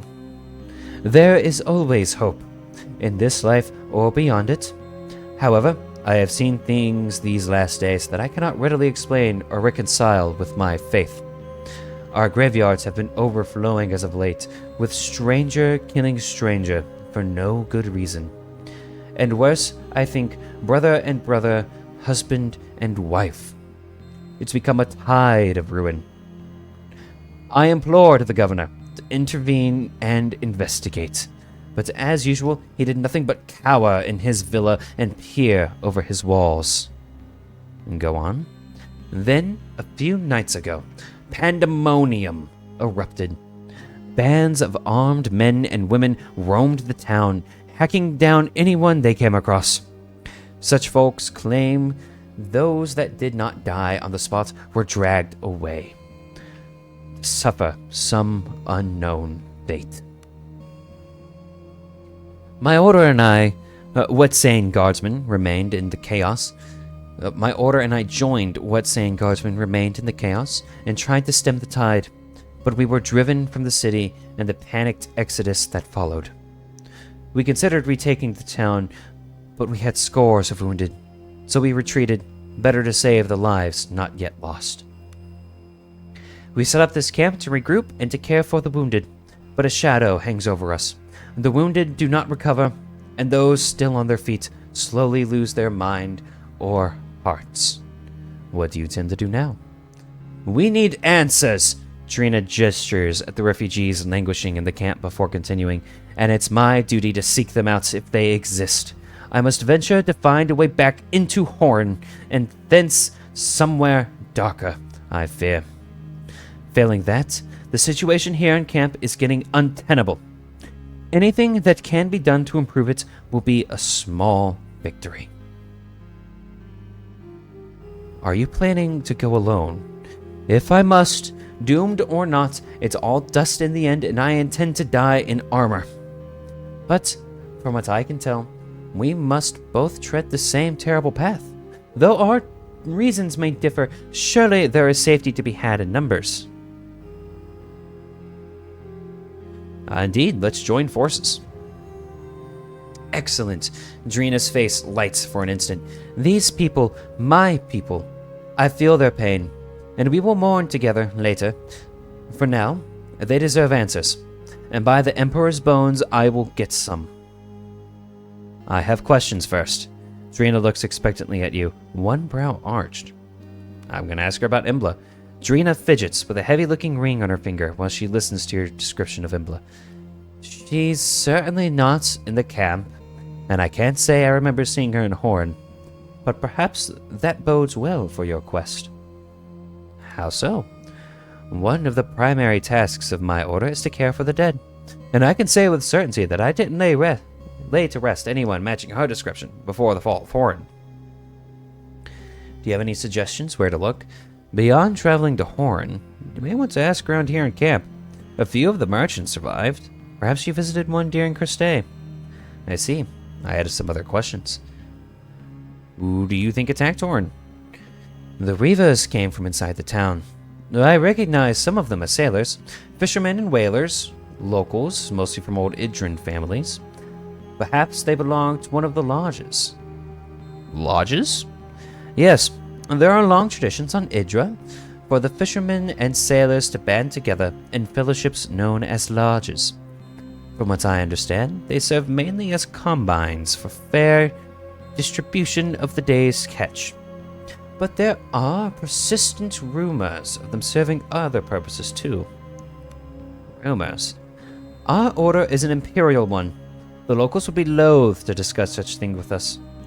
I've always suspected they practiced pre-imperial customs of ocean worship, including offerings to ensure safe travel and bountiful catches. I see. It's time to go then. Before we leave, we should seek out Marcus, our leader of sorts. He's holed up in the stable trying to organize this mess of a camp. Holy ashes, no one tries harder than him. but the task at hand is monumental, and he needs help. Alright. I need to get Ol for Matthias, Lost Sailors. Yeah, okay, whatever. Not worried about that. And let's level her up and see what she is. So, you are a hospitaler. Inventory, what armor do you have? Medium armor. This is actually pretty good. Mace. She needs a shield. Oh, she has a shield. Okay. And so are you tanky? 28 vitality? I mean, you're tankier than the others with better armor, so I guess she'll be a front line. We'll see. Shield training, what does that do? +1 shield use. Okay. Let's begin studying schools of spellcasting or spells or invest in other such schools. Imperial Litany. Fortified Will. Get that. Tier 1 beer strength, cure moderate poison, minor lay on hands. Okay. Okay, so that's probably what I want to do.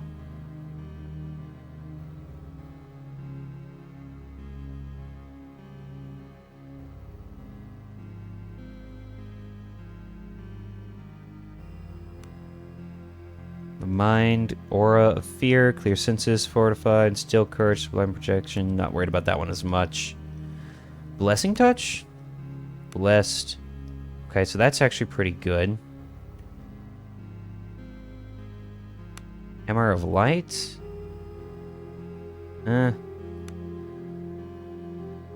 Phalanx. Ooh. Interesting. We're gonna go with these three, obviously, and then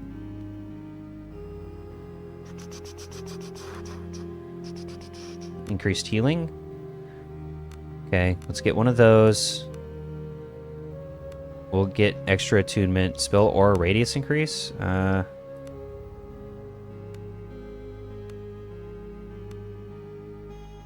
Increased attunement. Let's go here. 1, 2, 3, 4. That takes 5, and I don't have enough.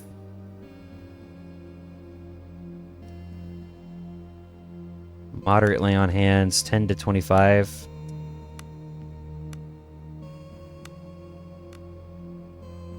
I think that will be good. Aura of fear.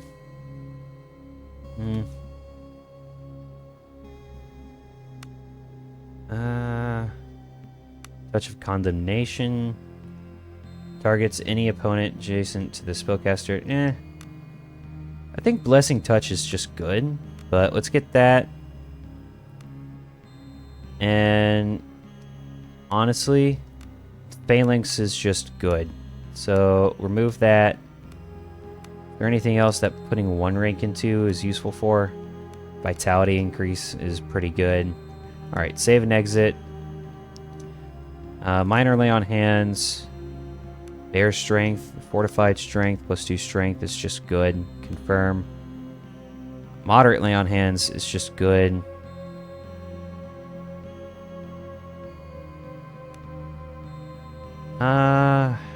Those are all pretty good. Fortified agility. I'm not as worried about that. Cure moderate poison. Poison is pretty good to get rid of, but we'll go with regeneration instead. No, because that doesn't matter as much. We'll do moderate poison. Alright. Alright, and your attributes. What are you good at? Healing and diplomacy, but I'm better at diplomacy. I have a +8 to diplomacy. I'm really good at diplomacy. I actually should probably use you right now. You're moderate poison. Are you poisoned? Is that what this is? No, you're diseased. Wait, you're immune to disease. Why are you not? Whatever. Okay, let's go talk to people. I need to be on you to talk to people. You look like someone that can be talked to. The woman before you has the rugged and vital look of a life lived on the frontier. Though her clothes are rich and tailor-made, she wades through ankle-deep mud with rolled-up sleeves, hefting heavy crates of goods off a broken cart. Do you need help? And then the poor, lonely woman would owe you a debt of gratitude. Is that it? She snarls.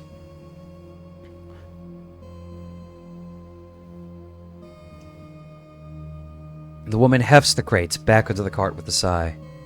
Forgive me. I'm not myself.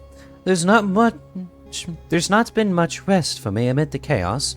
All this jabbering about the end of all mankind is starting to wear on me. In any case, I am Mija. I ran, an emporium in Horan. But you are not from Horan, are you? Mija's eyes light up with suspicion. What brings you to Idra, We were shipwrecked just off the coast. I'll ask no more, but it seems my merchant's intuition was right. Either way, we may yet be of help to one another. Mija hefts the last of her crates off the damaged cart and into her makeshift tent, and I still have a modest selection of wares with me. Oh, what have you got for sale? Only what I had with me when Horn fell, but I'd be delighted to show you. They're still the same quality goods I'm known for. Show me. All crude weapons.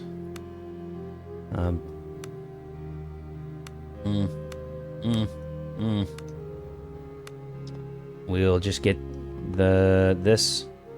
Just buy all of those.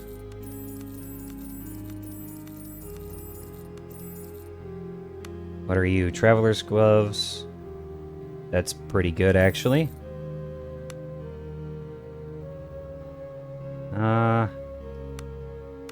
Ooh. That's really good. So is that, though. That's just better. So let's just get all of those. Recipe mushroom soup. Yes. Cheese plate. I don't have any cheese. Potion of bless. Not as worried about. Poor padded armor. No. Poor leather armor. Not that worried about. And we'll get this. I just need arrows of some kind.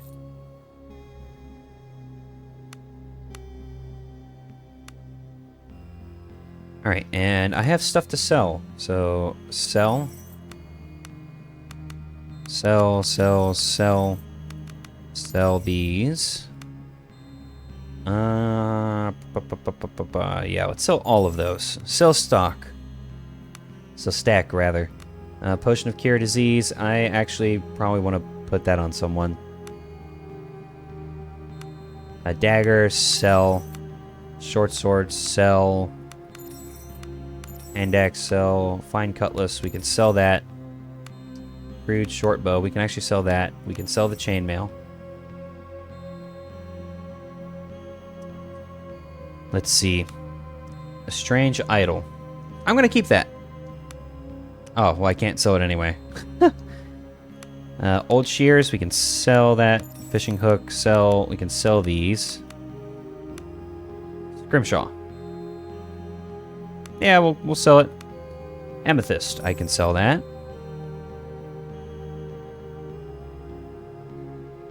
Nautical Guild seal. Nope, not selling that. That is for me to keep. Alright.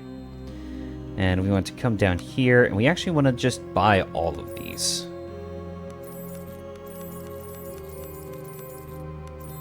And then we'll spend what money we have left on lesser tonics of vitality. Alright, that's all we have left. Well, there's these. Used in beef stew. Well, I'm going to keep that for beef stew then. Alright, that should be good. And now we go to, not the journal, this, read, and alright, that's good.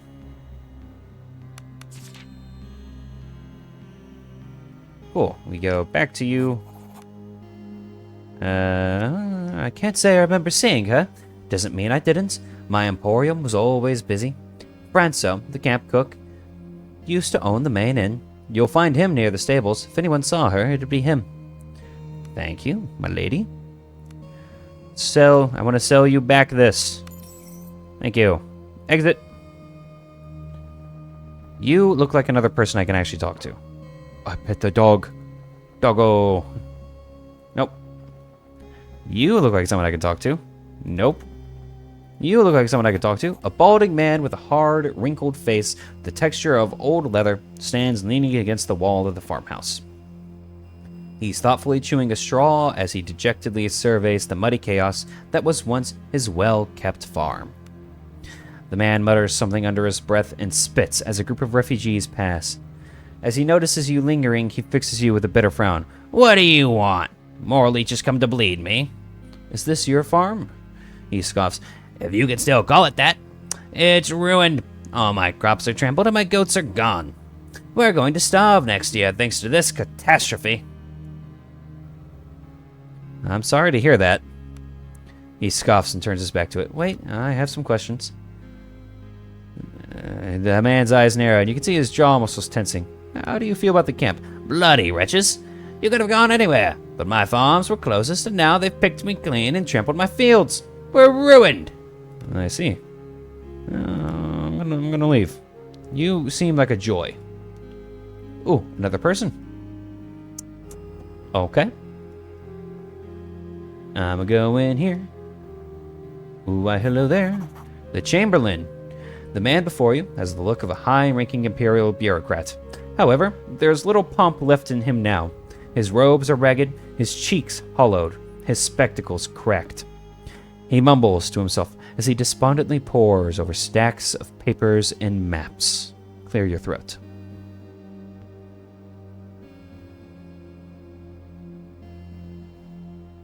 He looks up at you with a start. What's this, then? More mouths to feed? Or, by some miracle, do you come laden with supplies, medicine, and men-at-arms? Drina gives the man a strict look. Marcus, we're in no position to turn allies away. Common courtesy will go a long way. Say nothing. The man sighs and sinks further back in his seat. Forgive me, I am not myself. The world seems to be coming undone, and I am left holding the pieces. He wipes his balding head with a piece of cloth. Marcus Stonehold, at your service. Chamberlain to the most glorious office of the governor of Idra. He makes a sharp little bow, his words dripping sarcasm. How may I be of assistance? I've come to offer my assistance. Marcus blinks bewildered. Is that so? He gestures to his papers. With the governor missing and the camp overflowing, things are chaotic, to say the least. Any assistance you can offer will surely help me avoid an early grave. Drina offers a sympathetic smile. If we can help, we will. The color drains from Marcus's face. But Drina, are you leaving as well? I need you here in camp. We have already discussed this. I cannot do this without you. I'm not a leader. I'm a glorified scribe. Who will keep their spirits up?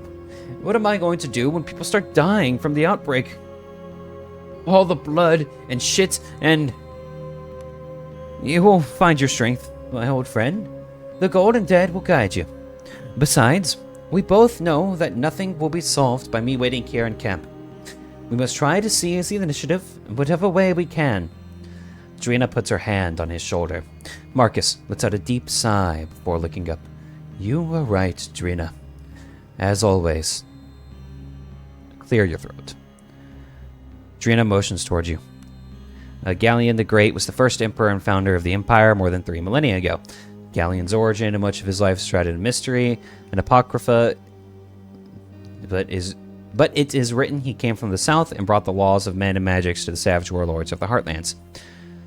It is also said that he was born of 3 women and at the end of his reign did not die, but rather became one with the reticulum. See Gallian's Ascension. Gallien's ascension. At the end of the reign of the first Emperor Gallian, he is said to have ascended and become one with the reticulum. This was taken as a sign of not only his divinity, but the divinity and legitimacy of every Magos emperor since then. Gallien's ascension is used today as the start of the modern imperial calendar. Okay.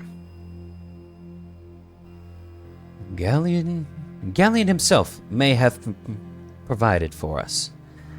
Marcus looks up at you, seemingly having forgotten you were in the tent. I'm looking for a way into Horin. It started some days ago. I was woken in the middle of the night by the governor's guards. They told me we were under attack and that packs of crazed brigands were already roaming the streets, spilling blood by the riverfall. I never saw such chaos before. The dead lay strewn in the streets, and we had to sneak from corner to corner just to get away with our lives. Go on. By some stroke of luck, we came upon Drina and a handful of other guards and managed to make our way to the gates with what survivors we could find. We set up this camp whilst well, frankly, I don't know. All I can do is try to keep us alive till tomorrow. What can I do to help? He lets out a sigh. Oh, where to start? This camp is a disaster. There is no medicine for the sick and wounded, while madmen and beasts bay for our blood at the gates. The haggard man wipes his brow. Go on. The people are starving around us. Already, this very young and very old have begun to pass, and soon none of us will have the strength to fight should the reavers come for us. In other words, we need food, and we need it fast. Talk to Franco. He's serving as our cook and quartermaster, and he might know where to start. You'll find him just outside this barn. And you mentioned a disease outbreak. Indeed, disease is spreading in camp. Hierophant Droll has set up a makeshift infirmary in the main house, but so far he's had little luck in combating the infection. Help him, and you will have helped us all. I'll do my best. Marcus sighs deeply. If there is nothing else, my migraine needs tending to, amongst other things. The Chamberlain gestures to the piles of papers surrounding him. But I have questions. Nope, no, I'm not going to ask those questions. Those questions suck. Alright, let's go this way. Got work for me. I'm not going to hire a mercenary. Nope, not doing it. I don't have the gold for it either. And it's better to find people that will be NPCs with actual lines. You! Come hither! An old man looks you carefully up and down, as if evaluating some farm animal. You find him somewhat unnerving. Decrepit as he appears, there is nonetheless some unnatural vitality about him. Magic, no doubt. What are you doing? Why, I'm examining you. There's something about you. A sheen of sorts. Something in your past, or perhaps your future. I cannot tell. Who are you? That is indeed the question. The man answers obtusely. He squints and strokes his beard as if trying to remember some long-lost memory. You may call me Malachi. I am a purveyor of sorts. Say, you strike me as one who might be on the lookout for exotic ware. Show me. The Sparrowhawk. The Sparrowhawk. Is that an Earthsea reference? I think that's an Earthsea reference. I can't afford any of this. These are all incredible. But I can't afford any of it. So, we leave. Exit. Alright, and we come over to here. There's so many people to talk to here. It's actually kind of incredible.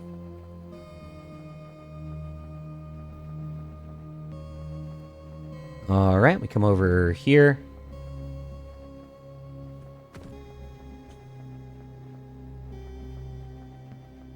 Oh, a sigh. You approach a man sweating profusely and caked in dirt. He's hunched over and panting, seemingly winded from the hard work of digging graves. Who goes there? The man jolts to hefting his shovel as a weapon. I'm not looking for trouble. Why so jumpy? Why so jumpy, he asks. Well, since you ask, I drew the short straw, and it's fallen upon my wretched shoulders to bury the dead. He just shoots Drina a sulking glance. And if I don't get back to it, I'll be food for the fellhounds before you know it. The fellhounds? Haven't you seen 'em?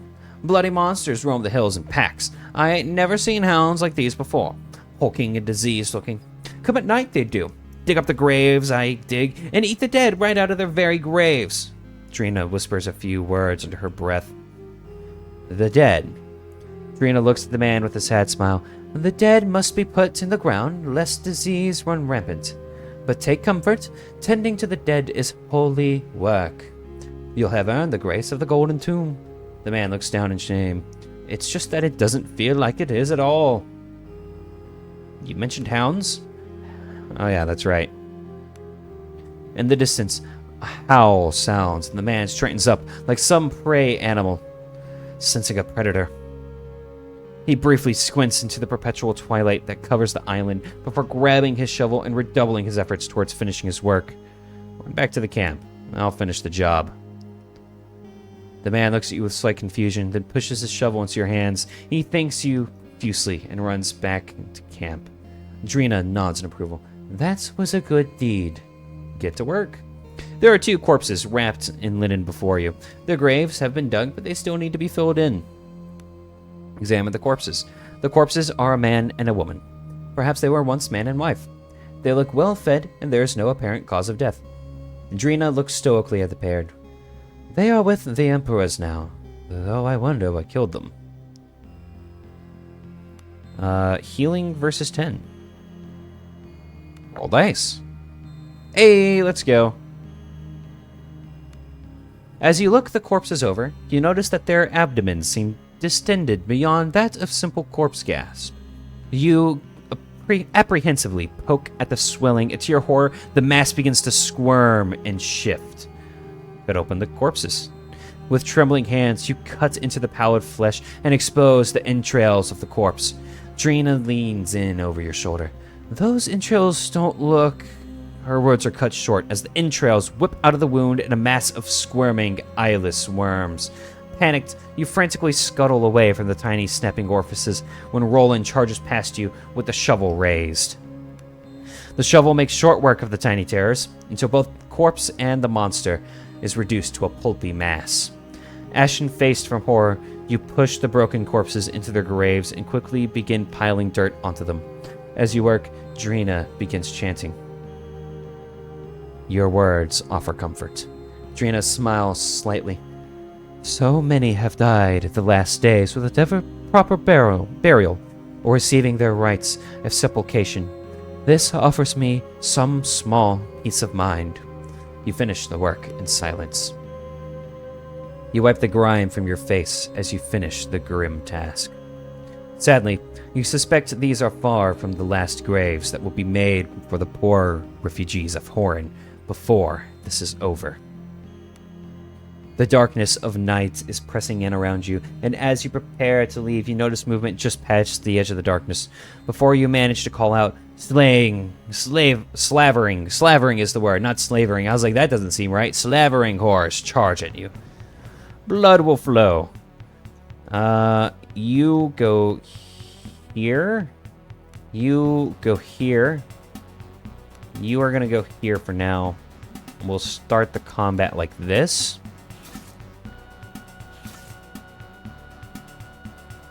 You are going to... What does this do? Fortified will. Okay. I'm going to go ahead and use that. Just in case. Oh, and that let me... Cool. Smack. Alright, and you shall go here. Alright. And here we are going to... Heroic Tune. Cascade. Awesome. Hopefully we'll cascade again. And... What's my attunement? Alright. thrust and parry. Okay, well that just demolished one outright. We love it. Smack. Backstab. 54. Oh my god. I don't think I need to lifting tune here, but I'm going to just because I plan on resting after this fight anyway. So, fire damage.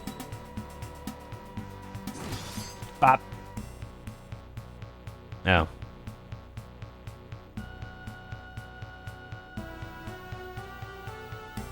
Oh. Unfortunate. Go smack him. Oh, he's still alive. Look at that. Backstab. How much damage? 54 again. That's actually insane. Loot. Okay.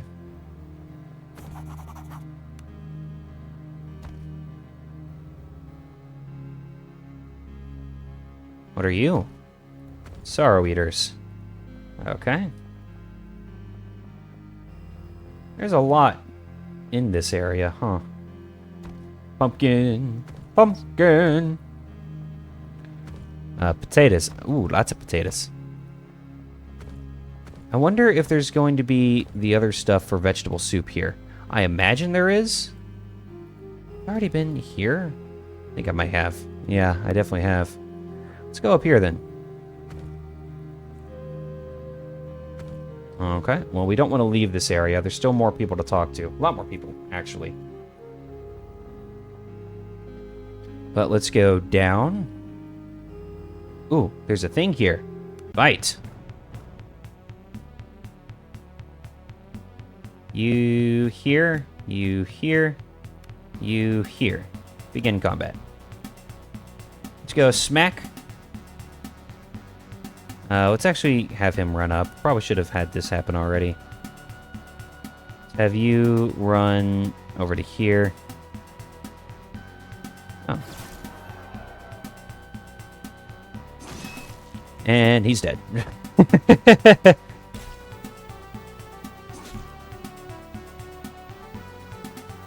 Alright, and smack.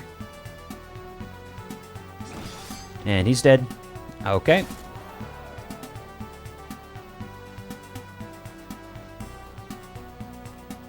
And smack. Oh, he's dead. That's it? Okay. 98 XP is basically nothing, but, you know, I'll take it. More potatoes. Just all the potatoes. Oh, onions. That's pretty good. Are there more fields? I think there might be. Hopefully there are. Let's grab this. Ooh. A potion of frenzy. I don't know if that's actually any good. Penny buns. Let's go back this way. Slaughter cap? Is that what that was? Picked up some items. Nice. I assume that means it's more than one thing I picked up. Some items. Yeah. I'm just going to assume that means it's more than one thing I'm picking up at a time with these. I need to go back into the camp. Because I definitely walked out of it. So let's walk back into it because there's people in the camp I still need to talk to. So I need to go in the main building and I need to find the stables, wherever those are. These must be the stables. The child is ragged and muddy and crying in great big sobs. As you approach, she wipes her nose and looks up at you, her eyes widening somewhat at the sight of Roland. I'd prefer we just got on with our work. Roland grunts. What's wrong? I can't find Frogert. I just had him, and I was playing, and now he's gone and all alone somewhere. Who's Frogert? Froggert's small and green and fluffy, and he's my best friend, and now I've lost him. The girl looks truly heartbroken. Hurry, he doesn't like to be left home alone. He's afraid of the hounds. I'ma go find Frogert, I guess.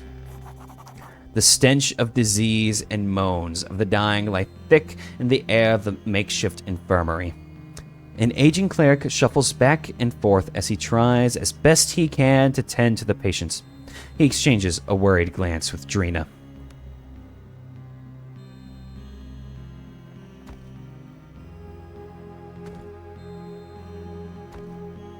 Ooh, ooh! So you are used for lesser attunement.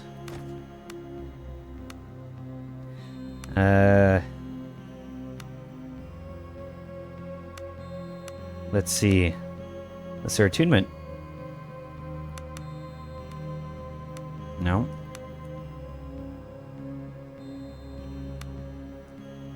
Nope, I don't know. Let's go talk to this dude. The gray-bearded cleric is thoughtfully wiping blood off his hands as you approach him. Oh, forgive me. I didn't see you there. Are you sick? Fever? Stomach pains? Bloody stool? I don't think so. Should I be worried? The man examines your face and looks in your mouth. No, you do in fact seem fine. Sadly, many are not so lucky. Is it as bad as we suspected? Drina asks. Draw leans in and his voice drops to a whisper. I fear it is worse. Some sort of infection is spreading, and so far I've been unable to cure it with neither spell nor concoction. I am, in fact, at my wit's end. A note of desperation creeps into the old man's voice. Anything I can do to help? If I can't find a cure, this outbreak may be the death of us all. Though I wouldn't know where to start. That is... A woman, Hannah, came to me with her boy, struck down by the outbreak. She appeared a simple girl, and when she pleaded with me to look for a folk remedy, I chided her for it. Called her foolish. Surely imperial medicine would prevail. Perhaps I was the fool. I wish now I had listened to her. She left camp, but I think she can be found in the little cottage south of here. I beg you, seek her out on my behalf and hear what she has to say. Do you have anything to trade? I don't have the money for this. I don't have the money for this at all. We shall leave. Exit. Ooh, ooh, ooh. There's a thing here. A door, in fact.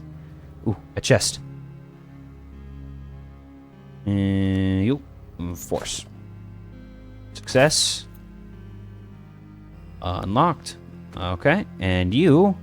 Profane Necklace of Awareness. Okay, let's see what this Profane Necklace of Awareness is and what it does.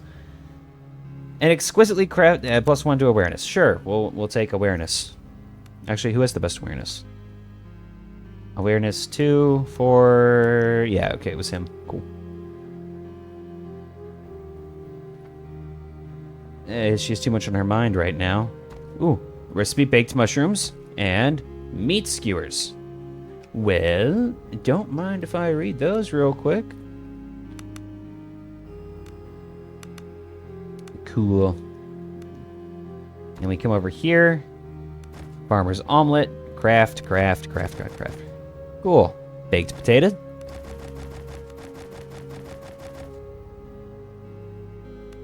I'm out of potatoes. Baked potatoes. 27. Hey, let's go. Better than regular potatoes. Alright.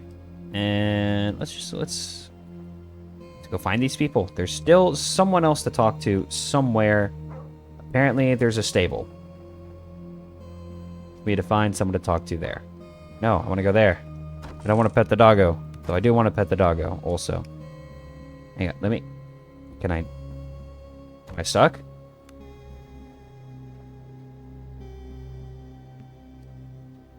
Doggo? Doggo has me blocked.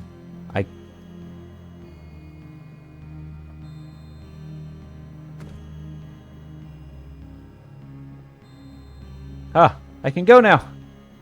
The doggo is no longer trapping me. I think you're... Yeah, you're the Chamberlain.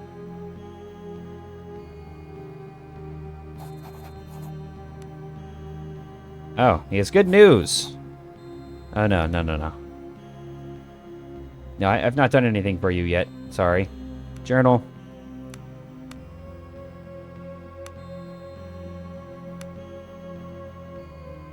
Marsa, a young girl, stuffed animal. Frogger, getting it back for her might be a small act of horror. Okay, well. Comfort, no. Sea of Horrors, I think it was. Alright.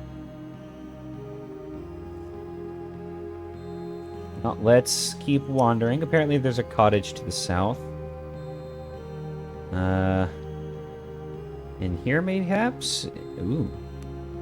It's Hannah. Hey, look at that. A tired-looking young woman is rocking back and forth, cradling a sick-looking child in her arms. The child whimpers in pain as the mother tries desperately to soothe him. Are you Hannah? The woman peers up at you, her eyes wide and desperate. What's it to you? That old arse send you? Well, it don't matter now. My Alan's sick. He needs medicine. Medicine? Yes. Oh, if only I could visit my mother Katak. The women say she might be able to help my Alan. But dead emperors knows if the old woman's even still alive. He was Mother Katak. An old woman who has provided us with remedies for as long as I can remember. She lives in the forest deep in the island's interior, but they say it's not safe to stray from the camp, and I couldn't leave my boy in any case. But you could go. I could tell her Hannah sent you. She'll know just what I need to cure Alan's. I'll see what I can do. The Golden Ted bless you. I suppose the clerics will want the medicine for the camp, but I beg this of you. Bring a dose me Alan first. Please. I don't think he has long left. Well, in that case, we shall go.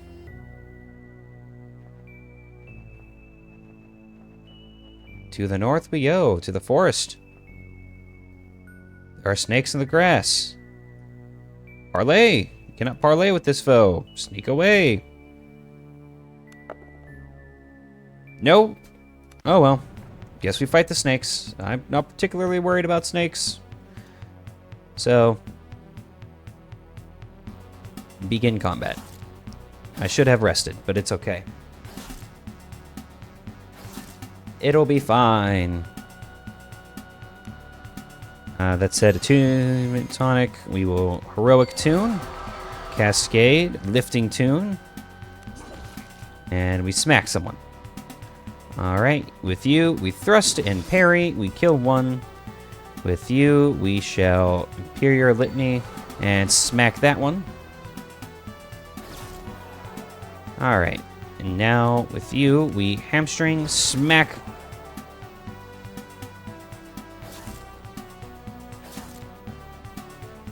And with you, we move. I can't move there, apparently. Smack! Oh my god. I just demolished them.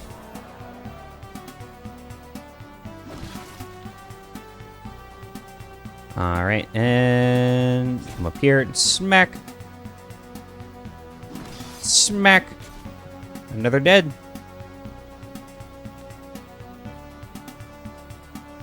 And smack. Backstab 55. It's pretty good, man. And pop. Yeah. Alright. Having the extra person helps a lot, as it turns out. I can't make camp on this map. Oh. Oh.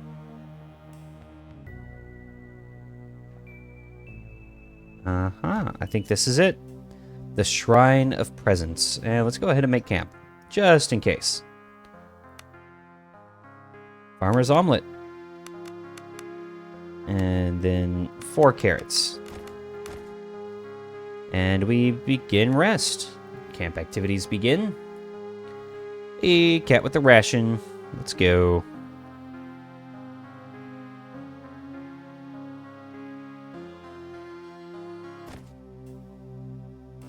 Okay.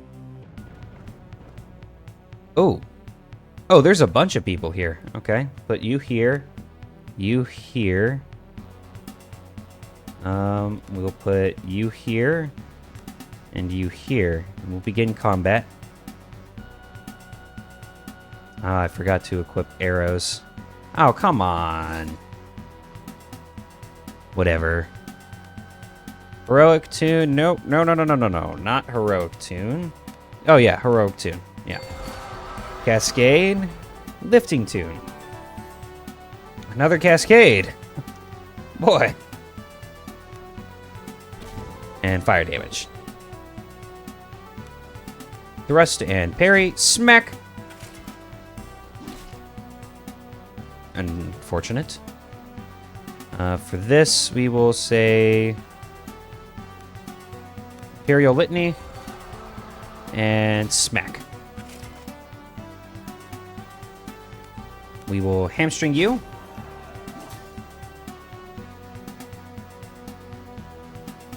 And we will run up and smack you.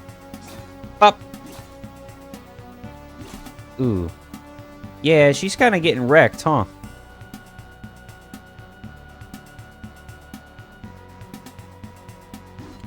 And a miss. Unfortunate. Whoa. That hurt.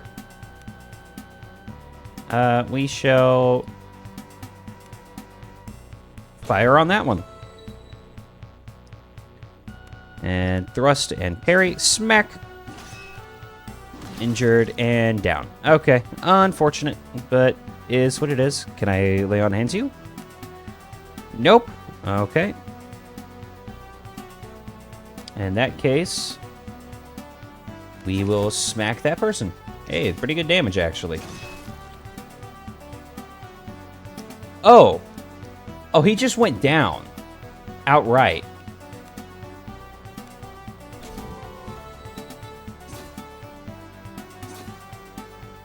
Okay, well, you know, this fight is lost. Load, yeah. Unfortunate. Okay, so before the fight breaks out, we need to go into inventories. I need to rest as well. So you will get the bodkin arrows. You will get the broadhead arrows. We exit, we camp. And begin rest. Cat found a ration. That's always good. All right. And now we go into the fight right away. We're going to keep these two together. And we'll keep these two in the back. We begin combat. We do this, and we're going to hamstring this one. For you, we will march up to here, and then Imperial Litany. And I can still attack, so cool.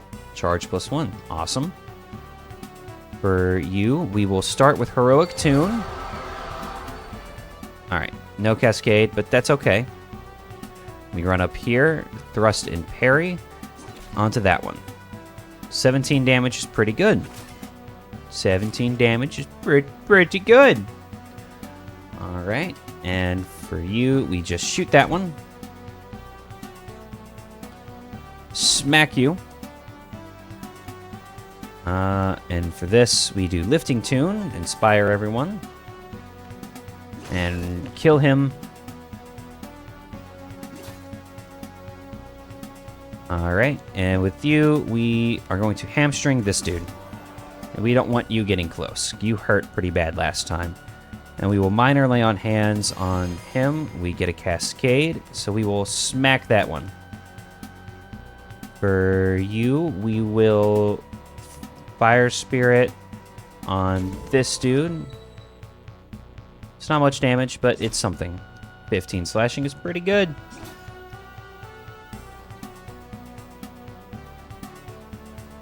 Alright, we shoot. Smack him. And we will Lifting Tune again. We get a cascade, fire. And another cascade. We will Attunement Tonic. And we will probably kill this guy with a thrust and parry. Yep. Alright, hamstring this one. Just in case. And we will minor lay on hands on him again. Honestly, I think we're just going to shoot this guy. I think most of the danger has passed. It's amazing how keeping proper, like, formation matters. And buffing people matters, too. Like, it's actually shocking how much of a difference it makes. Oh, that just killed him. Thrust and parry. Bop! Decent damage. Nothing incredible. Hamstring.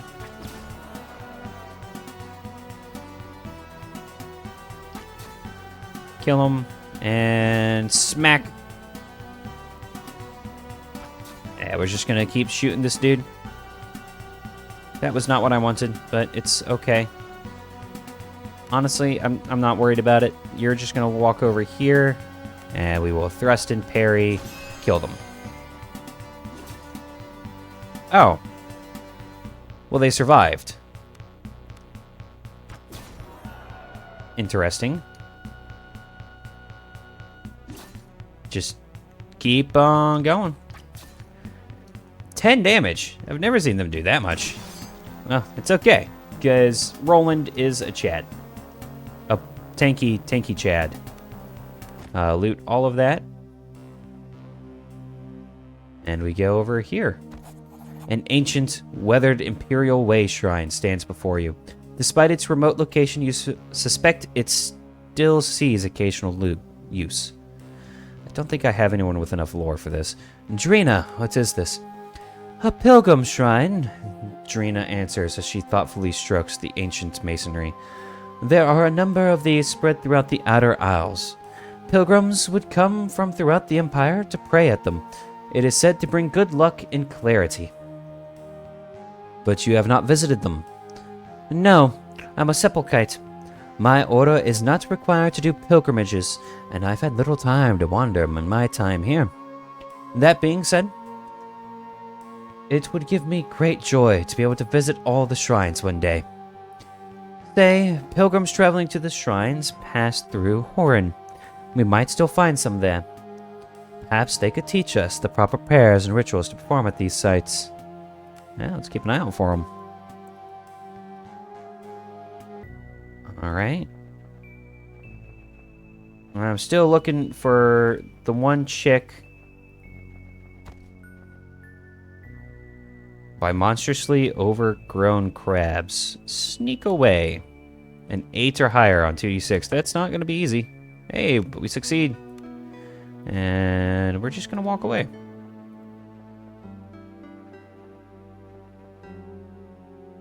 Okay, well, we will go this way. Spell merchant. Yeah, I will indeed look at your wares. What do you? I have nothing to. I can't buy from you. I'm too poor. I'm sorry. I am destitute. We'll go this way. I see nothing. I'm looking for this lady with medicine. Foul creatures swarm from holes in the ground. Yeah, let's attack them. What are you? Whoa. Okay. Oh, he can level up. I didn't even realize. Well, let's put these guys back here. Begin combat. Oh, they do acid damage. That's really not good. And they spit acids. They're ranged. That's really not good. Alright. Moderately on hands. Thrust and parry. Okay. So, heroic tune is needed. Right off rip. And we are going to hamstring you. And miss. Okay. Noted.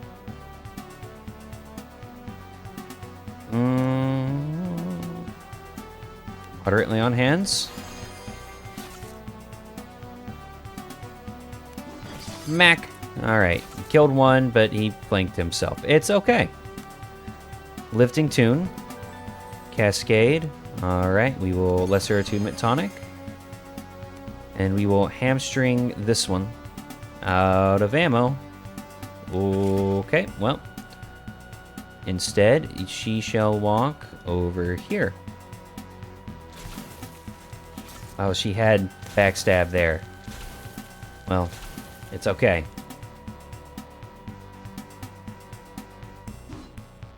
Okay. Thrust and parry. Pop!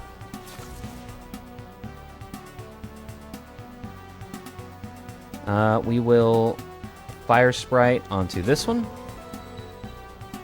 And you will come here and smack, get the crit. Alright. Not the backstab, though. For you, we will Minor Lay on Hands onto her. What? What? Oh, he was stunned. Well, that's not good. Fire Sprite. Okay, I mean, that hurt him, at least. Critical backstab. Ooh, 66 damage is kind of crazy. I'm not gonna lie. We will do that, and we'll miss. Okay. We will thrust and parry, and not really even nearly kill, but that's okay. Ooh, that did good damage, though.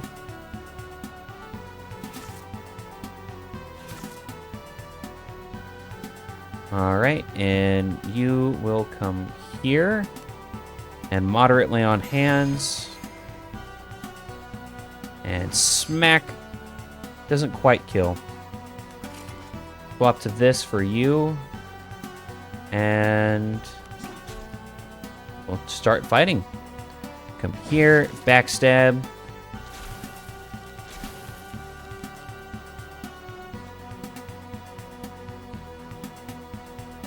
And thrust and parry. Bop!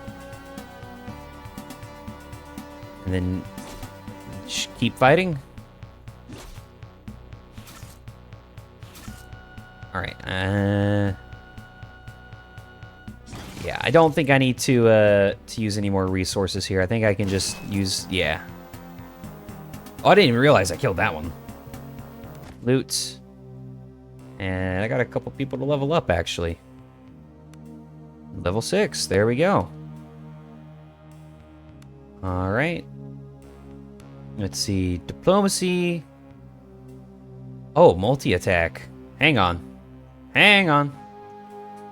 That's really good.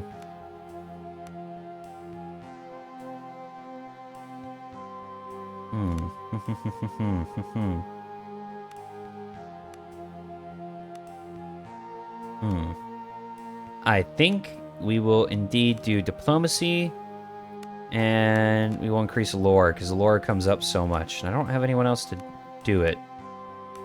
Alright, with you, do you get multi-attack?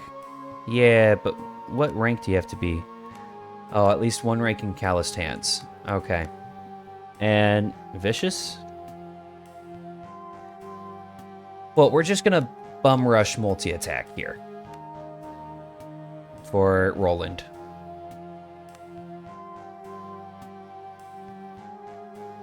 You need a tonic.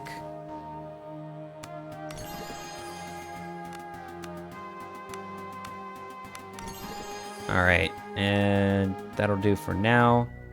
Exit. Maybe... Ooh. Sneak away. I need to roll an 8 or above. Hey, let's go. Besides the buzzing of insects and croaking of toads, the forest is disconcertingly quiet. The foliage seems to thin slightly in this area, and to the northeast you can make out a faint wisp of smoke rising from a chimney. Well, we enter, of course. To your surprise, a young man crashes through the undergrowth ahead of you. His face is red and he's panting heavily as he spots you. Help! They took him! My dar, we were working at the lumber camp when they just burst out of the trees. My daughter took a swing at him with his axe and told me to run. The boy breaks down and sobs. But I saw him take him and drag him into the forest. Who took your father? I couldn't tell you, because they kind of hid in the undergrowth. But they were large as hounds, and all I saw was the gleam from their terrible eyes. Please, you have to go look for him. He's all I got left since Ma died. I'll try. Camp's to the east, I hear. Just go past the big oak, and then you'll eventually see our lean-to and campfire. Please hurry.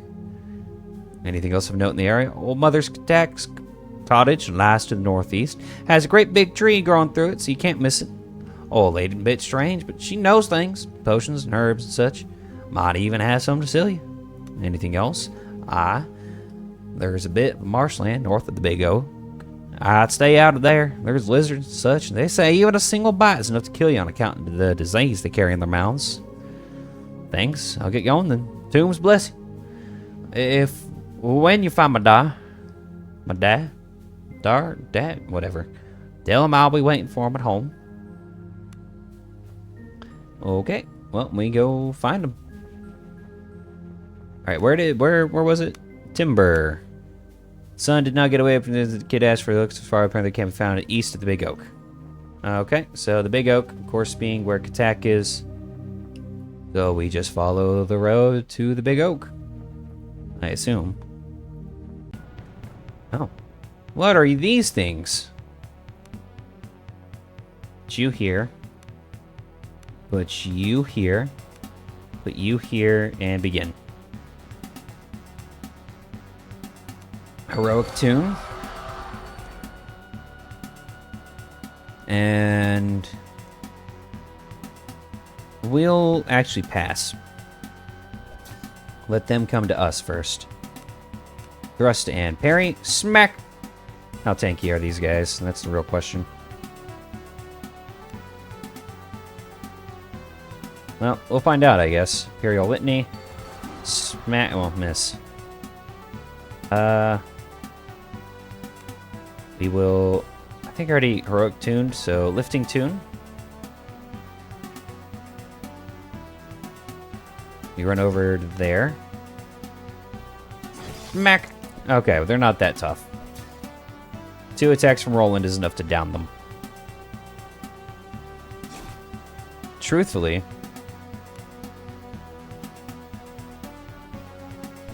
up. Walk here and backstab. Just delete one real quick. Ooh, hurt him. Didn't quite kill him though. With you, we will walk here and smack. 8 damage is actually not bad, honestly. Shoot that one. Smack this one. And he'll kill that. That one's panicked. So, killing it should be easy. And the backstab for 53 to delete it. Yep, there we go.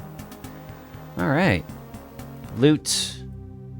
There's a bunch of stuff here. Okay. A dead horse. The bloated corpse has begun to fester, and fat flies buzz over it.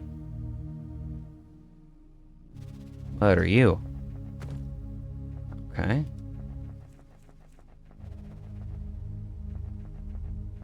Well, apparently the Great Oak exists somewhere to the northeast. Probably this way. I had to guess. This is it. This is Katak's hut. An old woman sits beside a crib, her silver hair loose and tangled around her shoulders. She hums to herself as she rocks the crib back and forth, a smile tugging at her withered lips. The cottage is dimly lit, and the room is filled with various dried plants. The air is heavy with scents of lavender, thyme, and the unmistakable taint of rot. Are you Mother Katak? The woman looks up at you with ancient gray eyes. That I am indeed. What can I do for you, child?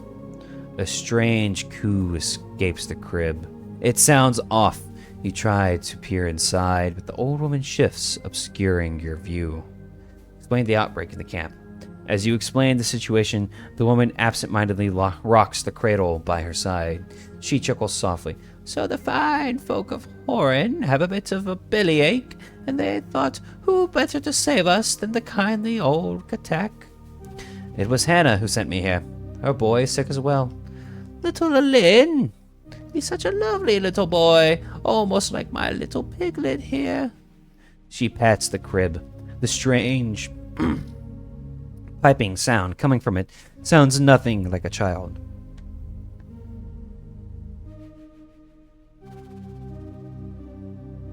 I'll help, of course. No need to fret, the old woman says with a chuckle. Getting rid of your tummy ache takes old magic. Magic from the earth. What's in the crib? The old man either can't hear you or won't hear you. She rattles on, unfazed. Find me the unborn of the scaled ones. They dwell not far from here, north of the great oak and past the fetid pools. But beware! Scaled ones are fierce and guard the unborn well. The old woman chuckles. What are you talking about? The old woman chuckles again. Even the coldest of hearts pour the warmest of love into their young, makes the flesh of the unborn oh so tender. And potent, you know. Now off you go. Me babe needs his sleep. Can I steal anything from you? No.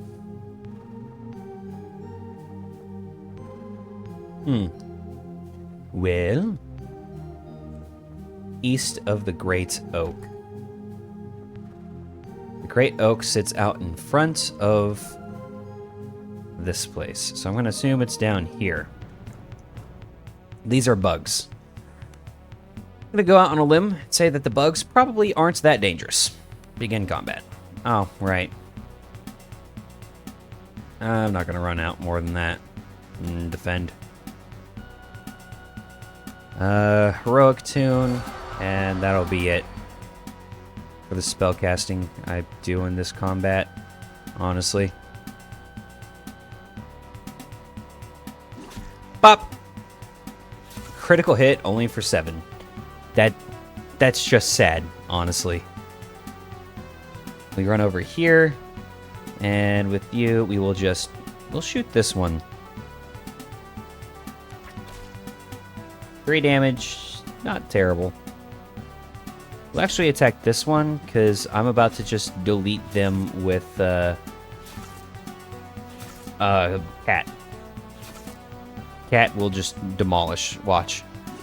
Bop! 49 damage. Yeah. Cat just demolished. And kill that one. Yeah, these things aren't that dangerous. Like, really at all. I'm gonna walk over to here. He smacks that one, kills it, smack it. I walk over to here, swap to this, smack, miss. Okay, nice. And Roland finishes the fight. 177 XP, not bad. And I can level her up. Cat, vitality. Do you get rapid reload? Oh. Vein strike.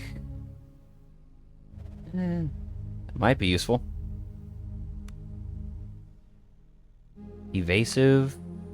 Disengaging from melee does not curse. Oh! Oh! I should probably get that one. Precise strike. Ooh. That's also really good. We're gonna get that one first. Save and exit. Alright, how close are we to leveling up with everyone? 3k, 3k, 3k, 1k. Which she's a level behind everyone. That's okay. She doesn't need to keep up. Especially since he's so bulky now. She's not that bad either. Alright. We're probably going to end up wandering this whole map at this rate.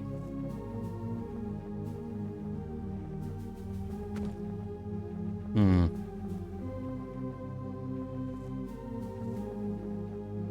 Let's just keep following. This must be the camp they were talking about. Journal, timber. We found east of the big oak. Okay.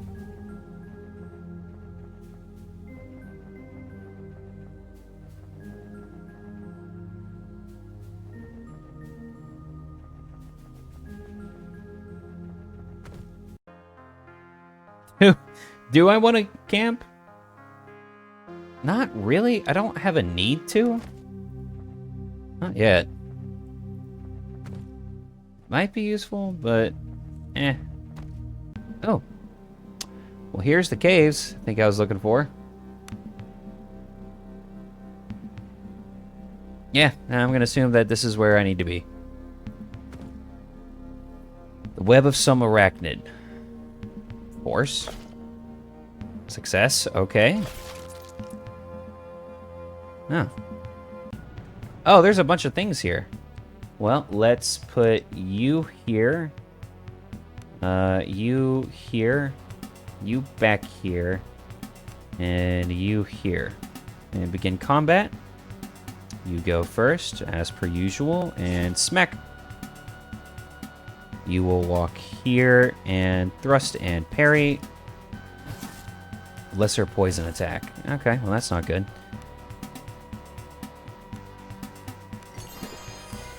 Heroic tune, cascade, lifting tune.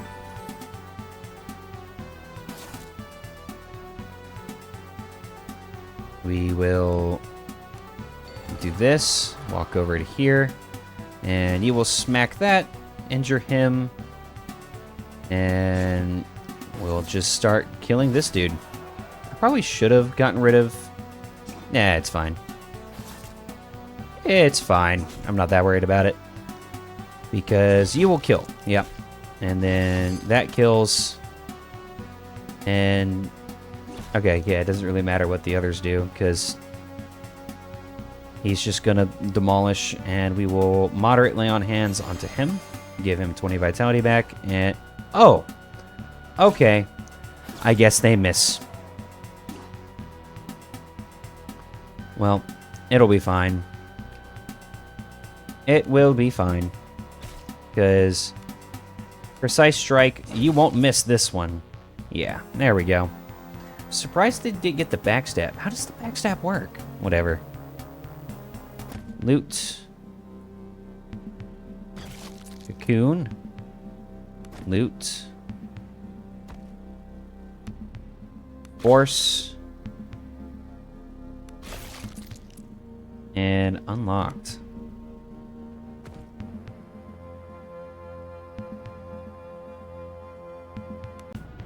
Make ready. Whoa, there's a big boy there. There's a big boy.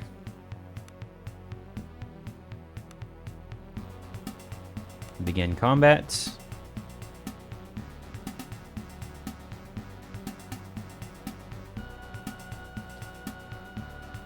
We'll put you here.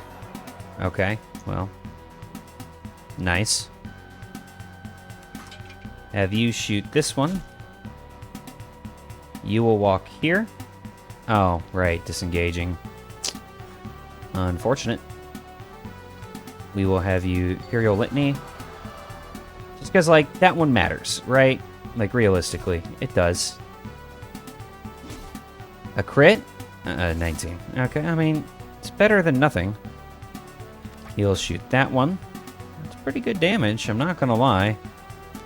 Thrust and parry. Crit. Does it kill? No. That'll kill, though. Okay, or it'll miss. That works, too. Whoa! 13 is kind of crazy. Not gonna lie. Backstab. Alright. Backstab against an enemy that didn't need it. But, I mean, I guess it works. Smack him. Walk here. We will moderate lay on hands.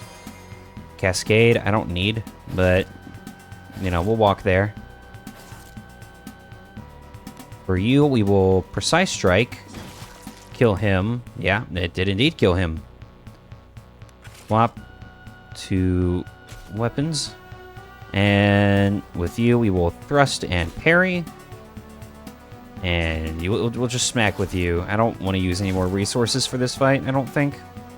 Well, I might want to heal him again. Or actually, I'll probably want to heal Cat as well. You know, everyone actually kind of needs some healing. I should rest soon.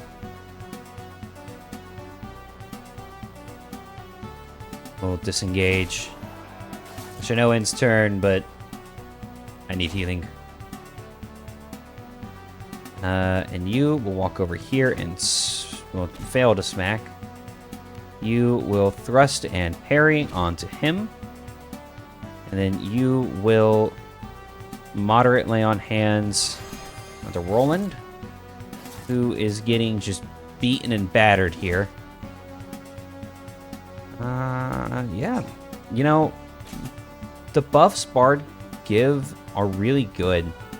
Like, I can feel a difference in not having it here. A Cascade as I run out of my stuff. Imperial Litany. Unfortunate.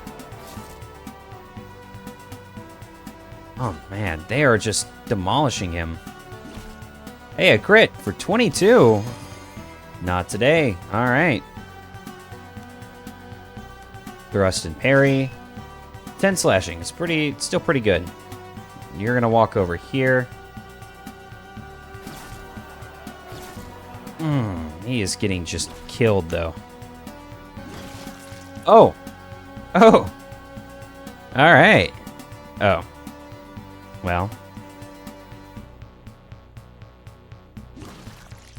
Well, it hurt him. And the backstab for the victory. Alright, we are getting crushed out here. There's a bunch of loot. Bunch of loot. We just keep on going for the loot, man. Moonstone. Okay. Helmet of Crafting. You recoil in shock as the cocoon shifts under your hands. Whatever is inside is still alive. As you stand there dumbstruck, you could hear a faint moaning. Cut open the cocoon. You carefully cut open the cocoon, and a large man stumbles out, no doubt shaken and disoriented from the ordeal. The poor fellow looks at you with wide eyes. What? Who? Where? Your son sent me to look for you. Recollection creeps back into the man's eyes. So Lon's alive? He made it? Thank the Golden. And you risked your life to save me? How can I ever repay you? No reward is necessary. In that case, you have my eternal gratitude, my lord. I'll make my own way out. Surely my boy is waiting. Fare thee well and be careful. These are dark times. And we're going to leave the way we came, because any more fights with spiders, and I think we lose. Alright.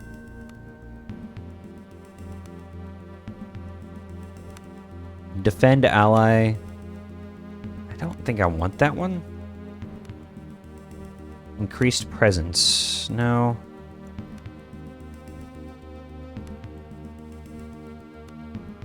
Let's see. This gives increased medium armor use. I'm going to... Stunning blow. Yeah, that's just so good. I'm going to go for that.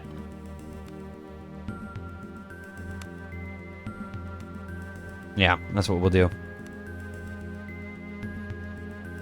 That puts her at full. So she can cast spells. Moderate lay on hands. Cast spell. Moderate lay on hands. Cast spell. Moderate lay on hands. Cast spell. Alright. We're now able to fight again. Alright, let's go back up to that camp. Let's use this camp. Rations, 1, 2, 3, 4. Begin rest. Yeah. Come on, cat. Come on. You could have found some food. I believe in you. Alright. So, there's that. Now we need to go to the north. Journal. Alright, so I need to go to Frogurt. Find Frogurt. I don't know where that is. I think that one may be one I just leave, honestly. So I need to go to the north to do the main quest here.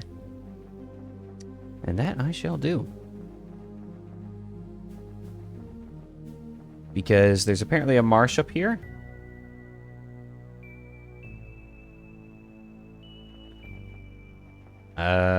I don't see said marsh.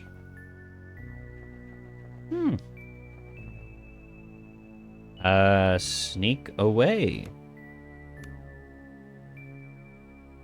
Okay. We're not gonna do that one, apparently, because I had the wrong person leading the party. Whoops. Alright, so first let's put him back here. We will put her here. You'll be here. We'll have you over... We'll keep you there, actually, because they're all going to get to go first.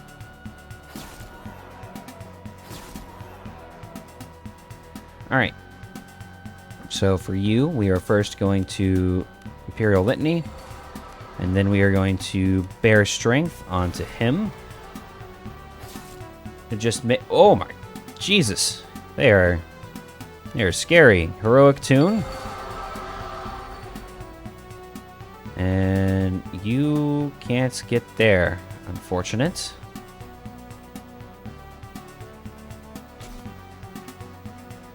You will thrust and parry up there. Deal 22. That's pretty good, actually.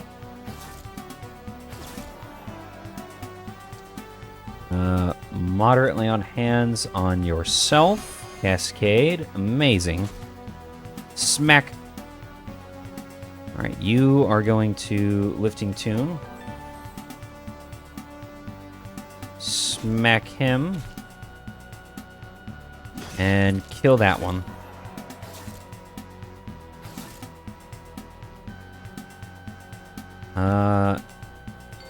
Imperial Litany. And you are going to run over to there.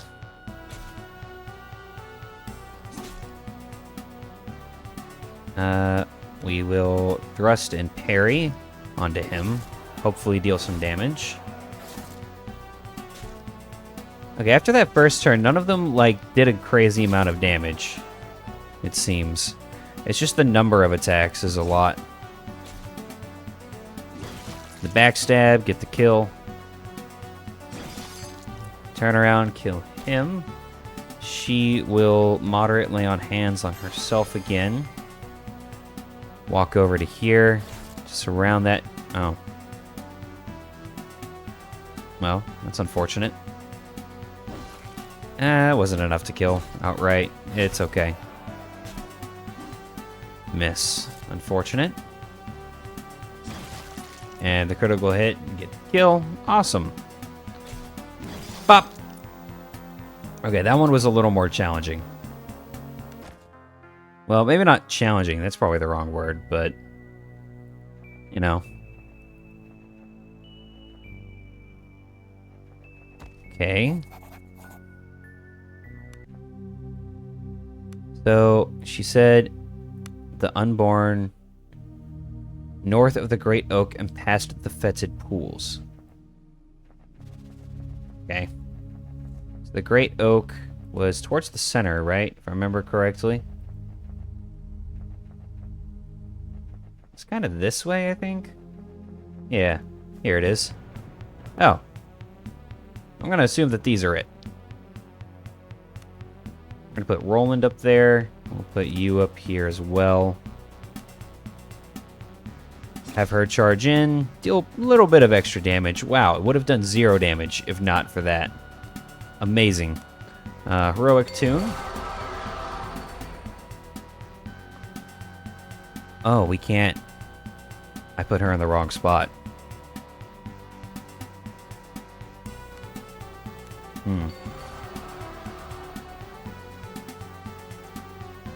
We will defend. And then thrust and parry. These guys, I don't remember being, like, particularly dangerous. So we're just gonna keep fighting. Yeah, no, they're not that dangerous, looking at it. Lifting tune. We'll come over here, and he'll finish them off.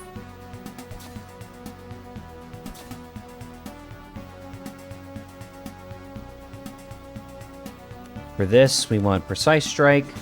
Smack him.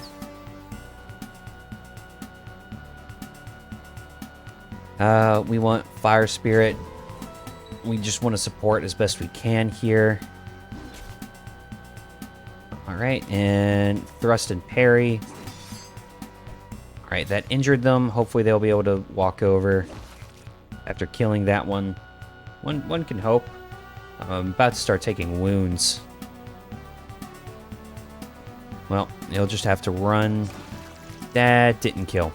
That's unfortunate. Oh well, it's fine. We'll get the kill. And this will be a Precise Strike to finish that one off. Walk over, smack him. And we will moderately on hands onto him. We will smack and backstab to finish it off. Okay. Could be worse. You cast a spell moderately on hands onto Cat, which puts her at full. Awesome.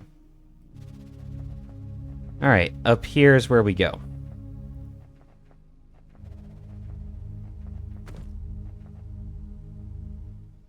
It's past these that we go. If I remember correctly. Here we go. The Forest Caves. Draw steel. This is what we were looking for. So you here and you here. You go back here. You go here. Begin combat. Oh, they hurt. Okay, Precise Strike. Bop. All right, first. That was not what I needed. Well, is what it is. And then thrust and parry. And a miss. That's unfortunate.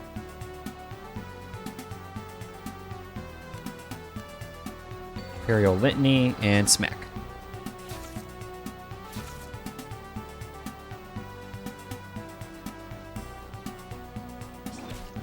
Ooh, a crit. That's always good. We love to see that. And thrust and parry will actually hit. Amazing. And that's a miss. Ooh. That hurt. Precise Strike. Bop. Oh! Oh!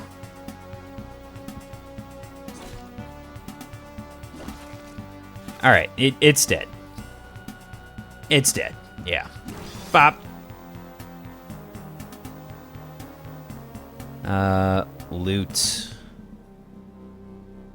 Come over here. A disgusting pile of torn and rotting meat litters the floor. Despite the rancid smell assaulting your senses, it appears the two lizards were greedily gorging themselves on it. Examine the pile more closely. What? My lore is only 2? That's unfortunate. Judging by the number of tracks and the quantity of broken bones, a large number of these creatures seem to use this area as a communal feeding ground. Beyond that, you would rather just get away from the stench. Do you have survival? I think you might have survival. No. Okay, well, that's unfortunate. Oh. I'm out of light. Unfortunate. Oh! Oh! Wait a minute.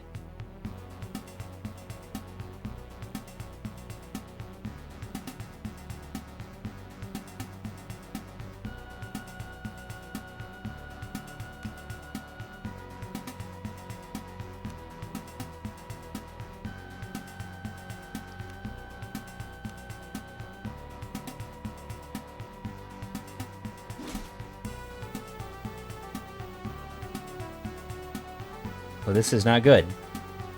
This is indeed very not good. You shall just defend, because there's nothing else you can do here.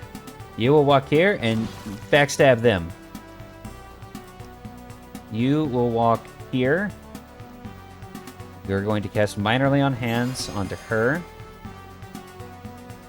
They're alerted. He will come here, and he will thrust and parry this one for 12. 12 isn't bad. I might die here. Like, unironically. I should have rested before coming in here. Whatever. It'll be okay. Maybe. 20 slashing is good. Oh. Oh no. He is indeed going to die. Go! Birdman! Precise strike. Smack him. Imperial Litany and smack. Miss. Okay. Thrust and parry. Unfortunate. Yep, one went down. I'm kind of relying on Roland and Cat here, honestly. More Roland than anything. And I'm gonna need some, like, crits, I think.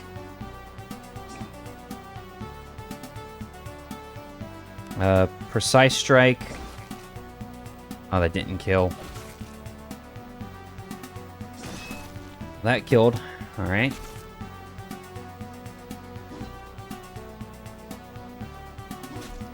Have that. Yeah. Just gonna have 3 people going. Well, you know. Oh. Alright. Well, this is unfortunate. This is very unfortunate.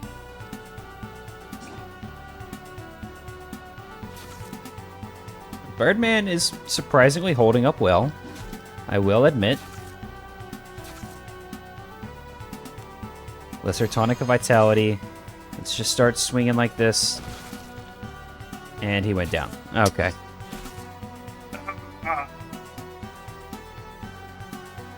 Okay, well, load. Load. Unfortunate. Wait. Let's rest first before we go back in there.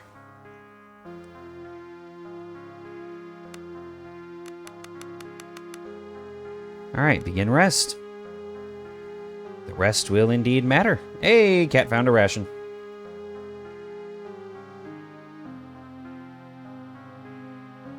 Ooh. Okay. Do the last indeed.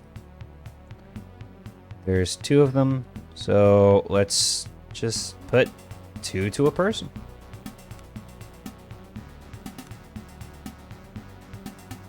Like, they're not super dangerous on their own. It's just when, like, it's just a couple of them that they are. He'll come here, and no, he won't. Okay. Well. You will walk here, and thrust and parry, and bop.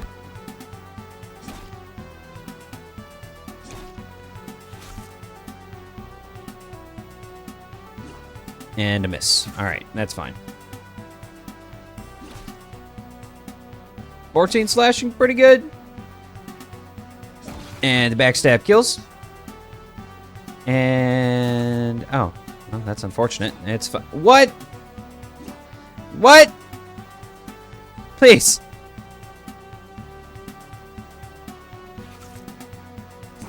Okay, we're good. We're good. Loot. Alright.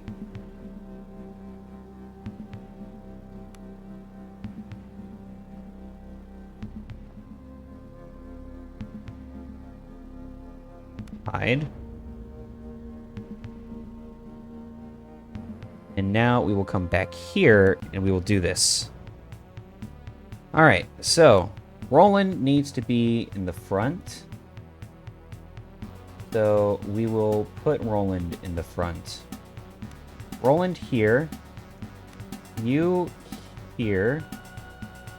You need to go here, and you need to go here. And now we begin combat. And you're gonna do a whole lot of nothing in this combat. Unless, like, shit hits the fan. And you, we are going to Heroic Tune! Which will hopefully alert all the enemies. Oh, and now we will Lifting Tune. And inspire everybody. And I have another cascade that I'm... Oh, no, I don't. With you, we are going to bear strength onto him. And a cascade, so we will Imperial Litany. Glorious! They're going to all spend their turns getting alerted, and then they're going to run over to us.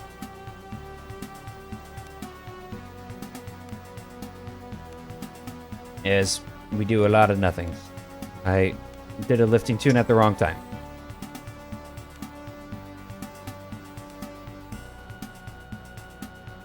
And they're all going to run up.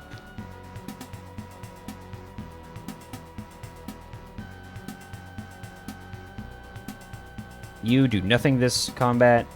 Roland will actually step right here. Thrust and parry.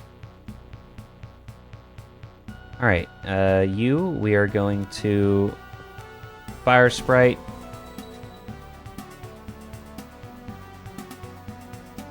With you, we're just gonna defend. Okay, I actually need to have Roland fall back, so he's not getting ganged up on. Defend. Roland, yeah, you're gonna walk backwards. With you, we are going to Heroic Tune. And with you, we are going to defend. Alright, and now with Roland, the slog begins. Oh. As we thrust and parry. And with you, we have no more tonics. So you get to do nothing this combat as well. And you pretty much are just going to exist to heal Roland whenever he needs health. Because it will surely happen.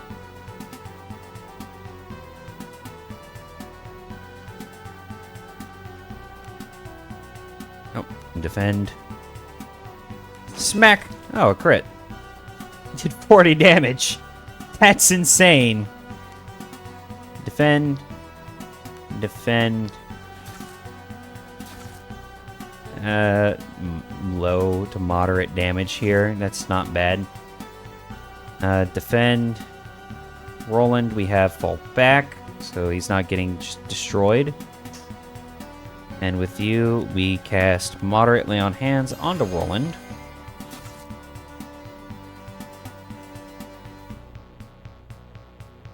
You see, this is where having arrows would be useful.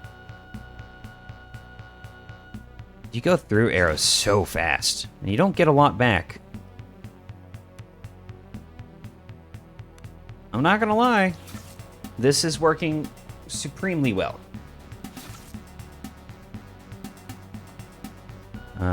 Defend. And you disengage. Defend. We will defend with you. You don't need to do anything this turn. And defend. Thrust and parry. Pop! Oh, a crit. Oh, it didn't kill. That did like normal damage for him, actually. That was a bad roll. Imperial Litany and defend.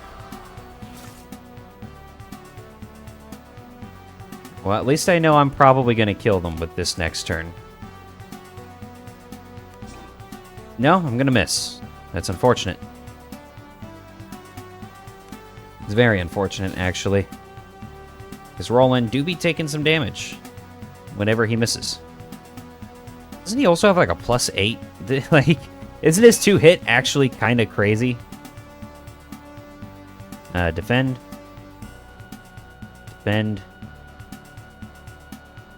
Panicked. Well, he's not panicked. Whoa! 20 is crazy. Like, oh, buddy. 27 vitality, back to that, man. Yeah, he needs to heal again. Understandable, though. Oh, a crit. 40, did it kill? No. Did do a lot of damage, though. That did a lot of damage. And we, again, moderately on hands onto Roland, who, again, needs more healing, because these things hurt more than the other ones do. Good to know. 22. Not bad. I'll kill it with the next attack. Moderately on hands, onto Roland. Only 13. That's unfortunate.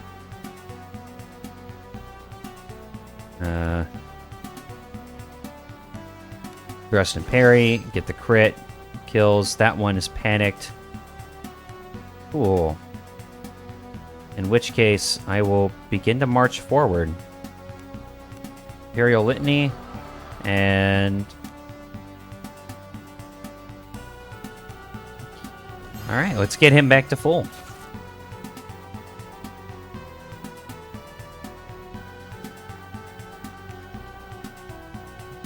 And we'll start sallying out with these guys.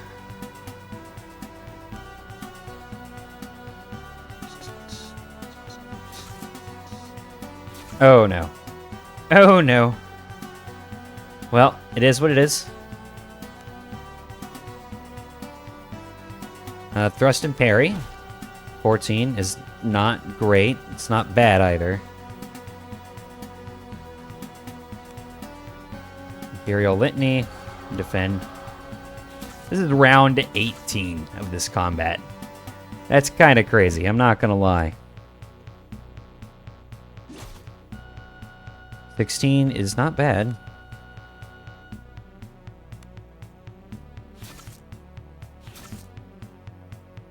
Honestly, I should probably play the Bard a little more frontline than I do. 24, almost a kill. Not quite, though.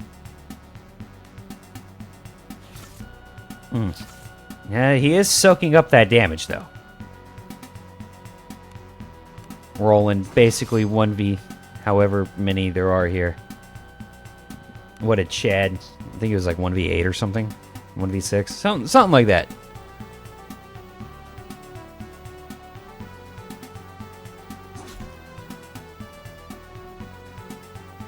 And we'll just have him defend.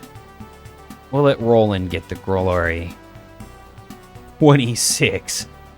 Jesus. Multi-attack is going to make him a beast.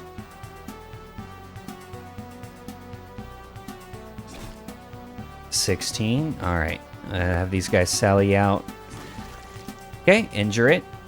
It can't escape anymore. But neither can those two get to him. And victory. 500 XP. Not bad. And a level up. Alright.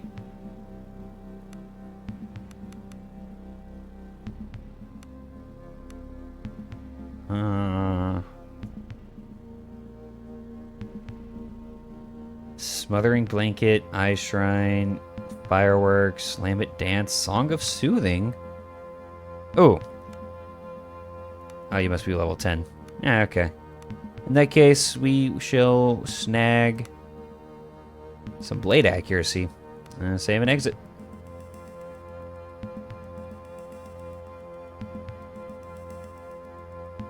How close is everyone else to leveling? Like a fight away for Pat and Roland. Speaking of, let's use some tonics for Roland. Consume. Alright, exit. Force, because I have no more Thieves' Tools. Force. I believe in you, Roland. There we go. Okay. It's not a blade, it's an axe. 3 to 12, +3 accuracy is pretty good, but only 1 damage bonus. You know, let's see. Axe accuracy, wild swing. Ooh. Ooh, the +3 would counteract the blade accuracy as well. So, yeah, actually, I think it is worth it to equip that. Oh, that has soak to it. Oh, yeah, put it on him. Let's go.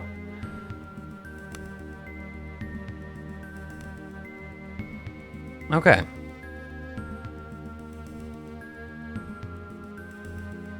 Cool. It does more consistent damage now. And that is something worthwhile. Okay, to the last. And we again do the same thing.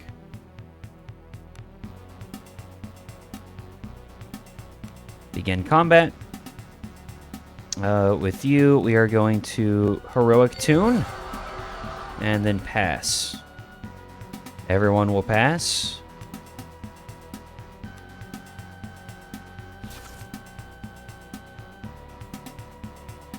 Could be worse, honestly. Alright, and then with you, we shall Lifting Tune, a Cascade to Fire Sprite, another Cascade to Fire Sprite. Not a bad turn for him, honestly.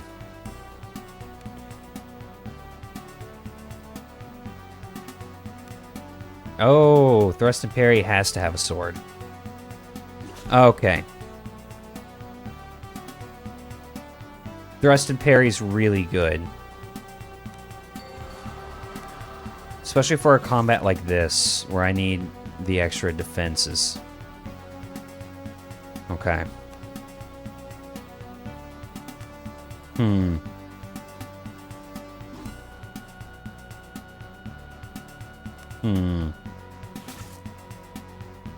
I'm gonna swap back to the sword, maybe.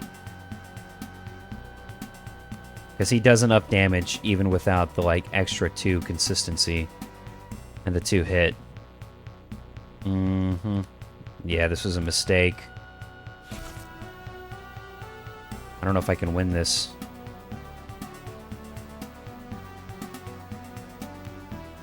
Lifting Tune. Cascade. Fire. Fire. Killed one. Terrified another. I'm gonna have to start sallying out if I want to win this one, I think. Charge +2, 18. Yeah, I think I was doing more damage before anyway. Unironically. 11 damage is pretty good.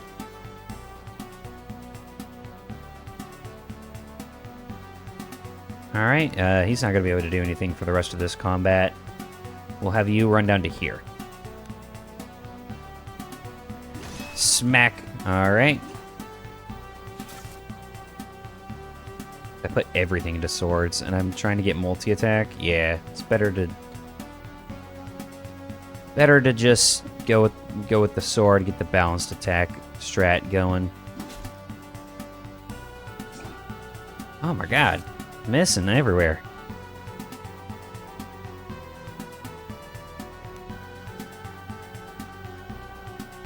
And with you, we shall Precise Strike. Smack. Oh, a crit.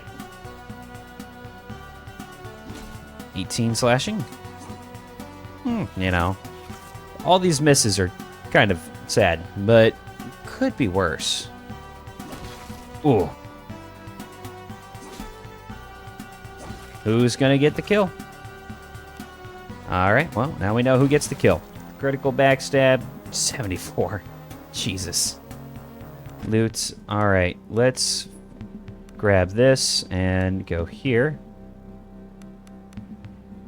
And I need another level to get multi-attack. That's brutal. Alright, put you there.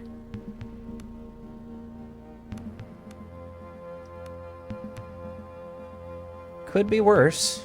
And now I can actually go for another combat without needing to retreat and rest. Man. It's just so many in here. It's actually kind of crazy. I might have to leave. The temperature is noticeably higher in this chamber. Strange, nest-like structures cover the ground, and in each of them lies a clutch of large, yellowish eggs. Oh. Ah, well. Steel thyself. What are these things? I don't know, but we're gonna go for the blitz tactic here. I don't know what else to do.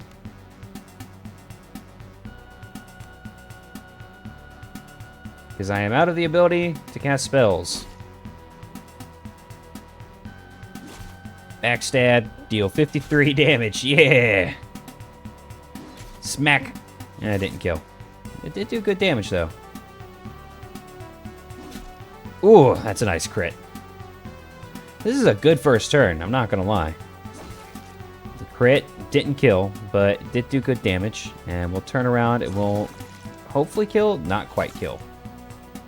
Still good damage. He didn't kill either. Cat's gonna die. Cat is about to die. Smack. Ooh, a crit. Only 10. Unfortunate. Get the backstab and kill. Walk here. Thrust and parry onto that dude. Walk behind. Or not. Smack. 6 piercing. Not bad. 11. Not great.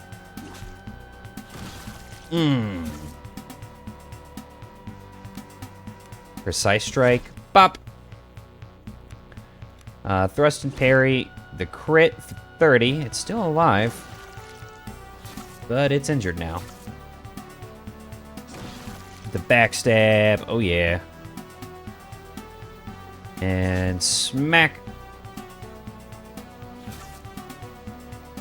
And walk over here. Get the hamstring. I don't know if the hamstring matters, but hey, a crit. And then thrust and parry.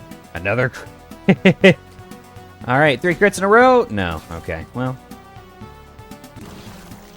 But the backstab to finish it. Alright. Loot. Okay, and... Alright, I was building towards, I think, Vein Strike, right? Or was I building towards Evasive? I was building towards Evasive. Save and exit. Okay, well, I got the quest item, so let's get back out of here. Without any more fights. Because I don't know if I'd win another. I'm essentially a man down here.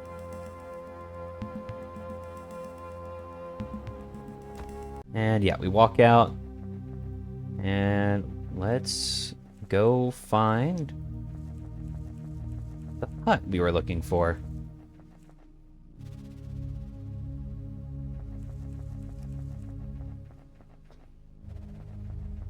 I think it was down this way, and then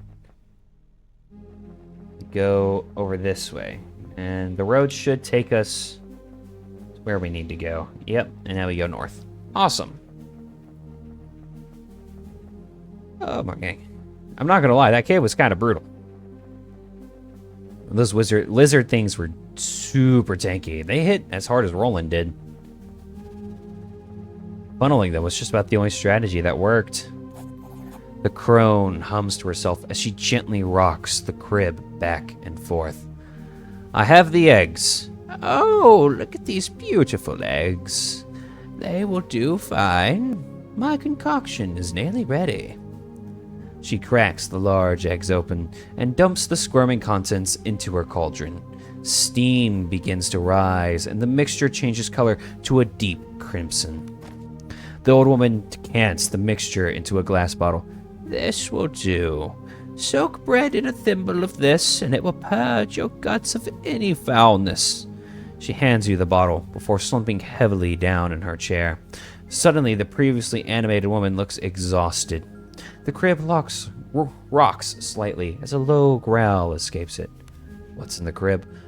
The old woman smiles. Why, my wonderful little greedy piglet. Can you believe I found him in the woods just a few days ago? Poor baby was starved. You found him in the woods. It's a blessing from the emperors themselves. Now I really am a mother, just like all the women I've helped. An inhuman scream escapes the crib. The blanket bulges, as if something much larger than a baby is moving around. Look in the crib. No! He's mine! The old woman lunges to her feet and defiantly places herself between you and the crib. The screams from the crib grow more frantic. Listen to me. That is not a child. She lets out a pained sound. He's just a baby. Please, I've lost so many already. I can't lose another. I'm sorry. I'm gonna leave. The old woman begins to tremble as tears run down her cheeks. Then a broad, manic smile twists across her face. My boy is hungry. He says I'm not enough for him anymore.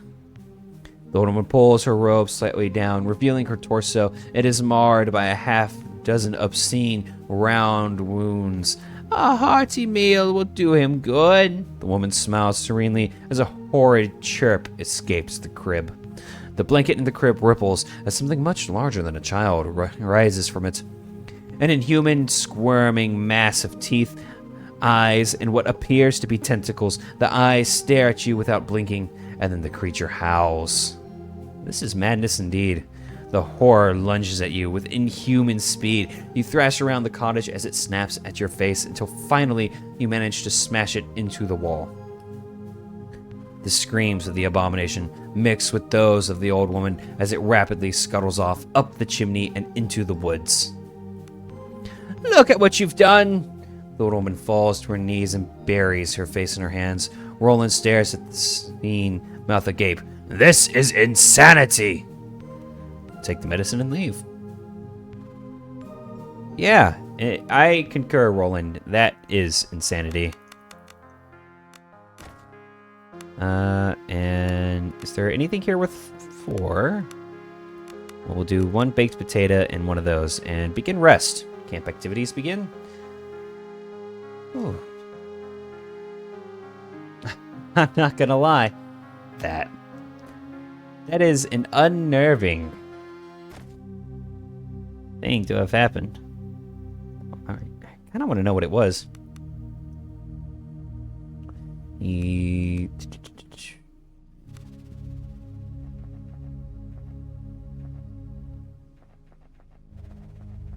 Is there a side quest to kill it? The one I was unable to get medicine for the child. Rescue Embla. No.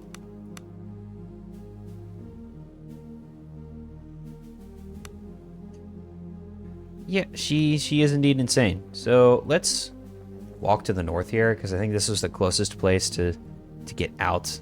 Yeah. And now we want to go back there. Awesome. Okay, so it was down here to Hannah that we need to go.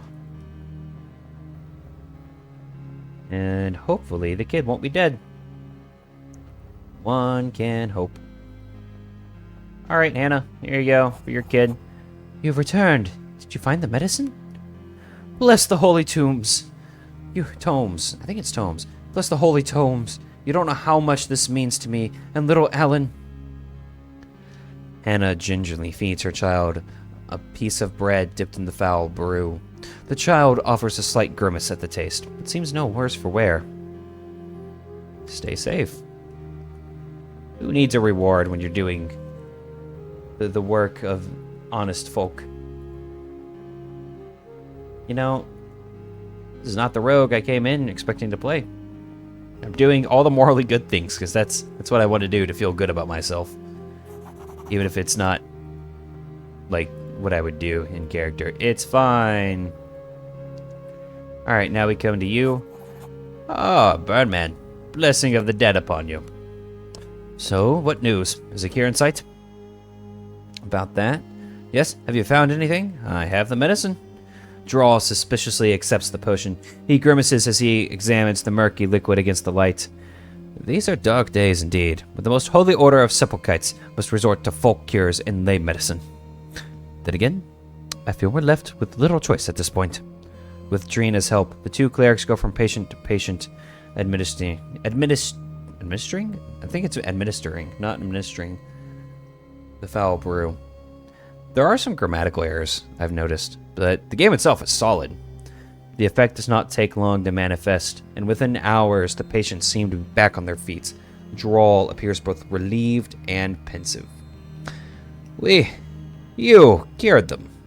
I was certain their lives were forfeit, and yet here they walk out on their own two legs. Though at what price, I wonder? In any case, I took the time to gather some items that might serve you well in the trials that no doubt lie ahead of you. Come on, I'll remain here if I am needed. May the dead ever watch over you. Drina pats the old man gently on the back. You did well, my old friend. Do you have... No, wait. I want to trade with you. I want all these potions. I must sell you. How much is he willing? 700. Yep. Buy. Yep. Just gonna buy all of these.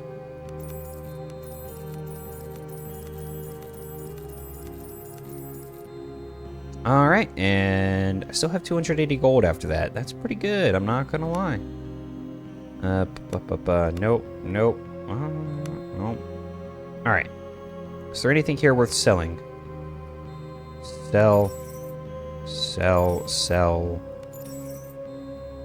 Amethysts, I'll sell. Moonstone, I can sell that.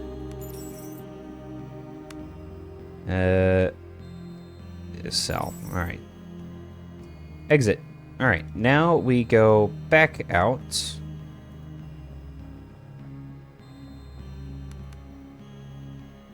Got some XP for that quest. Not like a ton, though.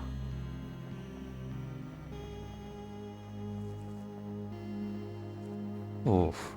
Alright, now then, time to actually go to the city that I forgot the name of, because I've been doing side quests for so long. Flee. Continue. Hey, we do it.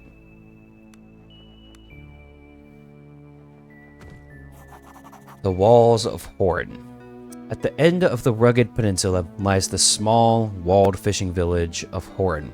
Once home to hundreds, the town now lies seemingly deserted. Whatever fate has befallen this place, you must be on your guard if you choose to enter it. And enter it we shall. Alright, so I gotta go south, actually. The gates of Horin loom before you. The massive portcullis is down, however. There's no way to open it from this side. On the other side, you see the dead piled atop one another, up against the portcullis. They must have died trying to escape the town, caught between the gates and whatever assailants were in the town with them. Drina's face is ashen. I knew these people. I delivered their children and cared for their dead. To see them like this, I will have vengeance. She sets her jaw.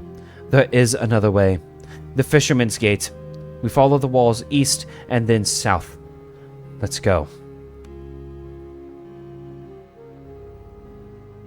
Alright, let's follow the road. I assume that the... Ooh! A level up for my cleric. Glorious. Tier 3 Circle of Healing. Ooh. It's all allies. Okay, yep, we're doing this. We're just gonna dump all our points into getting as many good healing spells as is humanly possible. because quite frankly, that seems like the best thing to do. And are these fields? Fields with food? The small farmhouse seems desolate and abandoned. The only sign of life is a pack of grotesquely swollen hogs, feeding greedily on something deep in the mud. When you catch a glimpse through a brief break in the frenzy, you realize it's the corpses of what must have been their former owners. Infernal swine, Drina spits behind you. These hogs look like more than a handful. Best be careful lest we all end up with a tusk in the gut, Roland grumbles. Well, let's fight them. Drina here, Roland here. You here and you here. Begin combat. And we shall heroic tune. No cascade. Unfortunate, but understandable. And have you run over to here. Roland will run here, and we will thrust and parry onto you.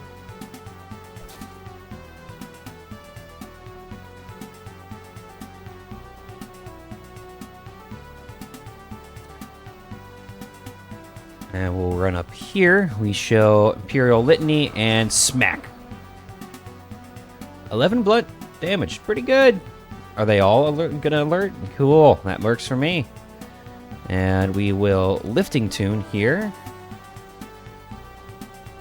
And then Fire Sprite. And that'll be the last spell I cast for this fight. With him. Precise Strike. Alright. And smack him. 14. Pretty good, man. And smack. Injure him. Don't kill him. Unfortunate. They're getting surrounded. It's okay, though. We'll have him run up to there. And you will backstab. 54 is a lot of damage. Thrust and parry onto him. Kills him. Dina. Oh, no. That's not good. Maybe he'll kill? Not quite. Disengages. And strike there. Alright. Dina kills. And they panic. Ah, glorious. Smack them. Smack them. Walk over to here. Thrust and parry. Smack them. Have you run over here and cast moderately on hands on Cat. You will smack him. And who is this? Alright, a precision strike is in order here. Almost killed him. Not quite. Oh, it's still alive? Oh, yeah, it's got plenty of health. Oh, yeah, the backstab is good. Who's gonna get the kill? And the answer is Birdman, the Bard, Mr. Buffman himself. And we will loot all of those. Okay. And we come up here. There is stuff in here. Ho, ho, ho. Force. Alright. And we get that open. Loot. 80 gold is not a bad prize. Cured ham. Is there cheese in here? No. But that's okay.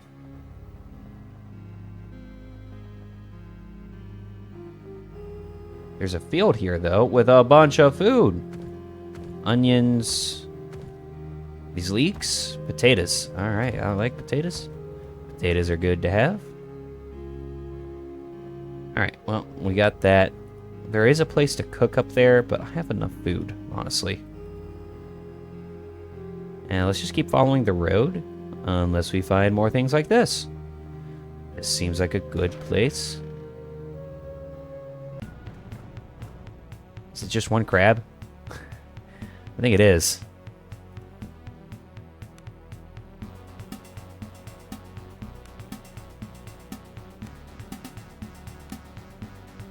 Begin combat.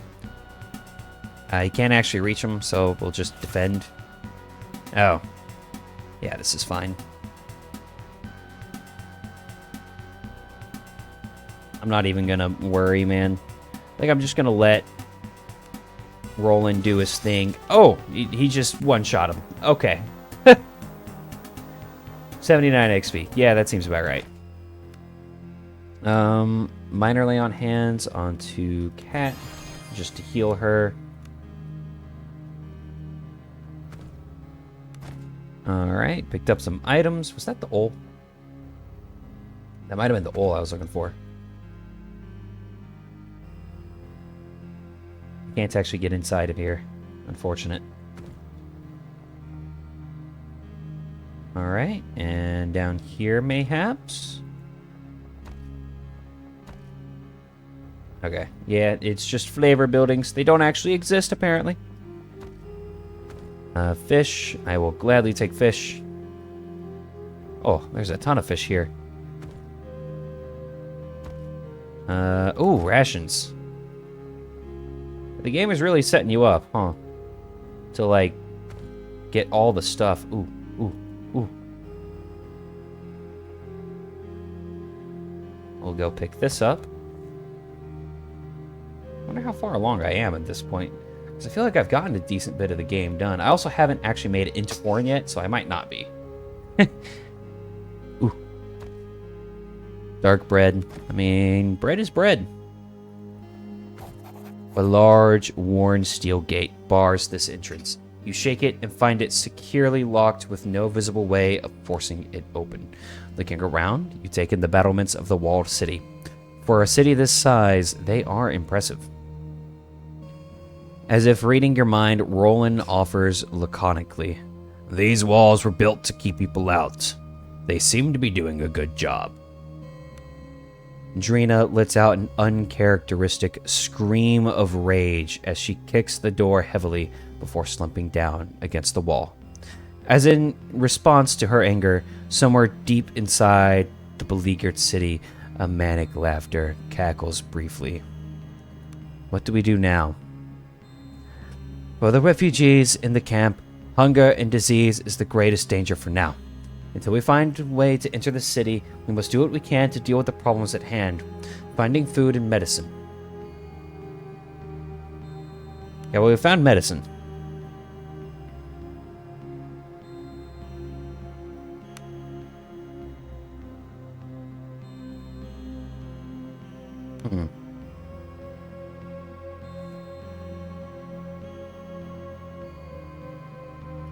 Well, let's go this way then.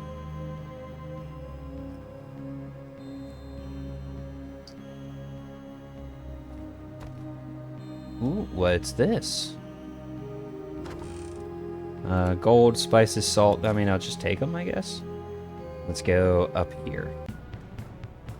Ooh, there's a bunch of dogs here. And begin combat. Of course, it starts with the one person that is, like, in a bad spot for this combat. Whatever. Whoa, what? Heroic tune. Thrust and parry. Miss. Okay. Is what it is. Collectability, Imperial Litany. Bear strength onto him.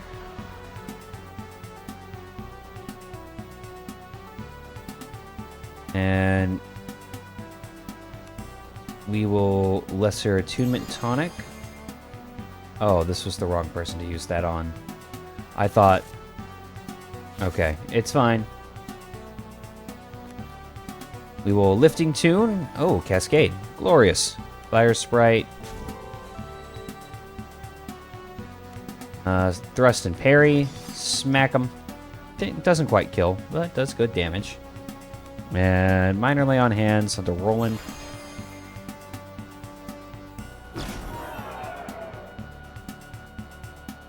Okay.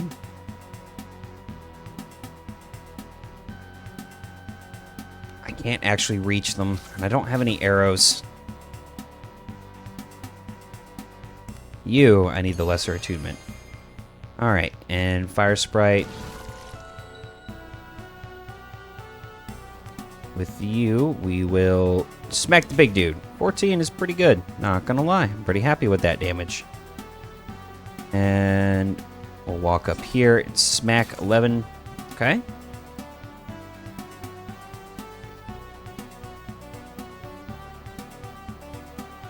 And defend. Just to give better dodge. Alright. Fire Sprite. Shoot him. Cascade.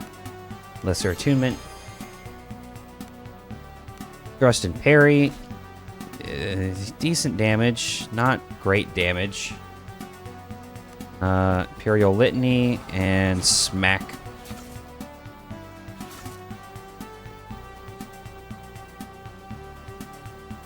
Okay. Defend. Ooh, that hurt. Fire. Cascade. Fire. Cascade again. Will he kill? He does. Ho ho ho. 22 is actually really good.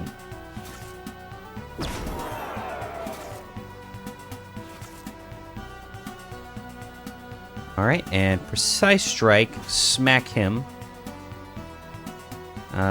With you, we will Lesser Attunement again, and Fire Sprite onto this one. Thrust and Parry, smack. We will Moderately on hands onto Roland.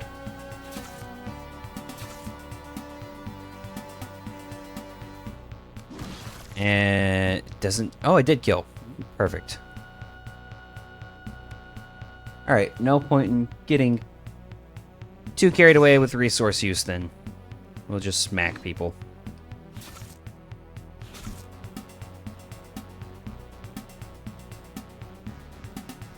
And we will Precise Strike them. +1 damage from the charge is always a wonderful, wonderful thing. And then Thrust and Parry to delete people. And the Backstab for the victory. Glorious. The Backstab for the victory has become a pretty common thing.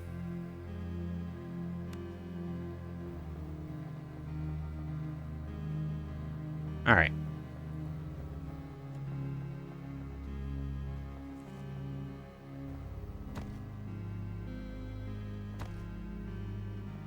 I think I did indeed find the ore. Let me look.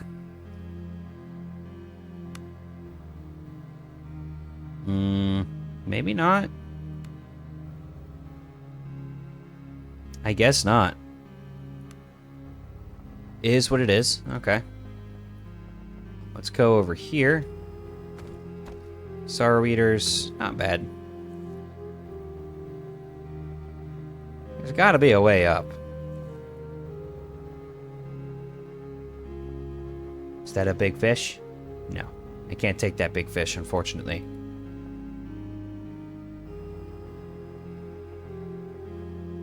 I'm sure these are the warehouses they were talking about, though.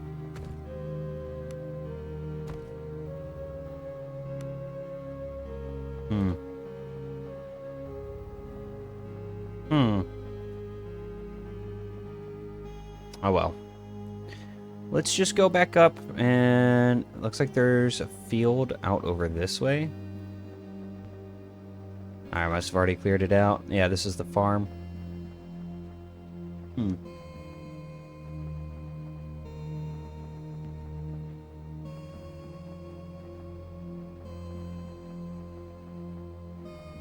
If I go back over to the main gate.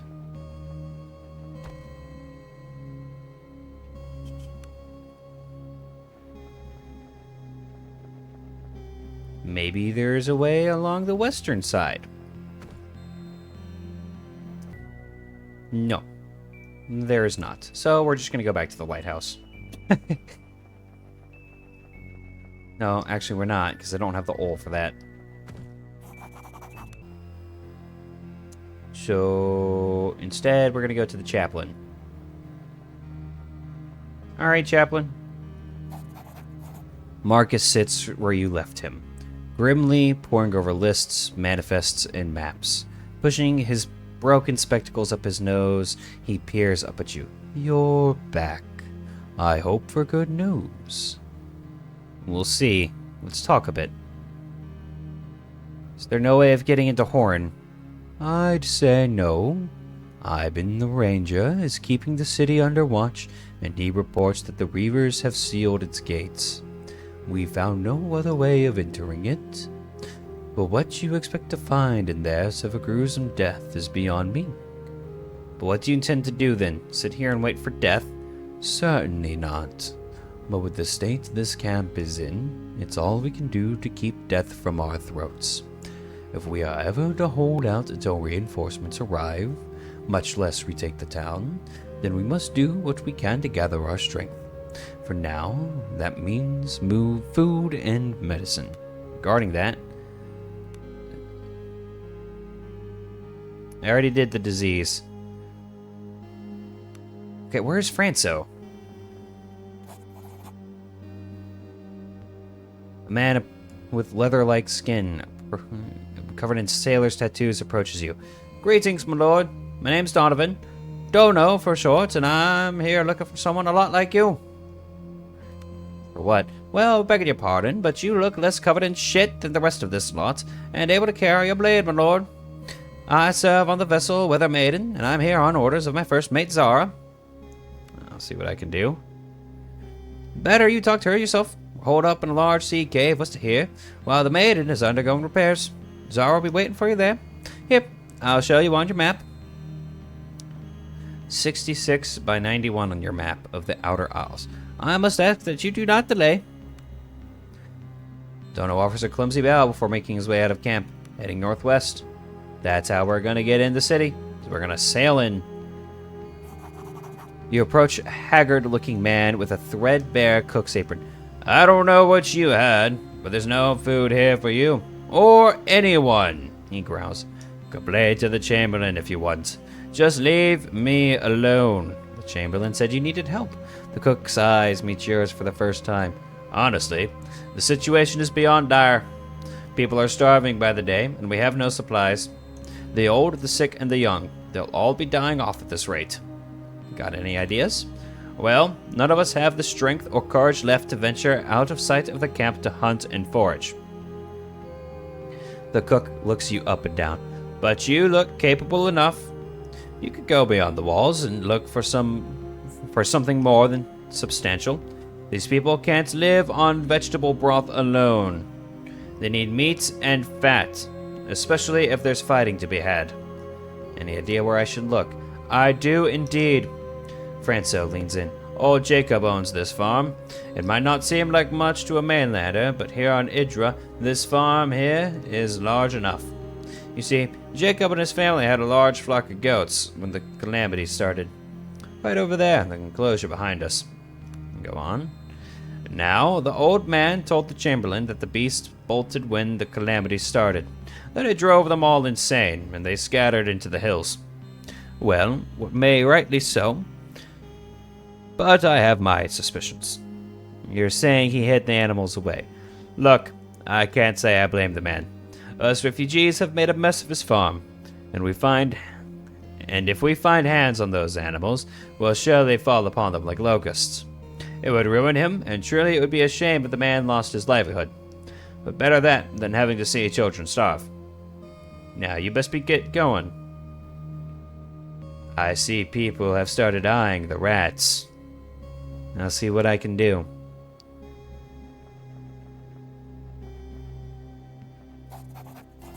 I wanted to ask you some questions. About your animals. What of them? What happened to them? Dead. They must be. Ran off to the forest when the sky fell. and nothing survives in the Emperor's forsaken place for long. Are you lying to me? I have a diplomacy score of 10. Nice. The old man shifts uncomfortably. He looks down at his feet and sighs. I know it ain't right. Oh, that was his original voice. But we borrowed hard from the Freelanders Guild to build this farm. And my goats, they're all I have left. If I lose them too, I'm done for. He, my wife, and my son, indentured meant for the lot of us. Where are the animals now? Fuck you, and fuck this rotten pack of beggars and thieves. I'll die before I tell you. That could be arranged. You think you can threaten me? Get out of my sight before I plant my axe in your skull. You have no doubt he means it.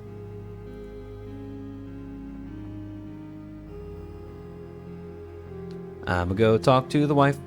Hey, my poor boy, she mutters under her breath. What's wrong with your boy? Poor Aiden stuck outside in the rain and fog. Jacob won't let him come home. Not as long as... As long as? The woman looks at you apprehensively for a bit. Not as long as these people are on our land. Aiden has to keep the goats safe. Up in the hidden glen. I could go check on them. Thank you so much. Go to the old goat enclosure east of our house and you find the hole in the fence to the north. If you look careful, you'll find some tracks. Follow them and they should take you right to the glen. And please don't tell Jacob I've talked to you. He only cares for the animals and he has a horrible temper. Now let's see what I can do. So he beats her. Well, all the more reason for him to disappear, I think.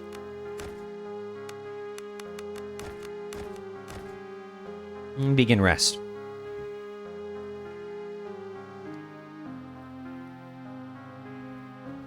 Hey, a ration. Look at that.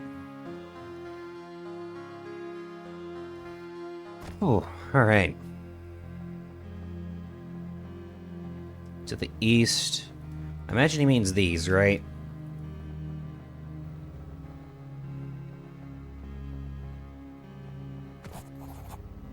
Follow the directions to the hidden glen. Trekking a few hours into the mountain highlands of Idra's northwestern region, you find yourself standing at the mouth of a narrow valley nestled between tall mountains. The tracks do not lie. There are goats nearby. Look around. A hidden glen nestled between two mountains. Had you not known to look for it, you would have easily missed it. Alright, let's go in here. You shield your face from the cold winds and icy drizzle as you survey the area. In the secluded valley that lies ahead, you spot the unmistakable, shaggy, white forms of a flock of goats. You're just about to make your way towards them when a strange, undulating howl echoes through the small valley. There's more than goats in this area. Am I about to fight more wolves? Huddled inside a hollow mountain crevice is a young man surrounded by half a dozen goats. He is shivering violently beneath a worn blanket, his gaunt face pale in the dim light. The goats look no healthier. Who goes there? Keep away, I've got nothing for you. You're Jacob's boy, I presume. The shepherd eyes you suspiciously. Might be. Did he... Before he can finish his inhuman shriek, an inhuman shriek once again cuts through the mountain. The boy freezes in terror. What was that? I don't know.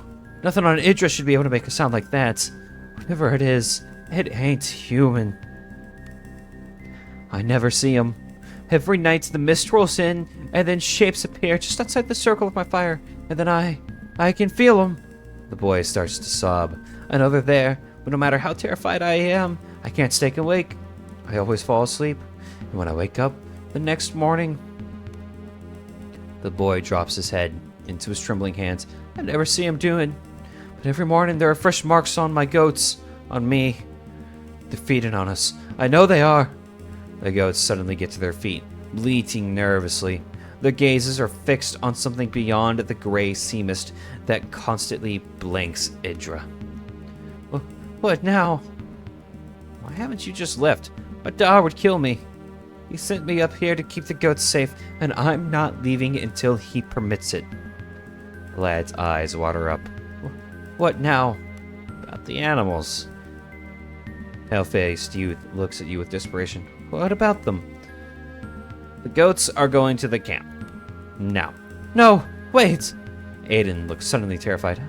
I can't go.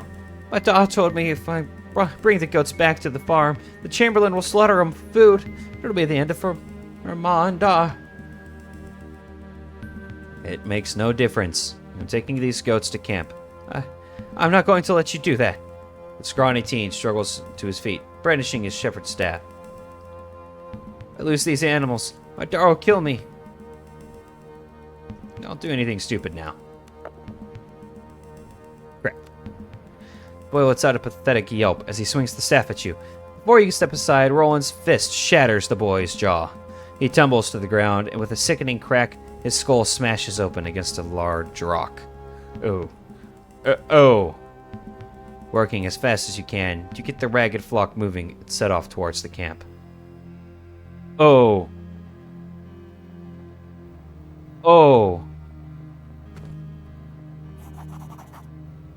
Branso is thoughtfully peeling onions as he hums a tune in some foreign language. Birdman, good to see you.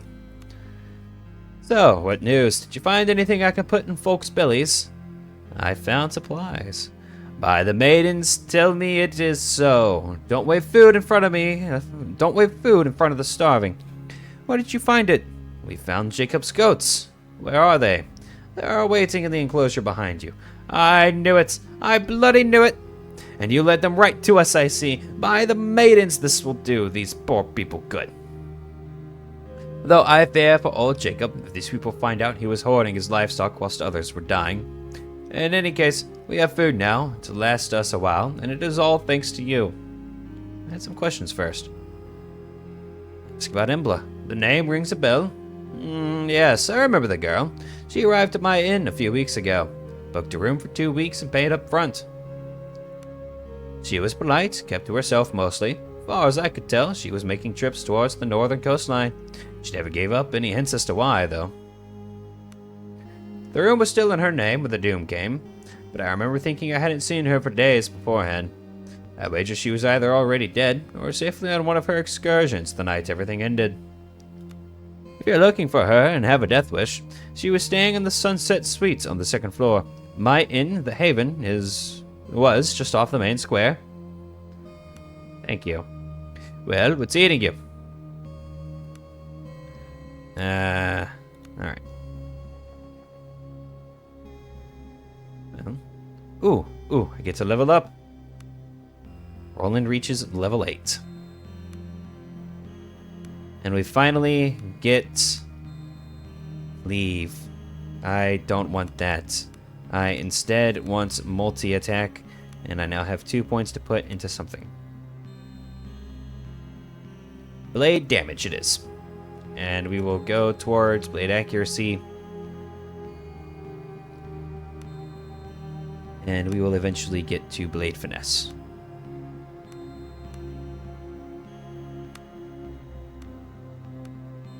But I now have multi-attack, and that is what we really needed. Are you leveling it to 8 as well? Cool. Awesome. Multi-attack is pretty goated. Alright.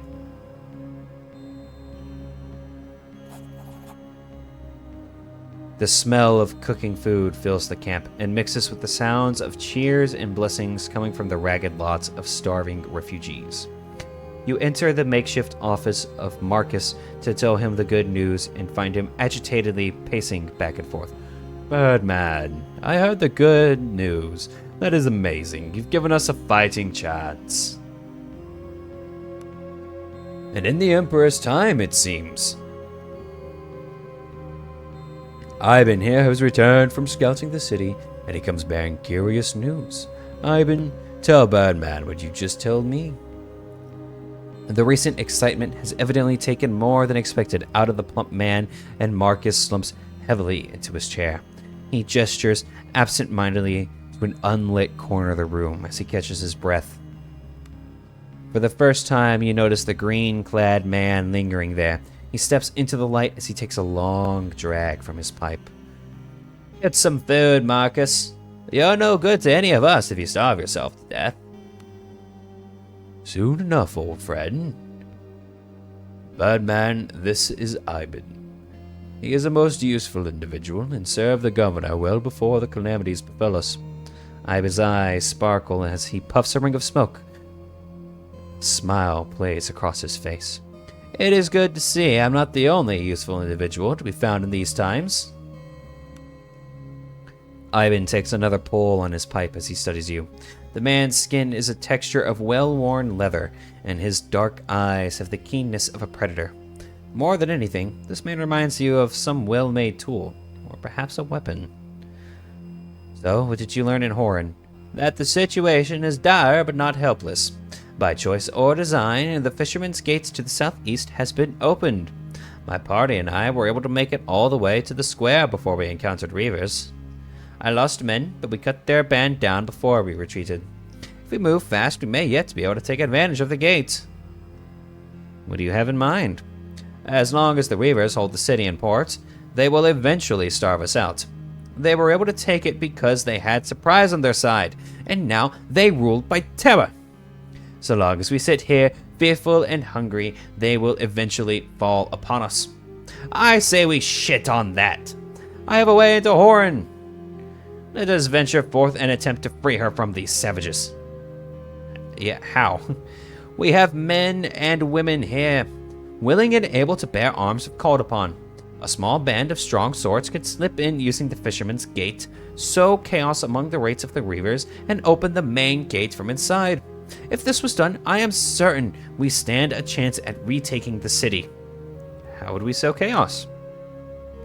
From what we learned, the Reavers in the city have formed splinter groups around 3 chieftains. Red Collar rules the docks.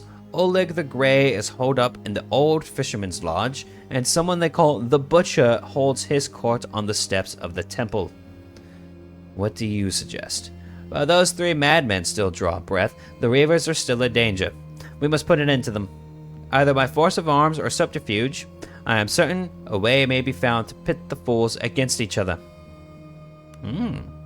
Ivan's eyes glimmer with lust for adventure. Or is it bloodthirst?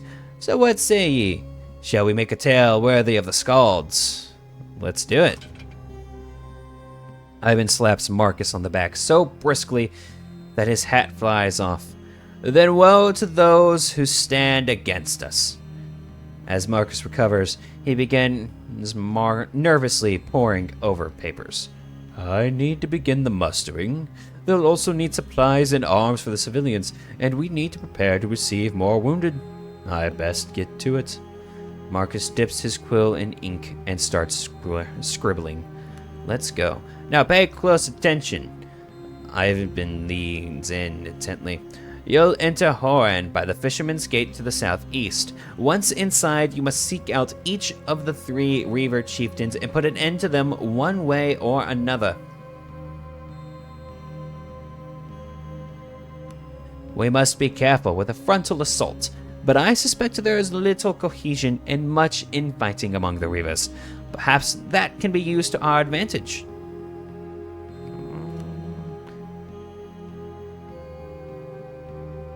Is there a way to open the main gates? There are 2 gates in the city, the main gate to the north and this one to the south, leading to the harbor. Both are heavy portcullises, and the only way to raise them is to find the nearby mechanism that operates them. Then we will venture forth, and we will level up everyone.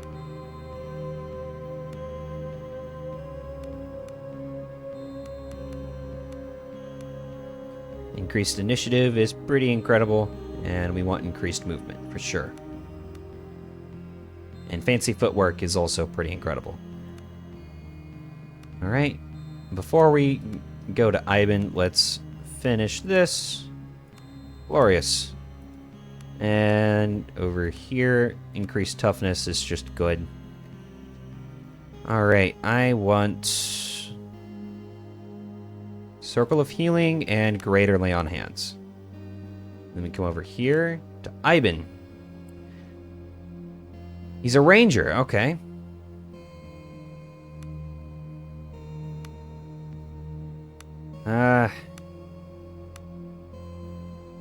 Okay, so he gets second wind. Not today. He gets not today as well.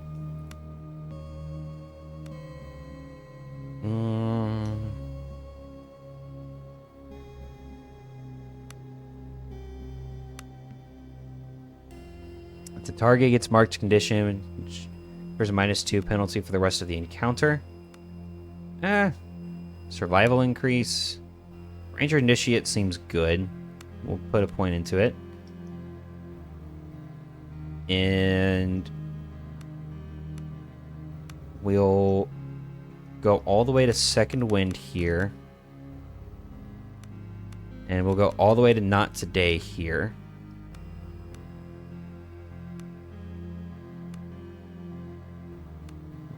We'll go to multi-attack here.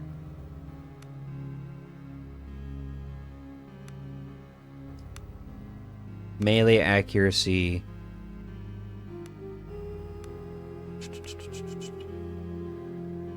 Can you wield two-handed weapons? Hang on. Save and exit. Can you wield it? Is that something you can do? Oh, I sold it. That's right.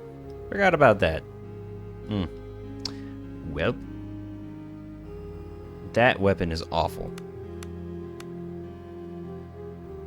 I should go find a weapon for him at some point.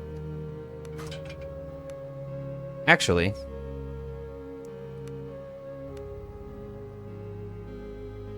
no, I don't have any. Unfortunate. Alright, well. Feats. He uses a sword, so 1, 2, 3. And 1, 2, 3. And for this, we'll...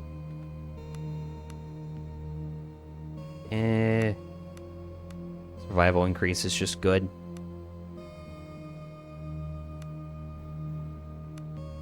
So, let's see. Vitality 51. Yeah, so the two of them are clearly the front line. Cool. Ooh. And now we can finally go to Heron.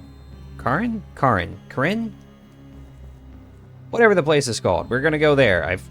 God, I'm awful with names. This game is a lot of fun, though. I like the story, too. Whoever made this is, like, written by one dude, right? And all the actual, like, gameplay is done by one dude as well. Orin, that's what it's called. He did a fantastic job with this game. And it was on sale on Steam when I bought it, which I think I bought it literally, like, 2 days ago, because I saw it and I was like, I want to play that, and I want to play it on stream, because this is right up my alley, right? A gaunt figure shambles out of the fog towards you. The man is emaciated and covered in filth. He looks with exhausted eyes and stops dead in his tracks as he notices you. His eyes wide in terror, but his body too frail to flee. Who goes there? Please, don't kill me. The withered-looking man cries out as he cowers before you. I'm Philip, just a fisherman. Please help me. My wife is still trapped inside the city, and what? What is going on inside the city walls? When the Reavers went amok, they butchered folks in the street where they found them. But that was only the beginning. Once they had control of the city, they started dragging people from their houses, rounding them up. Only the eldest and the youngest were finished off first.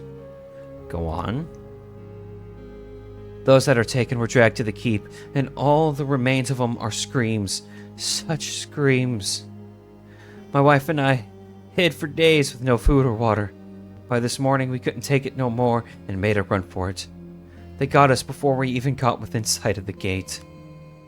They beat us like mangy dogs, even my Nadia. Told his father was waiting for us.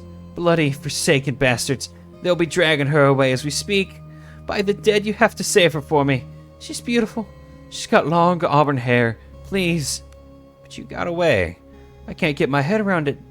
One of the Reavers made him let me go. Tore me from her grasp. They told me to run to this camp north of town to tell folks there that their loved ones would be waiting for them to keep with Father. If we don't get her back before they reach the keep, she'll be dead or worse on the morrow. Oh, let's go. I beg of you, find Nadia. She's all I got since our boy passed. And yet she lives. You'll know her by her green dress and long auburn hair. If there are survivors left inside Horn... Oh. If there are survivors left inside Horn, it is my duty to save them. Drina says, as you turn to go. Survivors or not, this stinks of a trap. Roland interjects. It is an obvious trap, but I don't really care. Oh, that's the dude. Why are you naked? What? Man's just out here with nothing on. Nice. Alright, and in we go. Chapter 2. That was just the first chapter. The gates stand conspicuously open, and you step carefully through into the ghost town. As if in greeting, a swarm of vermin pours out of every doorway and crevice towards you, covering the street in a mangy, skittering carpet. You set your feet ready to meet the living tide, but the rats part, scurrying past you and out beyond the gates. Sewer rats? So why are they all above ground? And in such a hurry? Roland asks as he stomps on a stray rodent. Drina wades unperturbed into the tide of vermin. Our path leads through this sea of filth. Onwards! Game saved. Alright.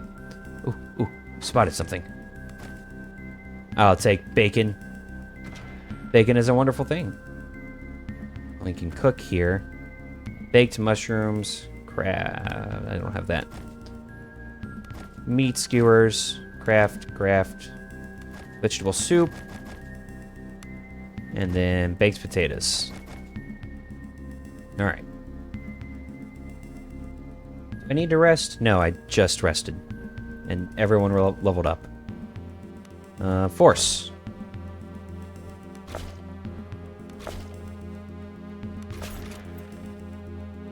Alright, and we walk in. Wardrobe. Okay. Nothing useful, really.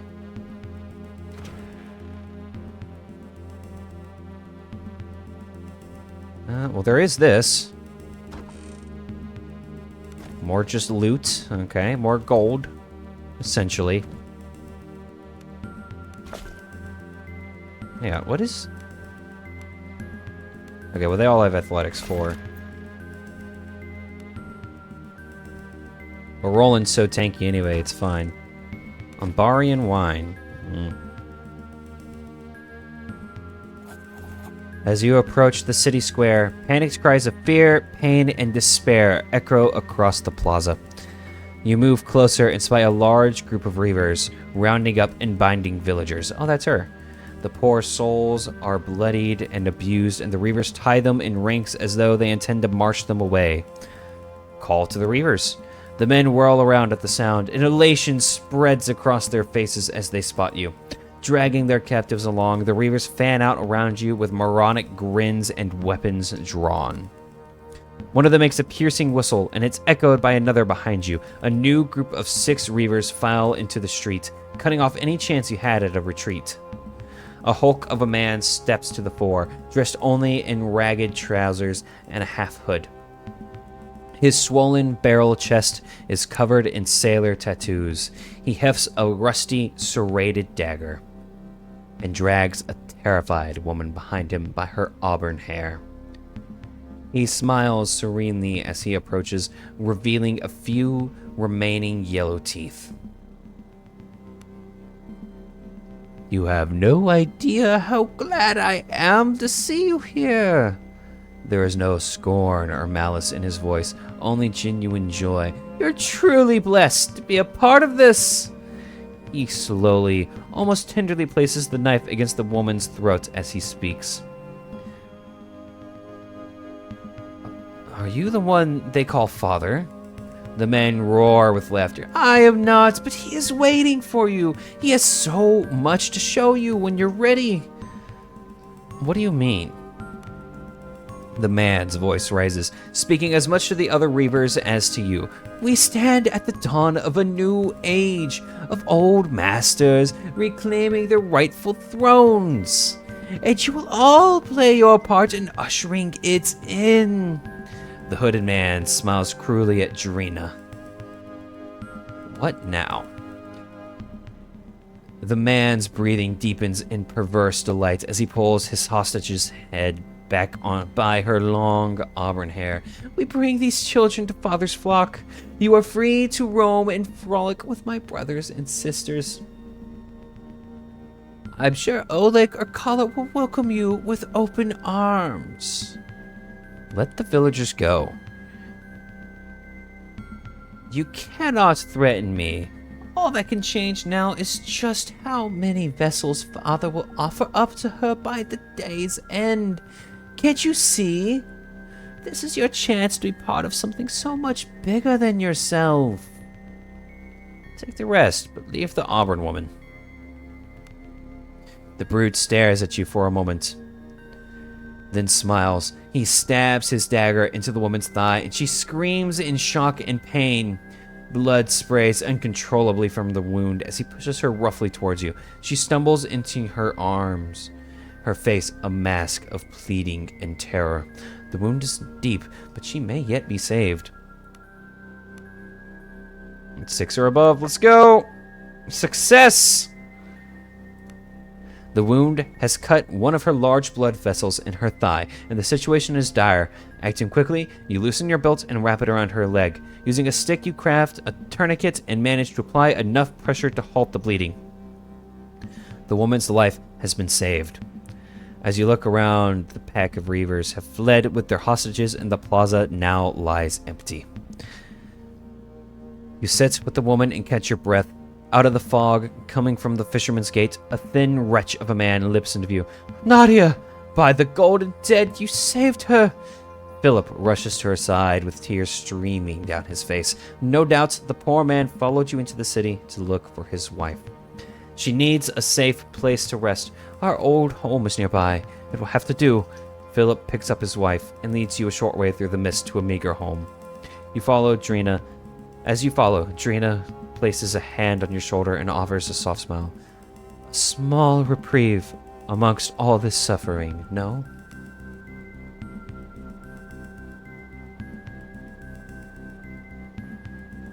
I mean, we did just kind of abandon the rest of them to die. But I also don't know if I could have won that fight. Well, let's go exploring. We'll head to the west. That door is for show. As you pass the darkened alley, you feel the eyes of someone watching you. Peering into the shadows, you can just make out the form of what appears to be a little girl in dirty, torn clothing. Before you can get a closer look, the girl flees, disappearing into the darkness beyond. Cat grabs your cloak. We have to follow her! And we will give chase. Though, I can't succeed, realistically. Yeah. You give chase through the narrow alleys, scrambling to keep up with the agile girl. But she is too fast. She disappears into the shadows before you can catch up to her. 7 or above on 2d6 is reasonable. And we did it. You cautiously begin to search for any potential hiding places. The girl must be somewhere. You startle as a cry of pain echoes behind you. You little shit! Roland shouts, clutching his hand to his chest as he backs away from a pile of trash. The girl darts out a second later, trying to split between you. Determined not to be outmaneuvered again, you grab hold of the girl's arm before she can make her escape. The girl struggles against your grip, snarling at you as you attempt to speak with her. She can be no older than 13 winters, but her emaciated frame and grime-covered skin make it hard to tell. The girl glares up at Kat with wide, scared eyes. Poor thing, Kat says, patting her arm. You must be starving. Are you hungry? The girl snatches the food from you like a frightened animal and wolfs it down. More, she growls. Ah, so the girl has a tongue after all. Cat offers the girl a small, reassuring smile. Don't worry, girl. You can have as much as you like.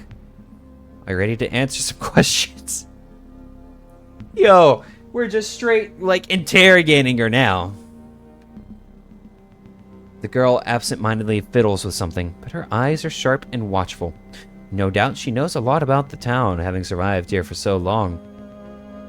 What's your name? The girl still seems hesitant, but as she looks up at you, Cora, she says, her voice low. But I hate it, so everybody calls me Cory. Except my ma, that is. And where's she now?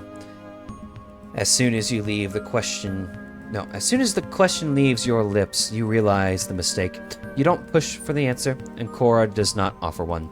The silence says everything. Cat gently strokes the child's hair. The girl absent-mindedly fiddles with something. Her eyes are sharp and watchful. No doubt she knows a lot about the town, having survived here for so long. Tell me about the Reavers. The girl looks up at you with large, tear-filled eyes. They mostly come out at night. Mostly. She hugs her arms around herself. At least, they used to. I don't see them as much anymore. Not since they started fighting each other. Fighting each other? She nods, her gaze distant. Yeah. One day they just turned on each other, started killing the roan instead of hunting people. Now, though, they seem to be holed up in different parts of the town, almost as if they're waiting for something. Where? One group seems to stay on the docks. They're led by a woman named Kala, I think. I saw her once. Never knew women could look so cruel. She pauses, worrying at her lower lip. Beside him, there's another band holed up in that old walled house over there. She points to the northeast. A gray-haired man called Oleg leads them. Are there more? There are men outside the temple, led by someone they call the Butcher. They've been doing horrible things. Burning. She trails off before shaking her head. They've blocked off the streets leading to the temple, so those men don't come to this part of the city anymore. The girl absent-mindedly fiddles with something. We already read that. Let's see. How has she been getting around? Once the Reavers started fighting amongst themselves, they blocked off the streets, made it real hard to get around unseen. But I'm no fool. Cora smiles mischievously. I suspect not. She seems pleased at the compliment. It's too dangerous and hard to travel the streets, but under them is another thing. There's tunnels all under the city, and if you don't mind the stench and avoid the beasties, they'll take you wherever they need to go. Clever girl. And that's all I actually can get. Can I not take her with me? Do I just have to abandon her? I guess I just abandoned her. Well. Okay. And, you know, I'm definitely not going to listen, and I'm definitely going to wander the streets instead. She said to the northeast of here, in a walled house. For Oleg. So I'm just going to go fight that man. Wherever he is. Assuming that finding him is possible. Oh. Well, these are just rats. So, I think I can kind of just mow these down, right? Unless these are just, like, super rats. I don't know.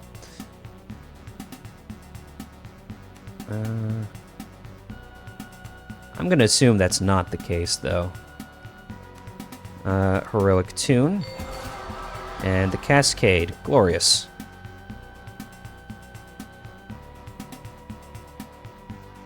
And... oh, you get a backstab if they haven't gotten to go yet, and they're surprised. Oh, didn't know that. That's honestly really good info. Oh, these things are really weak. I was right. I can just, like, demolish them. Or they're gonna just survive. That also is a possibility. It's really unfortunate. That guy does not do that much damage. I'm not gonna waste magic on this fight, honestly. Let's not any more than I have. And we'll just have him walk to here, and I have multi-attack with him, right? What? Did I not take multi-attack? Am I stupid? I thought I took multi-attack with him.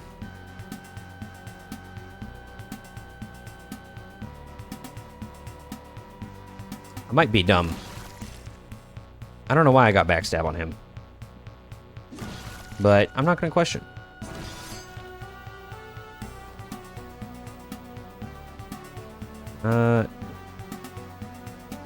Oh, it's because they're panicking. That's why. I should pay more attention, huh?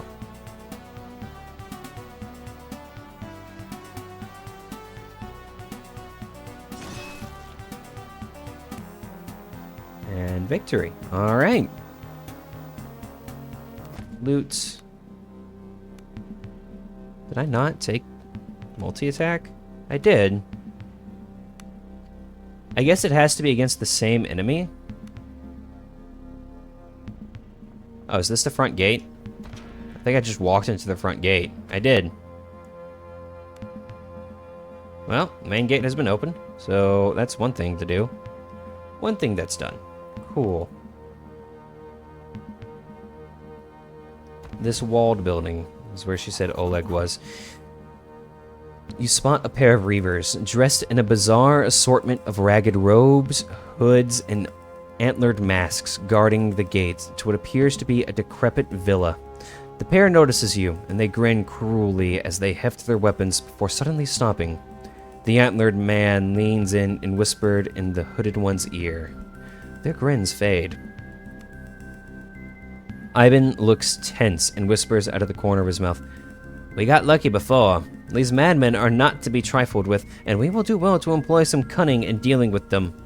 Roland chimes in, "Little man's right. I'm afraid to get my hands dirty. Not afraid to get my hands dirty, but we are few, and we don't know their true numbers yet." We shall see. You're welcome to our lodge. Oleg is waiting for you inside. He's been expecting you. You mustn't tarry. Oleg very much wishes to speak with you. Tell me more about this Oleg. Oleg's a great man. The father might have forgotten it, but he is the oldest of us. It was him who pulled the tablets out of the depths, and he's still their keeper. And as long as he is, his word carries more weight than any of us.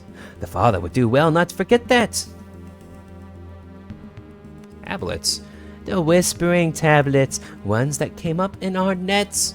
From the deep and the mother herself, the ones that make you. The other weaver grabs his arm and he catches himself. Best you see Oleg. He'll tell you all you needs to know. I'll get going then. Yes, you will. Oleg is waiting for you inside. Okay, well, you know. I could have taken this mini. Maybe. Probably not. Would have been difficult. What in the depths are you doing back here? What? What? Why? Oh, this is Oleg. Oh, I've made a mistake. Whoops. I'll put you here, and we'll put you here, and we'll put you here. Begin combat. You can't actually do anything. That hurt. That also hurt. Heroic tune.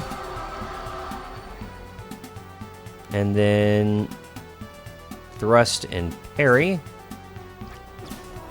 Oh. Okay. And for you, we will mark target. Hang on. And now we attack. That's a crit. And another attack. Whoa! Okay. Dispel, Circle of Healing.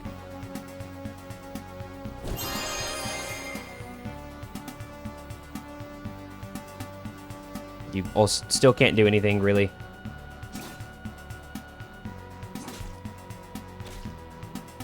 Okay, so you're going to walk here. And we're going to Fire Sprite onto this dude. And I'm just going to have Roland just continue to just tank, honestly. Yeah, he does get multi-attack, but only against one person. Good to know that's how multi-attack works here, honestly. And, well, second wind, maybe. Nah, we'll just keep on slashing.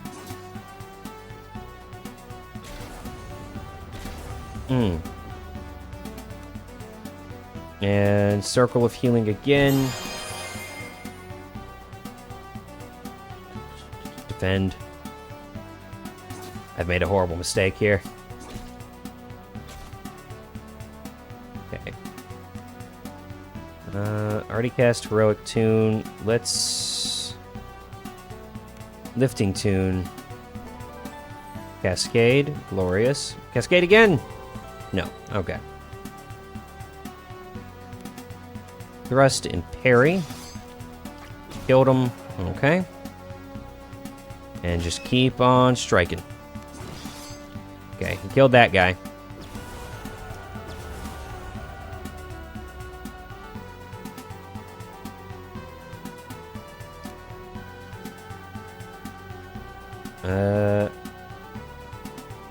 We will moderate lay on hands onto him. Shift there.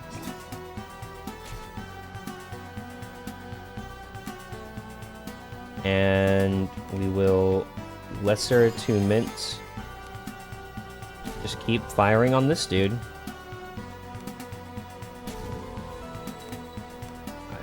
Two cascades in a row is pretty awesome, I'm not gonna lie. Alright, we'll whack on this dude. Oh, a crit. Nice. Another one? No, but 20 more damage is pretty good. Second wind. And pull out the bow. It's a crit, only 1 damage. 5 damage, not great.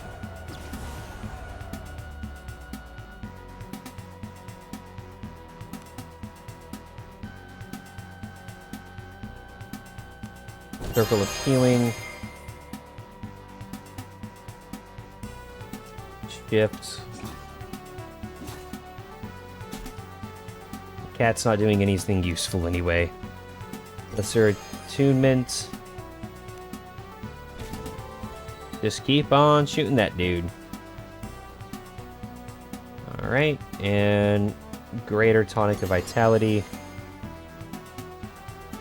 And shift again. Walk down here. Well, let's just keep shooting that dude. Let's kill him eventually.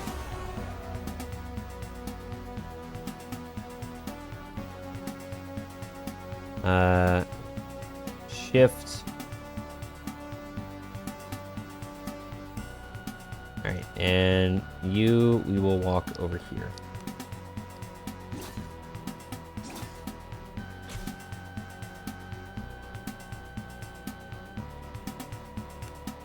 Fire Sprite. We'll kill that guy, yes. Alright. And thrust and parry onto, we'll say, this dude.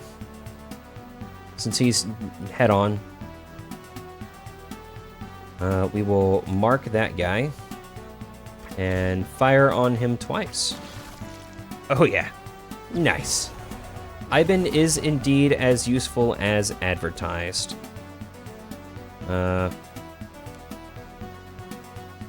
Lesser Attunement Tonic, Circle of Healing. Alright, and defend, you know, don't actually have a ranged, ability with you. Fire Spirit. Let's just shoot this guy. And whack him twice. Let's go. Yeah, well, whack him once.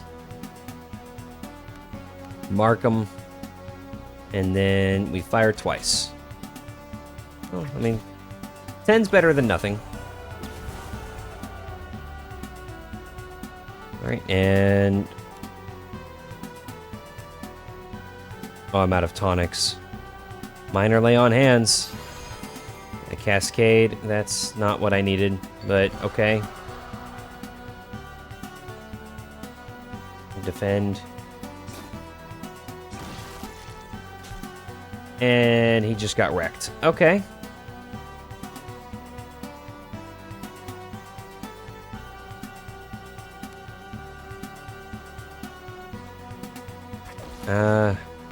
He's panicked. Is he gonna... ooh.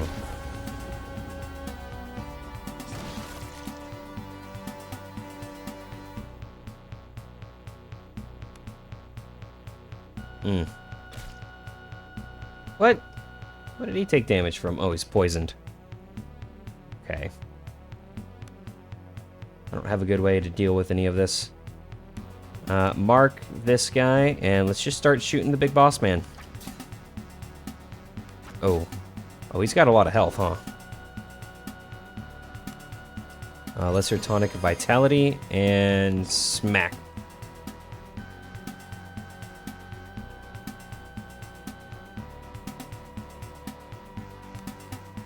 Bend. Bend.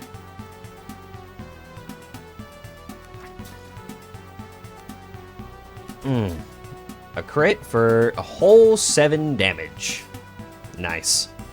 Disengage. Have you step forward. And precise strike. 2. Unfortunate. We shall see how many people die here in this fight.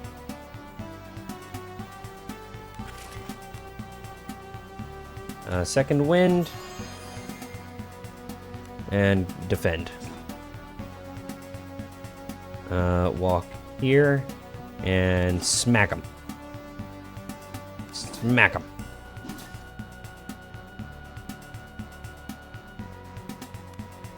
Can't reach anyone. I will say, I feel like you don't get enough arrows to ever really, like, use a bow for any, like, actual period of time.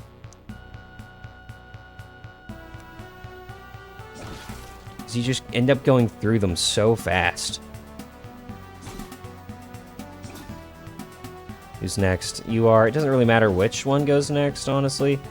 It's probably better for him to chill, actually, because he has more health and better recovery abilities. So I'll probably need him after this fight. Alright.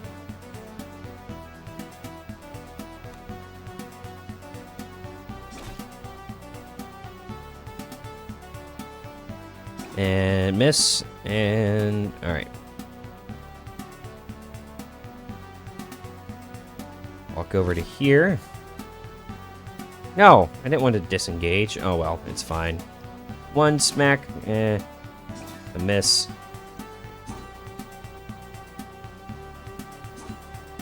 Come on. Just all of them ganging up on this one dude. Alright, the crit wins. Okay. Loot.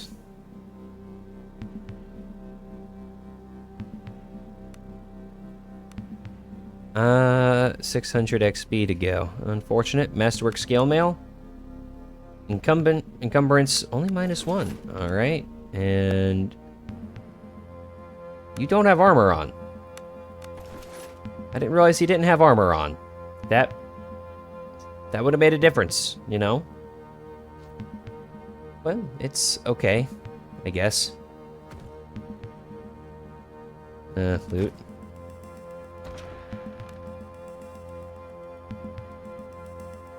Okay, well, there's all this. And let's go down here. What's down here? You peer into the dark depths below. The stench of raw sewage assaults your olfactory organs with such force that you struggle to keep your last meal down. Cat looks up at you, pale-faced. You can't be serious. Before she manages to finish the sentence, she whirls around and vomits. Roland's laughter booms. What's wrong, girl? Lost your appetite for adventure?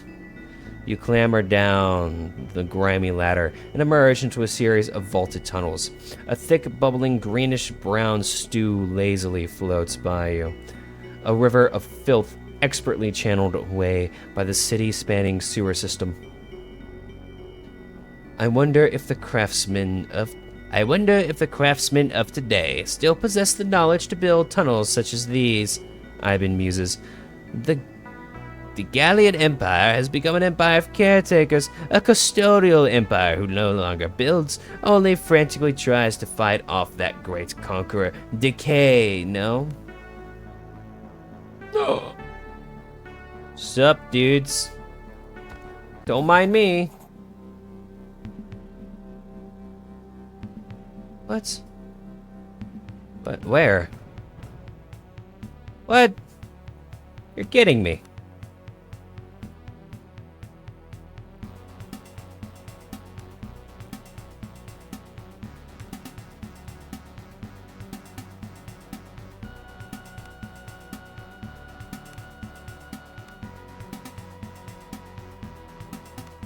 Pass turn and defend, please.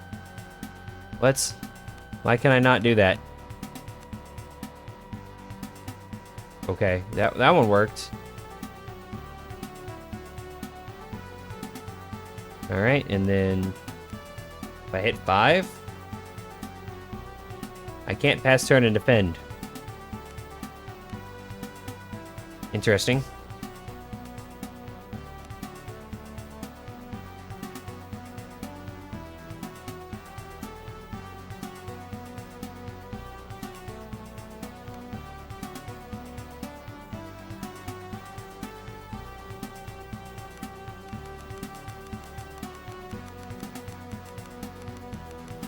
Well, I'm just gonna go out and fight them with this guy. I don't really have another choice. I'm just gonna send everyone. It doesn't matter. They're all just gonna get demolished in one go anyway.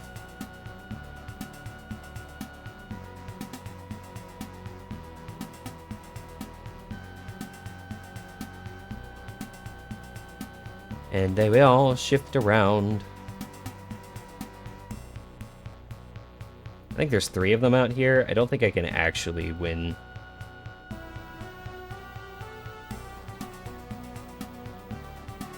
We shall see.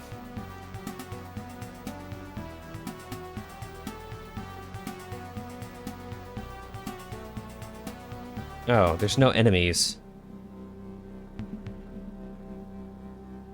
That's a really weird bug. And there's enemies. Okay.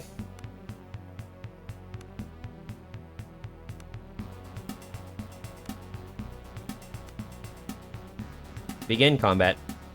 Of course, he goes first. Hold action till end of turn. You're gonna walk over here, and you're gonna smack him for a whole 4 damage. All right.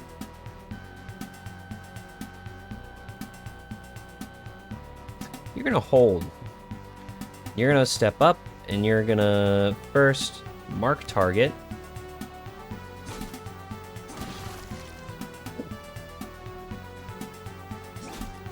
Hold 1 damage. Hey, hey.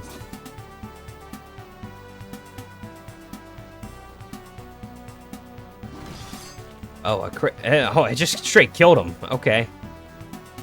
Hold action for the end of turn. And smack. And hold action for end of turn. What? Oh, he was panicked. Well, at least I get to smack this guy twice with him. Oh, well, now he's down.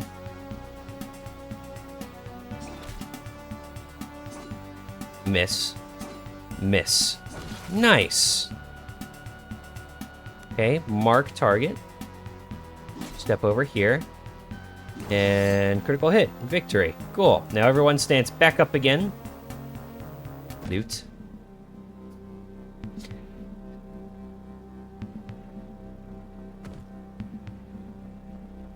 Alright, let me go back to where that, like, one safe zone was. In the house. Or maybe I just have to, like, leave the town altogether again. That would do it, honestly. I'm gonna hope that that's not the case, though. That would suck.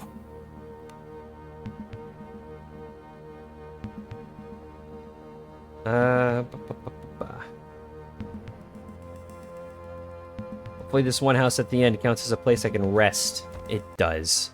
Amazing.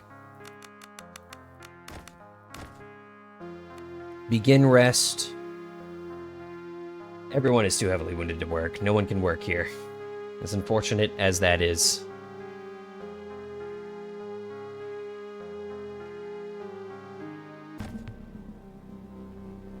Alright, but now we're okay. I've killed one of them. Now we go to the south. However we get to the south. Here. How do I get there? Maybe there's a way up? Over here? One can assume.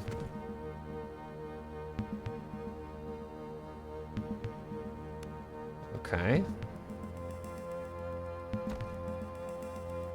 No. Alright, let's go up this way then. Killed Oleg. So one enemy's taken care of.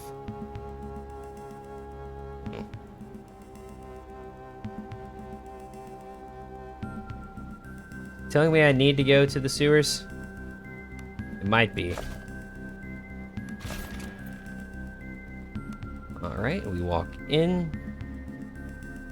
Well, I'll happily take more loot. More loot is good. Of course. Hey, success. Success. Failure, okay. And it's unlocked. More gold stuff. Well, that's the entrance.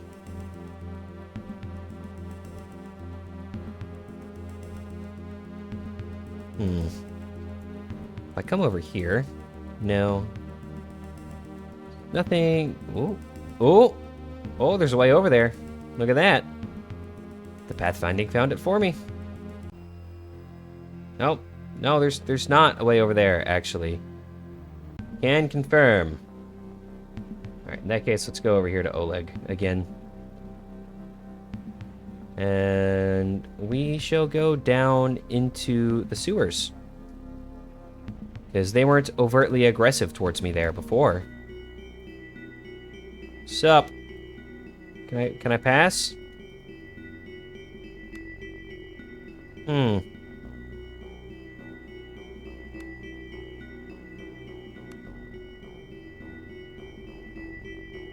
No.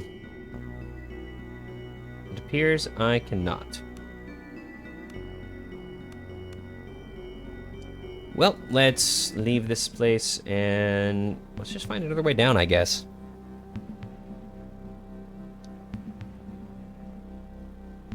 Unless there's a way to get up here. Ooh, there is. There is a way up there, it seems.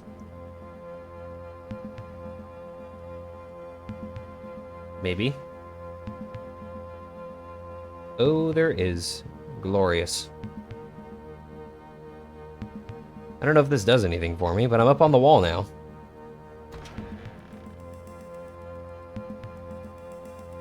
In fact, I'm sure it does do something for me. I'm sure I can make my way around. Okay. Well, I think I just found even better armor. Indeed. And it adds 1 to strength. Nice. And Masterwork Scale Mail is better for you than that. Can you wear this? The same as what you have on. You can't. You can't either. Alright. Still need a weapon. Oh. Look at that.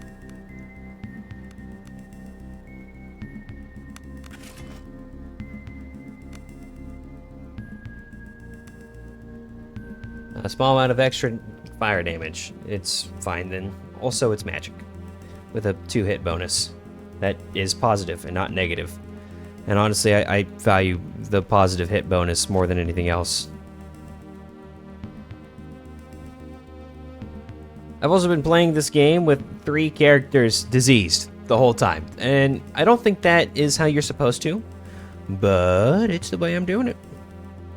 And no one can stop me. What are you? Ah, this is the way in, actually. So we go back this way. There's gotta be a way to the south. It's gotta be.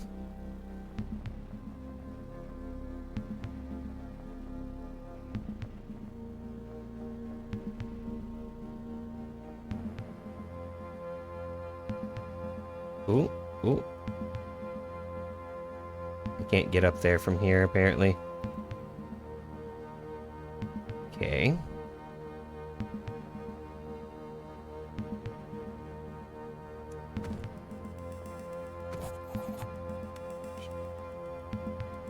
I don't understand where to go. I'm gonna be honest. I feel like I have to go to the sewers. Maybe there's a sewer grate up near, Corey. There is. But I can't go into it. Corey? Will you show me the way?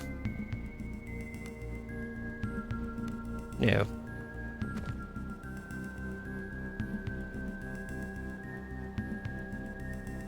I want you to go in here, but it won't let me.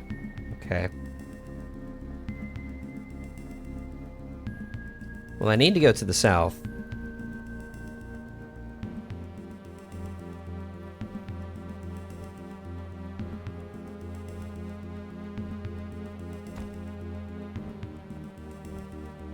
Maybe further this way?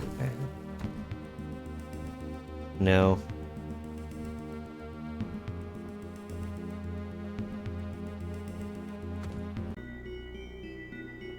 I've got to be able to talk to these guys.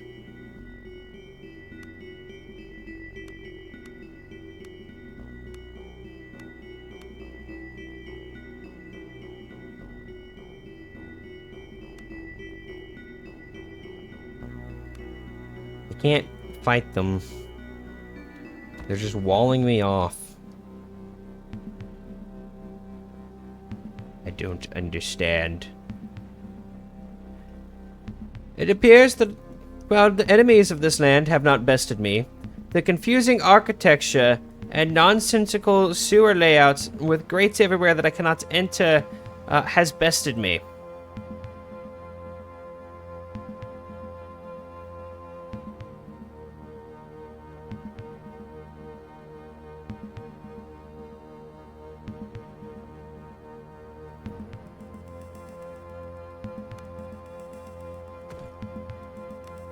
Baked mushrooms. I do not have that. Alright, So,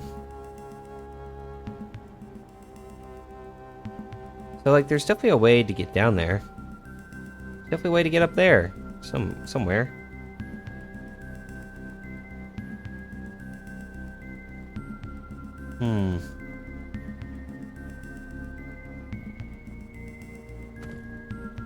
Unless I've soft-locked myself somehow. But I doubt that's the case. I don't think I've been this way yet. Oh, there's a way all the way over to there. So let's go up that way. Nope, there's not a way up there.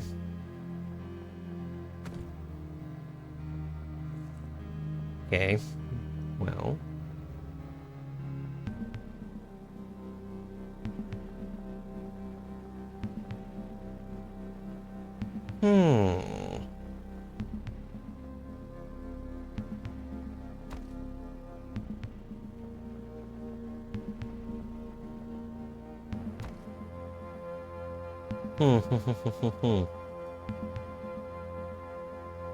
How does one open this gate?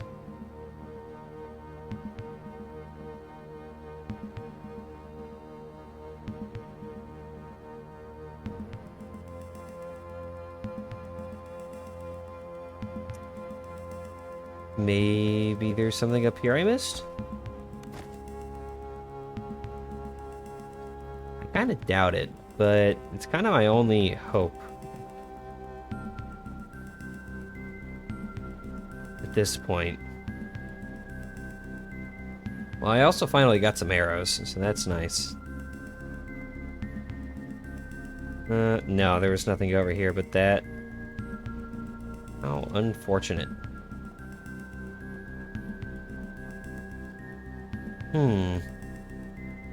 Yeah, so the only way forward is to go through the sewer.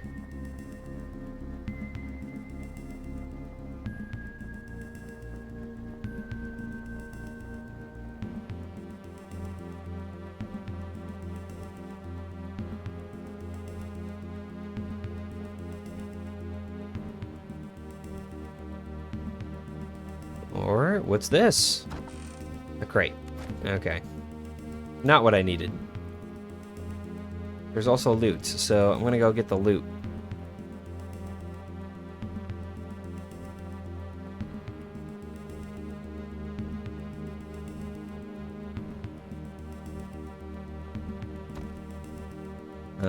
Force. Force. Success. Glorious. And can we get in there? Or are those just random people that exist in the ether? These appear to be just random people that exist in the ether. Okay.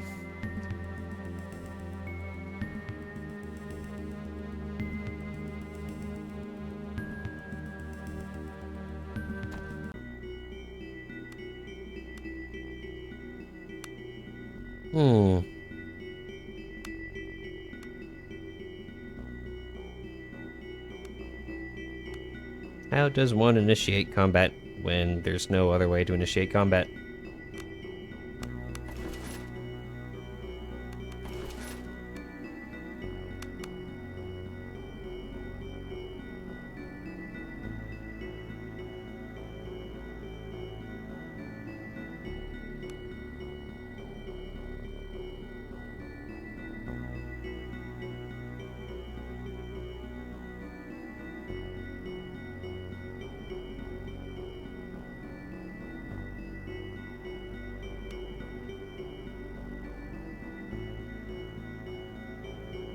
Let me try saving and quitting.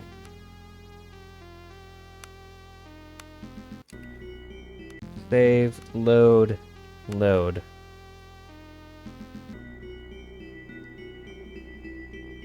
Okay. Are these guys meant to do this?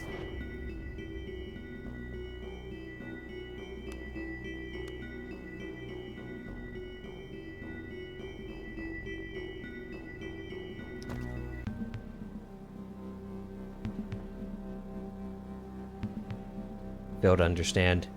There's gotta be something, right?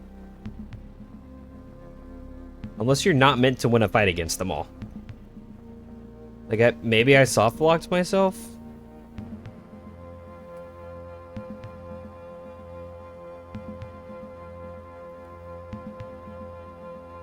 Surely not, though.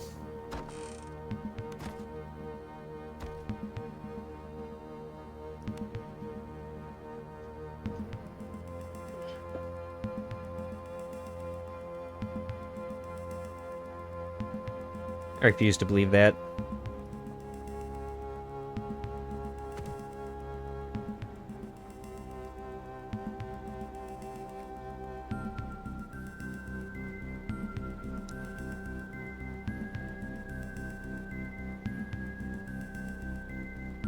Yeah, it shows there's no way through there.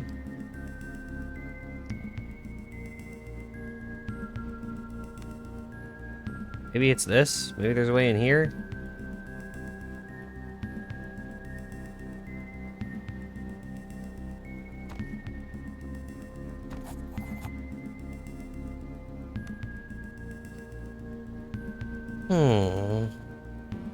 Oh, there's a door here.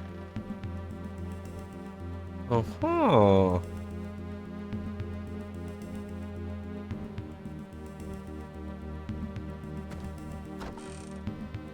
Necklace of Thievery. Well, I'll tell you what, I will indeed put on a Necklace of Thievery. Awareness is more important for you, so we will put the Necklace of Thievery on you. Cool.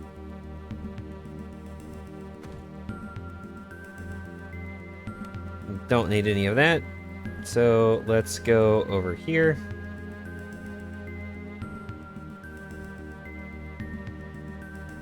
No, it's not in here. Here, maybe? Nope. Again, that's not it.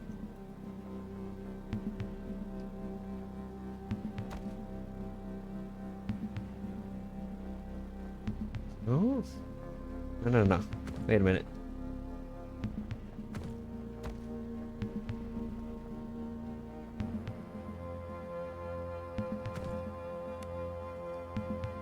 Now.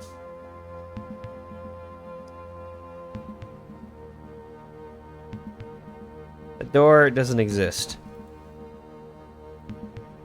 There's people inside there.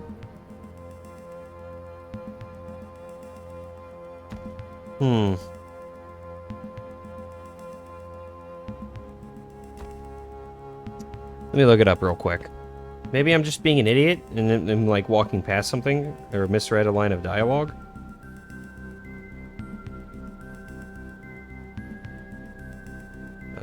Skald. Against the Black Priory. Duck after Oleg.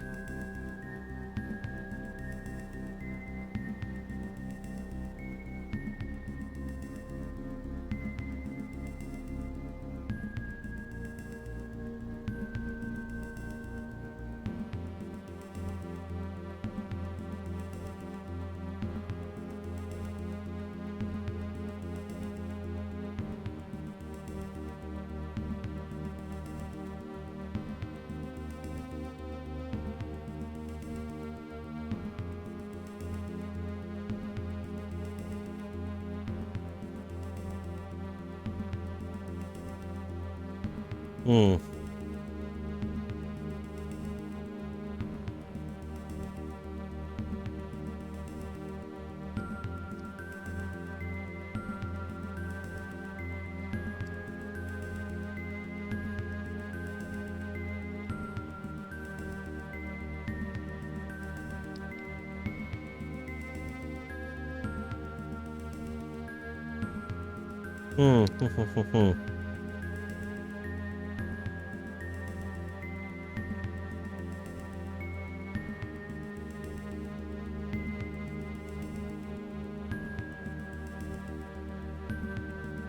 Foreign sewer entrances.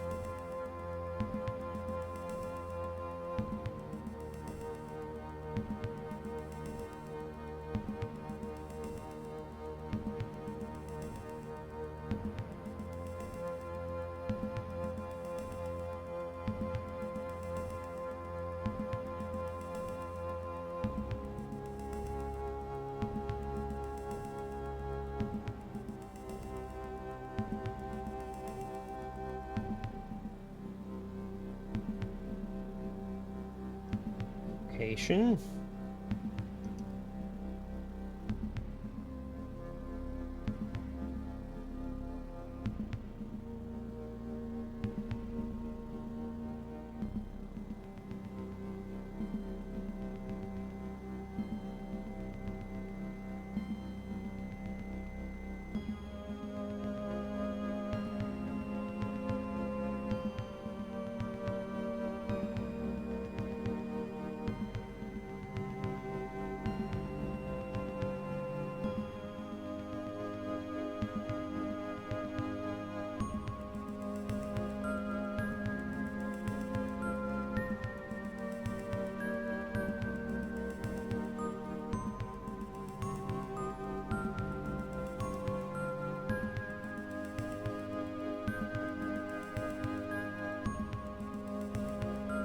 I don't understand.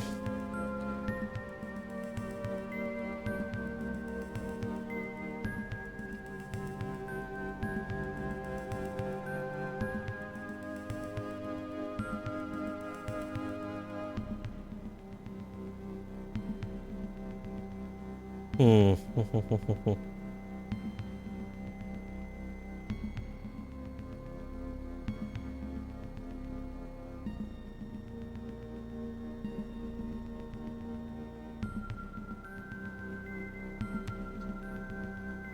Because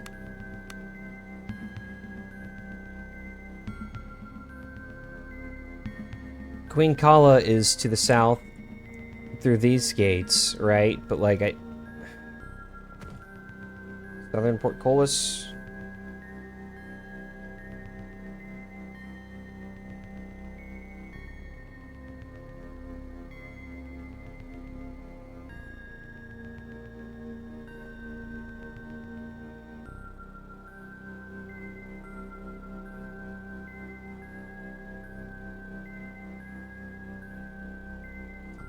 Okay.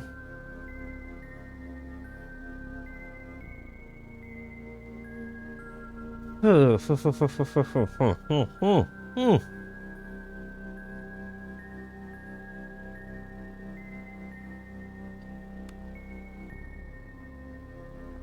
think I may be soft locked. I don't understand. Hey, bird, popping in to say hi and lurk while I get ready for work. Hope stream's been really well. This game's a lot of fun. I'm not gonna lie. I think I may have soft locked myself though. Like that, or I'm an idiot. Like the game, I don't know what I've done, but I can't actually progress. There's nowhere for me to go. Oh my God, there it is. Ah! I've been looking for that for like 15 minutes now. I've been like looking up guides.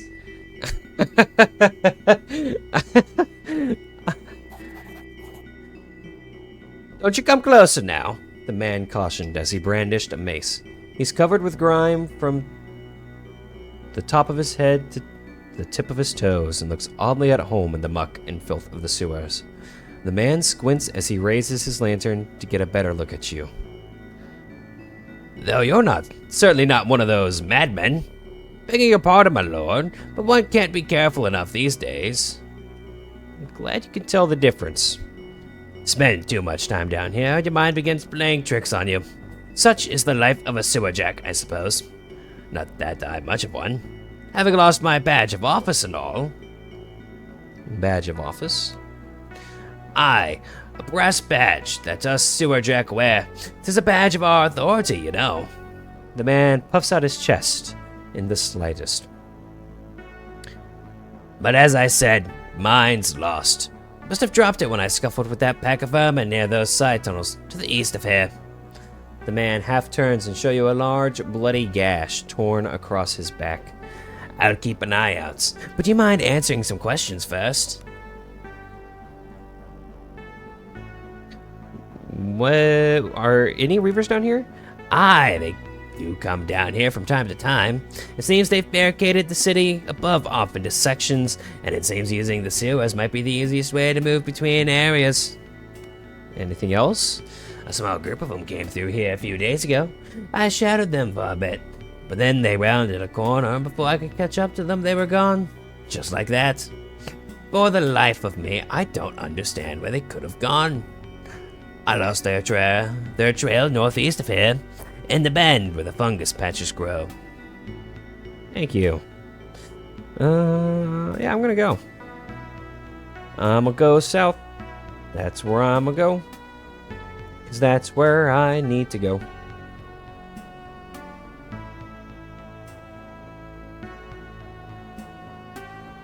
Oh. Oh. I did it. I found the place. Oh. Hi there. What is this place? Okay, well, you know, I'm gonna put you here. You here. You're gonna stay there. You're gonna go here. And you're gonna go here. Begin combat. Of course, they would go first. No, that was not what I wanted. Oh well, it's fine. We will mark target and smack. Okay. That's pretty good damage. Okay. They did a lot of damage to me too, truthfully. Heroic Tune, Cascade, Lifting Tune, another Cascade. Is it worth doing anything else? Yeah, I'll throw a Fire Sprite at this guy. And we will thrust and parry, kill that guy. Okay. Yeah, they're all just going to be alerted, so I don't have to worry too much. There's a lot of them, though. Who are you?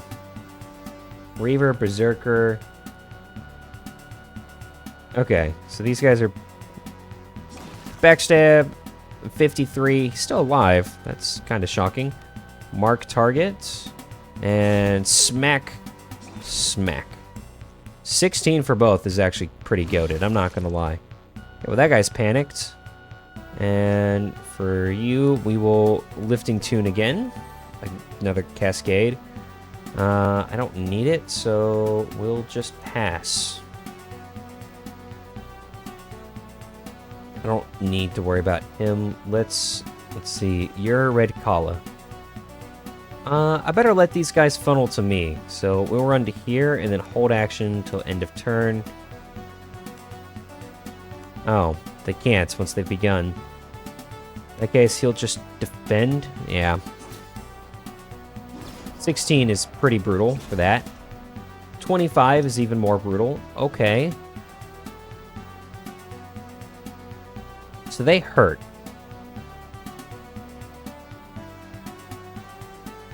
And we will Precise Strike onto them. Hey, a crit! Alright. We will first Second Wind. And now we will kill this guy. 27's pretty good. Alright, and then here we will Greater Lay of Hands onto Roland.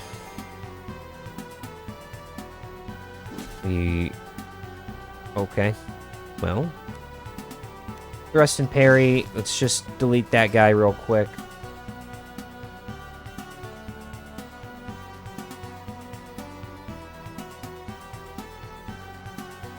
Shift.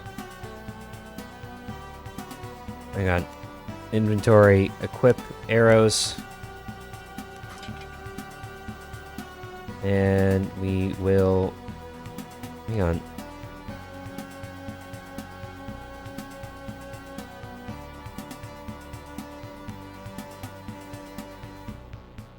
Oh, that ended his turn. Okay.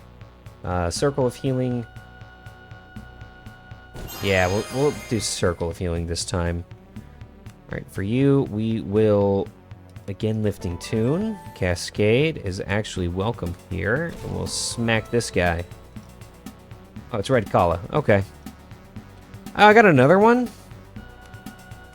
I'm not going to say no to that.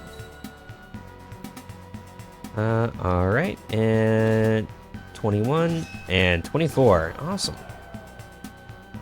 Is game good? Welcome, Sorefist. Yes, the game is good. Game is very good. I've been enjoying it, at least.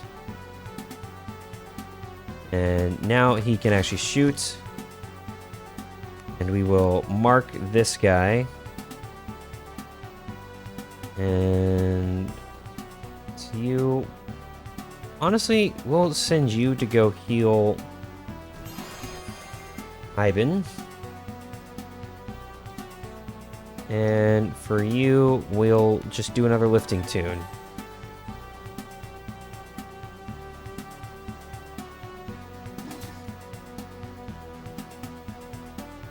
And smack, that's a crit. That's pretty good damage, man. I'm just gonna shoot this guy twice, honestly. A crit for 8. It did less than the normal one, but it's okay. Yeah, it's time for him to just join the fight, I think.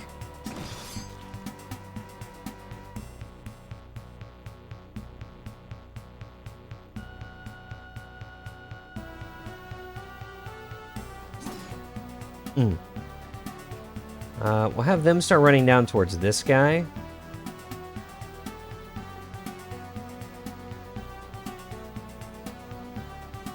And yeah, we'll just have all of them join. Because I'm positive that Roland will be able to kill this guy.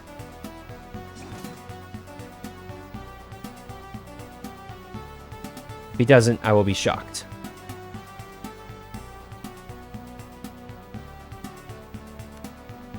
Mark target. And fire a couple arrows at him. Ooh, a crit. That was a pretty good one that time. Alright.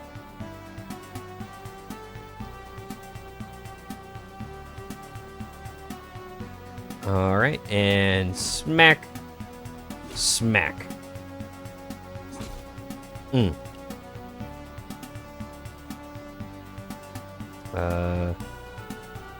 just run up it. Oh!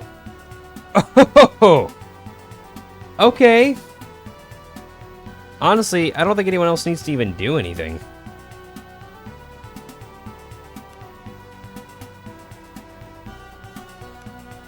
I think we just let Roland clean up real quick.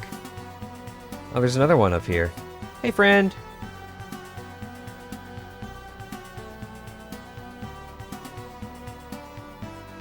Let me just send my people to go kill you real quick.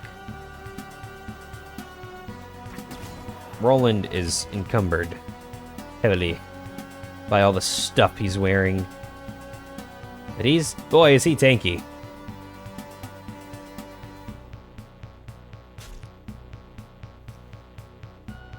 Oh, he can only move one square a turn, actually. That's something.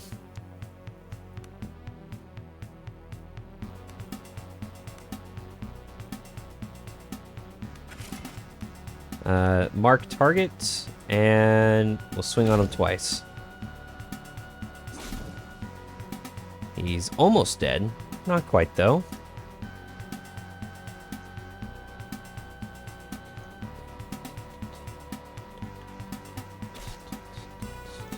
And thrust and parry. And we'll move him there. And smack.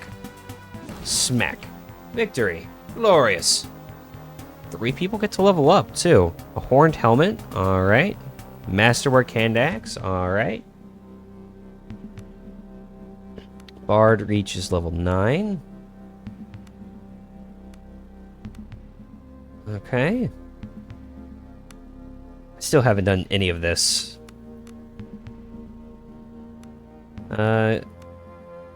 Yeah, we'll just get some backstab on him. He's pretty... I mean, he'll get up there eventually, I'm sure.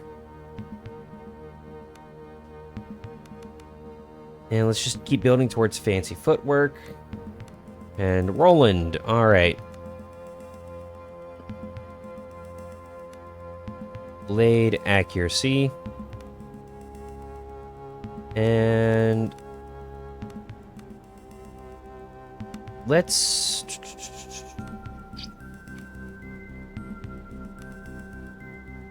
I've got heavy armor on. I don't use charger at all, so... well, I want deep cut or cleave. This is a crit. This is... we're gonna go for that one, actually. That one's pretty good. Make him the leader again, just because talking is good sometimes. I've been kind of murder hobo-y, though. Roland, break open the chest. Hat of Diplomacy.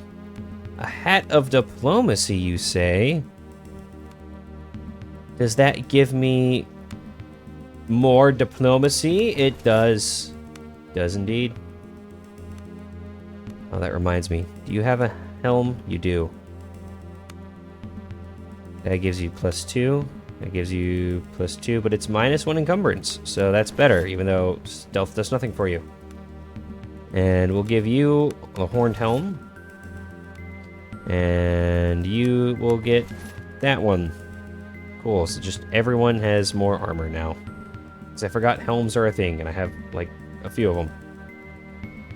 I can't open this door? Okay, there we go.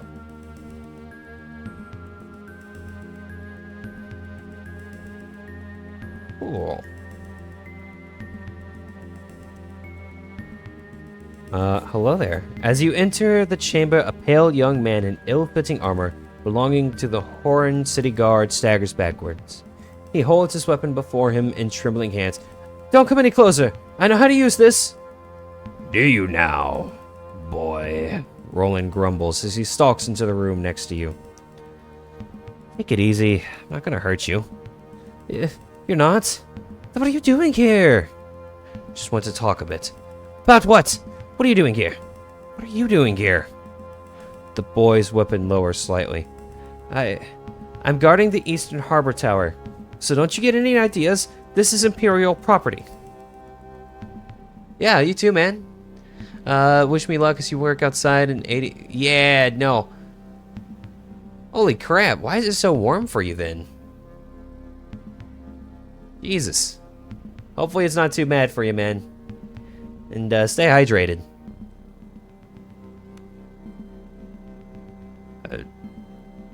I mean...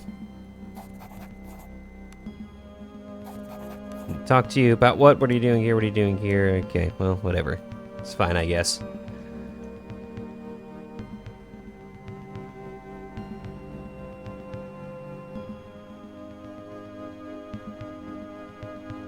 We climb down, and let's go out to the docks themselves. Okay, so there's a way up there, clearly. Ooh, what are you? Hang on. Roland will automatically succeed. Nice. We scale the wall, we open you up. Box, war axe, cool. Ooh, arrows. Hang on, let me go get arrows. Loot.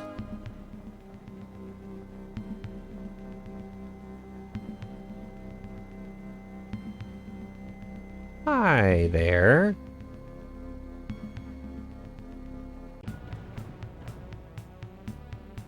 Are you... No. You're just strong.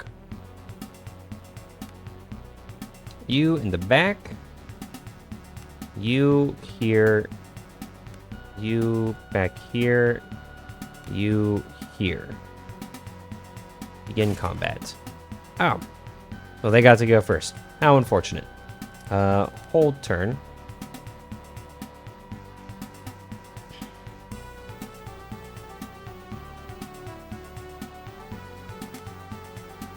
Thrust and parry. Smack 21 is pretty good off rip. Tell you what, mark target, mark that dude. And we're gonna smack him twice. Once, twice. Alright. He's just chilling up there. Can't get anywhere, huh? We will heroic tune. We get a cascade here. Lifting tune. Alright, and that's another one. I don't need another cascade. We will walk. I can't, so we're just gonna do this. I don't need to do anything else, I don't think. Actually, I should probably moderately on hands onto Ivan. And then that'll do it for him.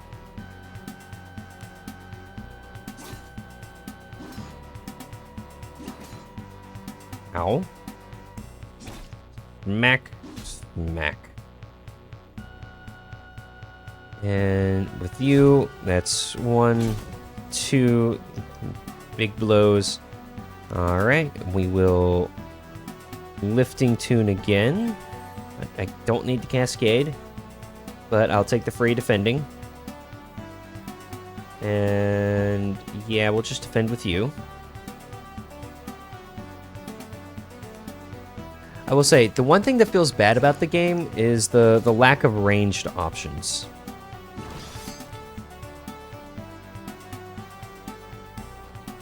That's my, like, one complaint about the combat of this game. there's not a lot of range stuff. I'll shift with you so that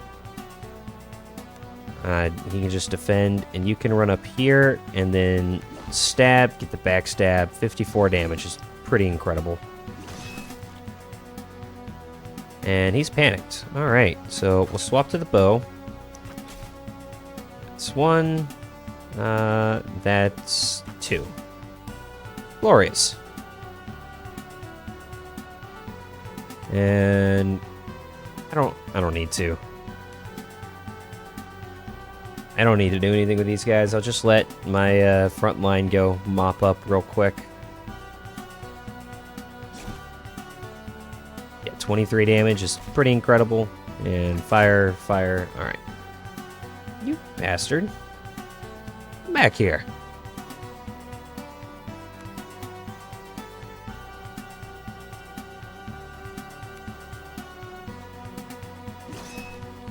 Oh.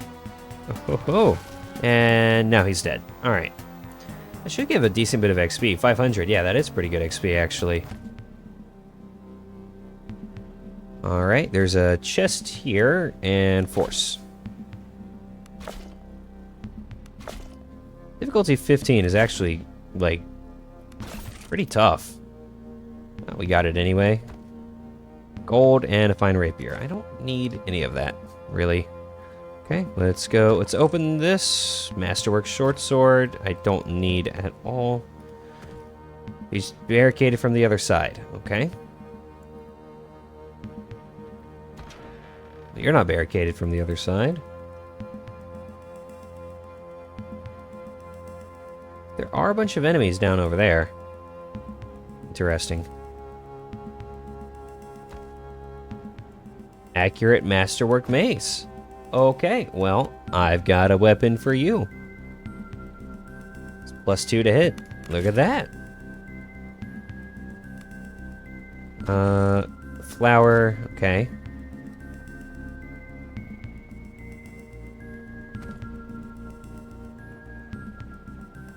There's got to be another way over there. Just not seeing it off rip. Okay, well, let's come down here and go this way. Ooh, what are you? Back into the sewers. I'm actually going to hold off on the sewers for now. And explore this area a little more thoroughly. Because I have another quest for in here. The warehouses.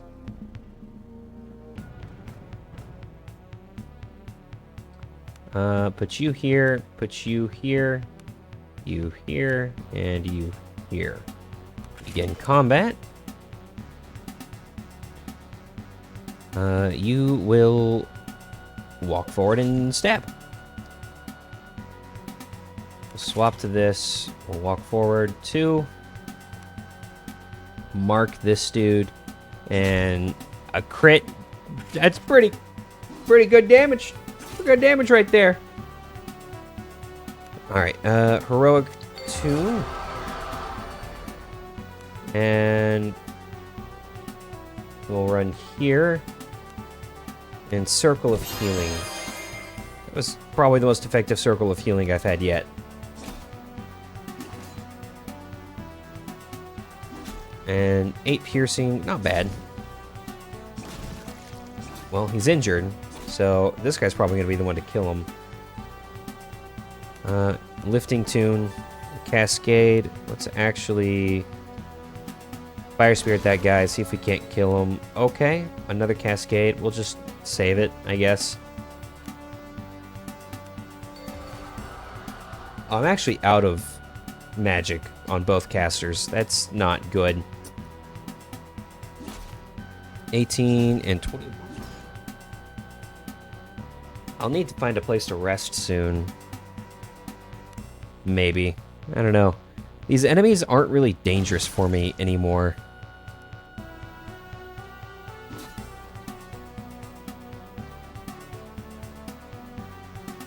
I find.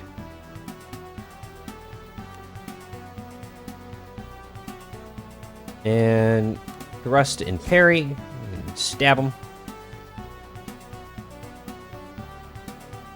And he'll start marking his way over, just in case he gets a chance to actually do something. Kind of doubt it, though. I think between the two of them, like, between Ivan and Roland, I think we're kind of chilling here. Oh, yeah, a crit for 38. We'll do it. I do actually think I need to find a place to rest soon. I think I was wrong.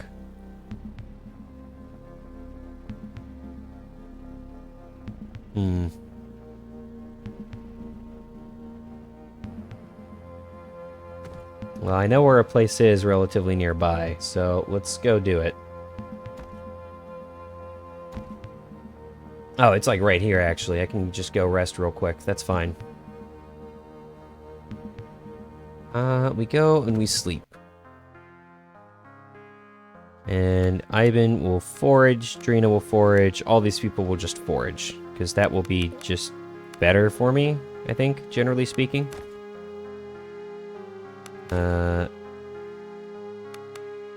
I know I have... Here we go. Well, we'll take one of those back, and we'll throw in a baked potato, make that two. Alright, begin rest. Ooh, ooh, everyone's finding rations. I think everyone found a ration. Maybe I didn't? Everyone else did. So, that's pretty good. I'm not gonna lie. I'm not gonna complain about that. Or maybe it was down here. It is down here. Alright. One of these warehouses has to have the oil I'm looking for.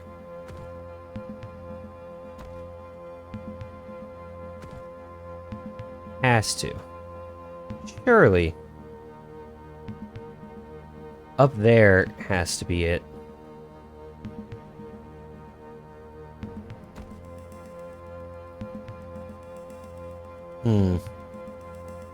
It's barricaded from the other side. I'll have to go through the sewers and head to the west and see if I can't just find where you're supposed to go from there. There's a person here. A dead person. Do I want to read the ragged note? Not particularly.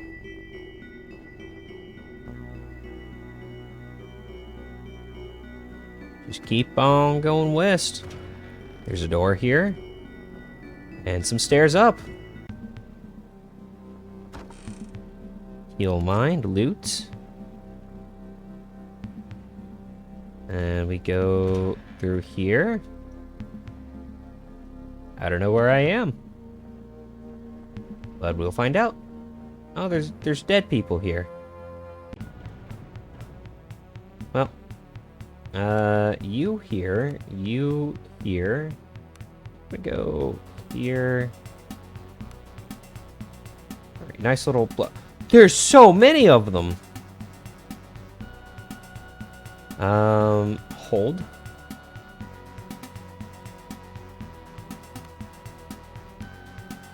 Mark that guy. Swap to the bow. Fire twice. Ooh, a crit. And for less damage than the regular one. Oh, yeah. Hold. Ooh, okay. Oh! Heroic tune. Lifting tune. Fire sprite. Okay. Thrusting parry. And they're all just going to be alerted here.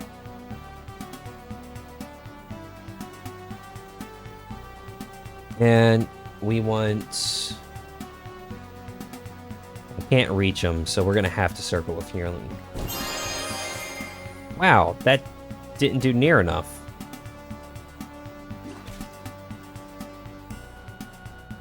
Okay, we'll do this, swap to this, and smack. Okay, Roland is getting absolutely demolished here. Lifting tune, cascade, fire. All right. How did he take so much wound damage? What? I want to know. I mean, I kind of do, but... Roland went down, which means this fight is lost. Unfortunately for me.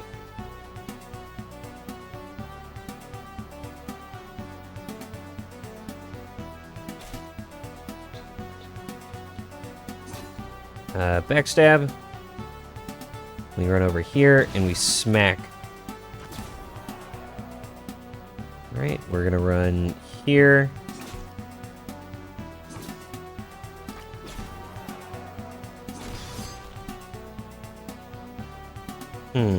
Alright.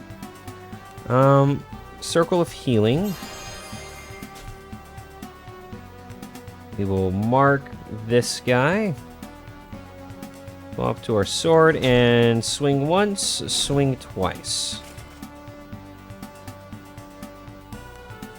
And here... No, unfortunate. Okay.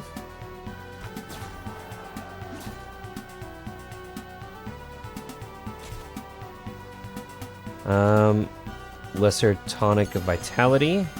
And another Circle of Healing. Heal them both. He's just gonna have to try and kill in one go. Unfortunate.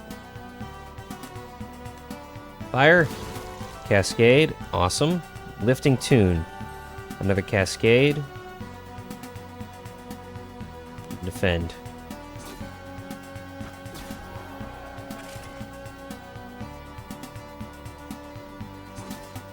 This is going poorly. Greater Lay on Hands onto Ivan. And Ivan will mark this guy, because he's whacking him. Really low damage. That one's okay. That one's okay. He's getting smacked around. Backstab. Alright, there we go. I forgot I have backstab. So, I actually do a lot of damage with him.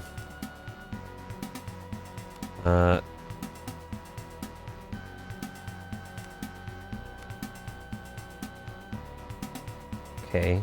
Lesser Tonic of Vitality. Minor Lay on Hands onto Ivan. Cascade. Smack him. Alright. Ivan. Second Wind. And we're gonna attack this guy. Because I'm gonna have to put my faith in him for the double backstab to kill. Alright, he got it. We're still alive somehow.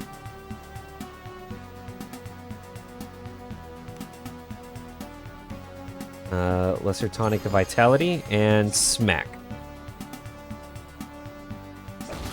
Got the critical hit, kills, smacks that guy. You're gonna come over here.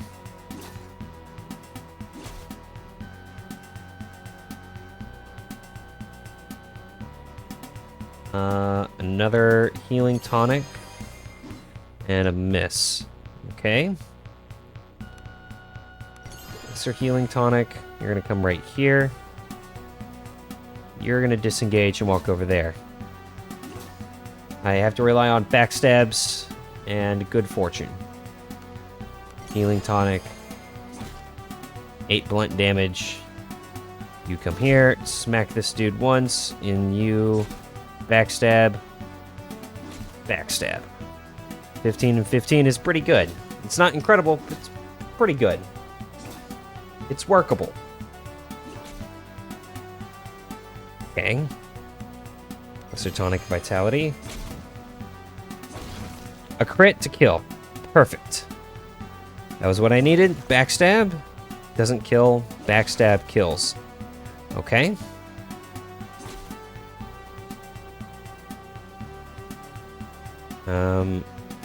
Walk here. Stab. You're gonna backstab him once and twice. Okay, Roland went down and a combat didn't end totally horribly. You know, like I think I win. It'll be close. Depends on how many more attacks like that I take. Tonic of Vitality. Maybe getting rid of Action Economy is what was correct here, but yeah, there we go. Alright. That's a miss. Hit, and let's mark this guy just for the guaranteed victory. Alright. Ooh. Okay.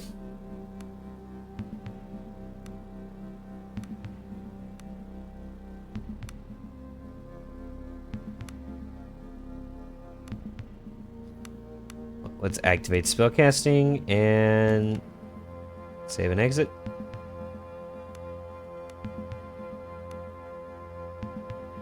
I could go back to sleep, you know. I think going back to sleep would be good. So let's go back. Oh. Oh no. Oh no, that was it. Oh, I killed all three. You stand dazed, surveying the carnage around you. The 3 Reaver chieftains lie dead. Now, the one they call Father awaits you inside the still occupied keep. The sound of footsteps interrupts your thoughts, and you whirl around, ready for another melee. To your surprise, you see the surviving soldiers of Horan Guard, bolstered by... about how to add the stream notifications in Discord. Thank you, man. See the surviving soldiers of the Horan Guard, bolstered by armed refugees. Moving methodically from house to house, they begin the task of retaking the savaged town. Cries of jubilation mix with the anguished cries of people finding the corpses of former loved ones. Nonetheless, it does not take long for life to creep back into the desolate streets. One of the soldiers approaches you. Bardman, I bring word from the Chamberlain. He's requested you find him at the tavern over by the temple. He asks you make haste. The young man offers a short bow and continues on his way. Ooh, okay, we're alive.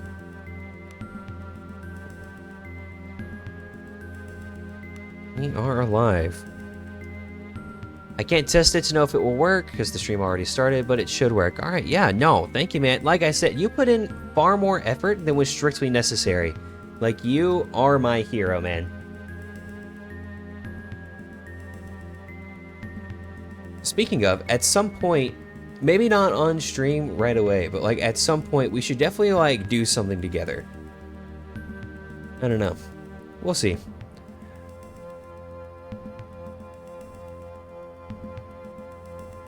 No problem. Yeah, no. Like I said, my hero. You put more effort into it than I was probably going to, truthfully. Like I was definitely just gonna look up like a YouTube thing and try and get it to work through there.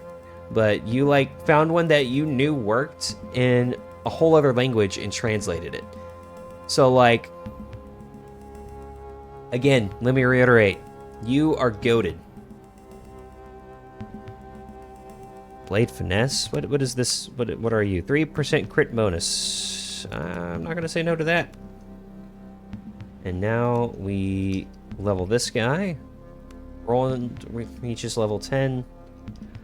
Alright, I think Deep Cut? Oh no, Cleave, and then Blade Finesse, 3% crit bonus.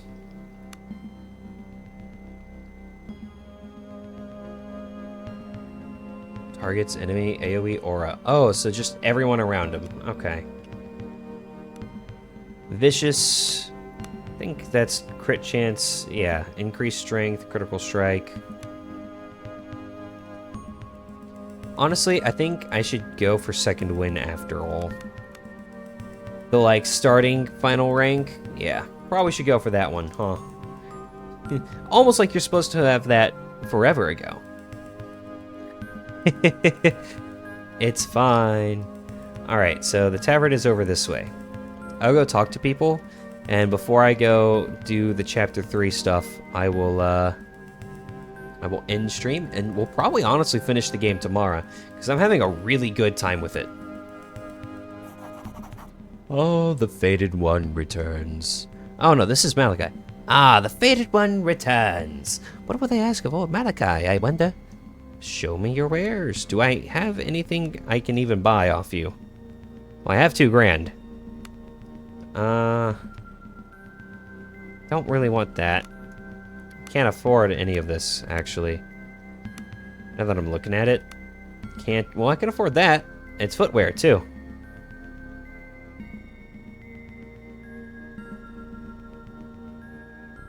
Ooh.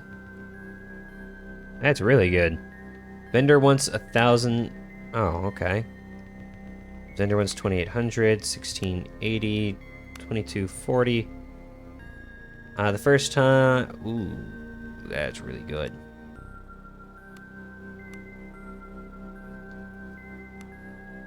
That's real good. That's 3K. Yeah, I don't have 3K. So we're gonna buy this instead. Yep. No, whoa, whoa, whoa, whoa, whoa, whoa, whoa, whoa, whoa, whoa, whoa, whoa. Buy. Not steal. And now, we will think about stealing this. So he's got to roll a 12. You would have to roll... okay, you can't. Cool. We're done with that then. Cool. Alright. Exit. Not you. You. Attributes. Inventory. Not you. You. Alright, put you on. Just have all the soak on one dude. Alright, you. Harkis is standing by the inn's fireplace, warming his frozen fingers when he sees you. His face lights up. Hail, Birdman, the savior of Horan. His voice breaks halfway through the greeting, and a coughing fit overcomes him. I'm sorry. I think I've caught a cold.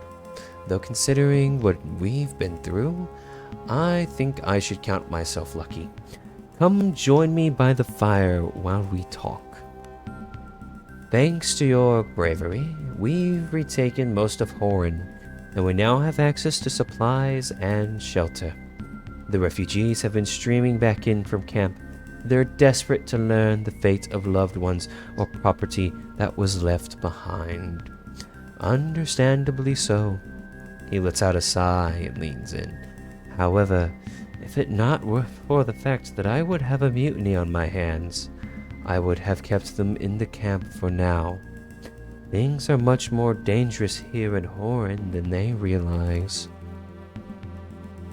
As far as my men report, the reavers in the inner city seem to have been slain or driven off. However, the one they call Father still occupies the keep in the southwest corner of the harbor. He's barricaded himself inside with the remainder of his pack, and that's not the worst of it. Reports are coming in that dozens of townsfolk were taken alive by the Reaper and taken to the keep. I dread even contemplating what they are going through if they are still alive. We must purge Horn of this remaining infestation, and if the holy tomes will it, rescue the captives. A frontal assault is out of the question. The keep is well defended and held by a determined enemy, and I have not the manpower to attempt it. There is hope, however. Hierophant Droll shared an ancient legend with me. When the current temple was constructed, a single tunnel between it and the keep was reportedly built.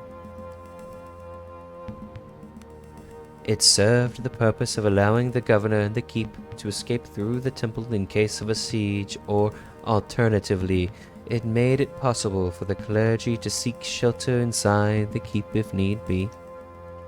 Ironically, the tunnel was constructed centuries ago, and since Horan has seen very little warfare, it's never been used. In other words, its very existence is less than insured. Marcus offers a sheepish smile. Nonetheless, at this time, the secret tunnel is our best bet. Hierophant Droll is waiting for you outside the temple. Meet him there and he'll fill you in. Also, among the refugees returning were Maya and our blacksmith. Both have opened their stores for you if you need to resupply. And lastly, Birdman, please be careful. I fear dangers ahead far exceed those behind you. May the Golden Dead lend you strength. Alright.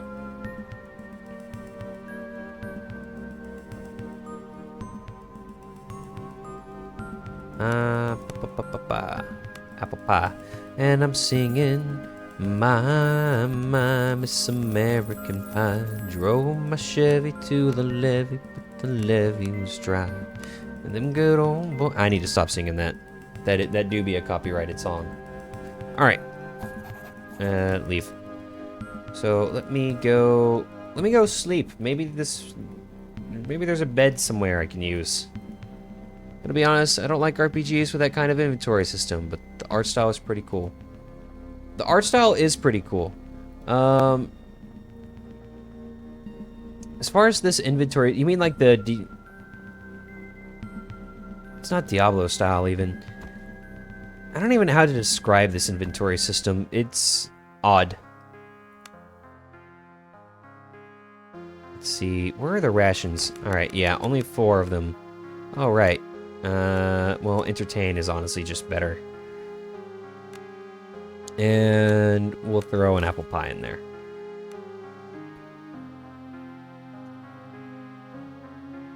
Roland found a ration, Trina found a ration, Ivan found a ration. Hey, that's 3 rations back to back, let me tell you, that's pretty good.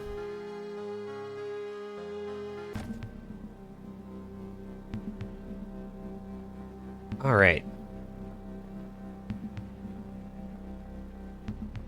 I don't know how much more of this game is left, but it's been really, really good so far.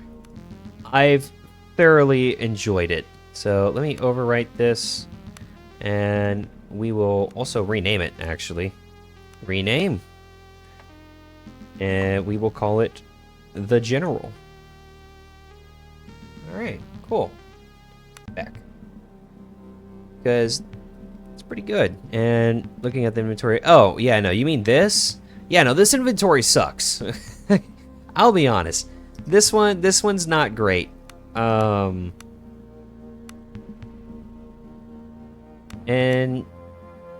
I think these are just meant for, like, wizards.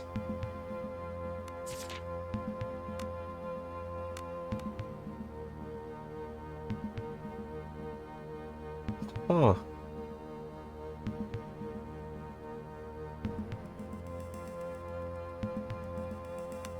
Interesting. So there's a black market, apparently. That's pretty nifty. Alright, let's see. There's not... Alright, let's see. 10th... Oh, hang on, what level are we? Level 10, 9, 10, 9... Alright, so we've got 2 level 9s, 1 combat for Cat to level up, and a couple for Ivan and Drina. I'm not gonna lie, I've been low-key been carrying in terms of damage recently. Like, don't get me wrong, Roland does more and has more vitality. Like, 11 to 22 damage is crazy. But man, it's something. Also, the 0 to 14 soak is in plus 11 to hit. That helps a lot, actually. I do like the Bard class. Yeah, when the inventory covers the whole screen with lots of icons, it's too much for you. Yeah. No, I feel that. It's not, like I said, it's not great. So you do probably actually like the Diablo style where like it pops up on one side.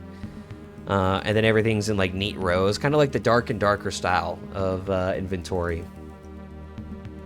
But yeah, no, this is like the Terraria style, and it's Terraria does it better, I think. This is not great because everything looks so bland here. Well, not bland, I don't think, but like the difference between a brass necklace and a copper necklace is minimal, you know.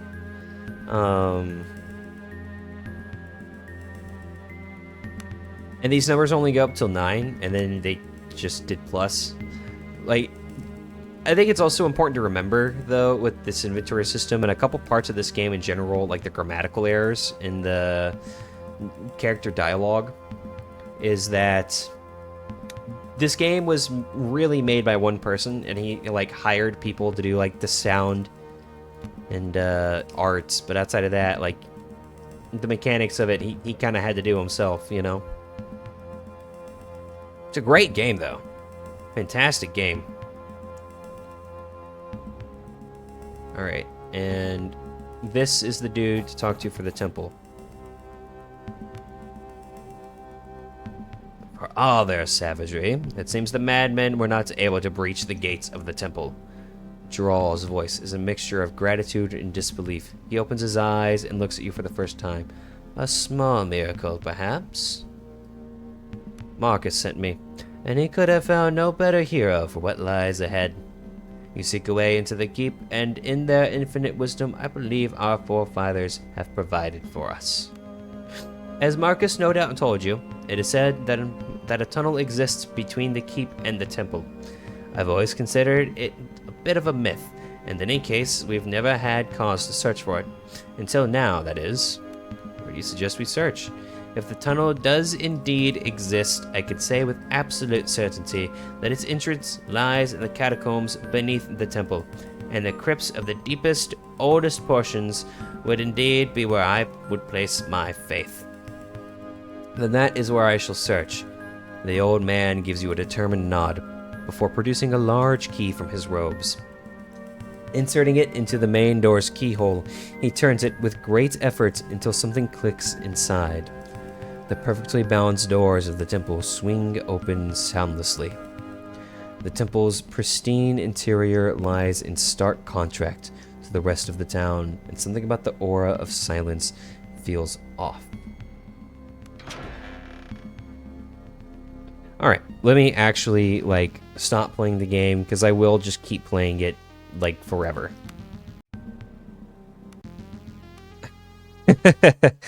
Alright. Oh. 6? Haha, that's it. Oh. Alright, I have also now officially gotten through more of the game than all but 18% of people. I just got an achievement. So, that's pretty good. I'll be honest.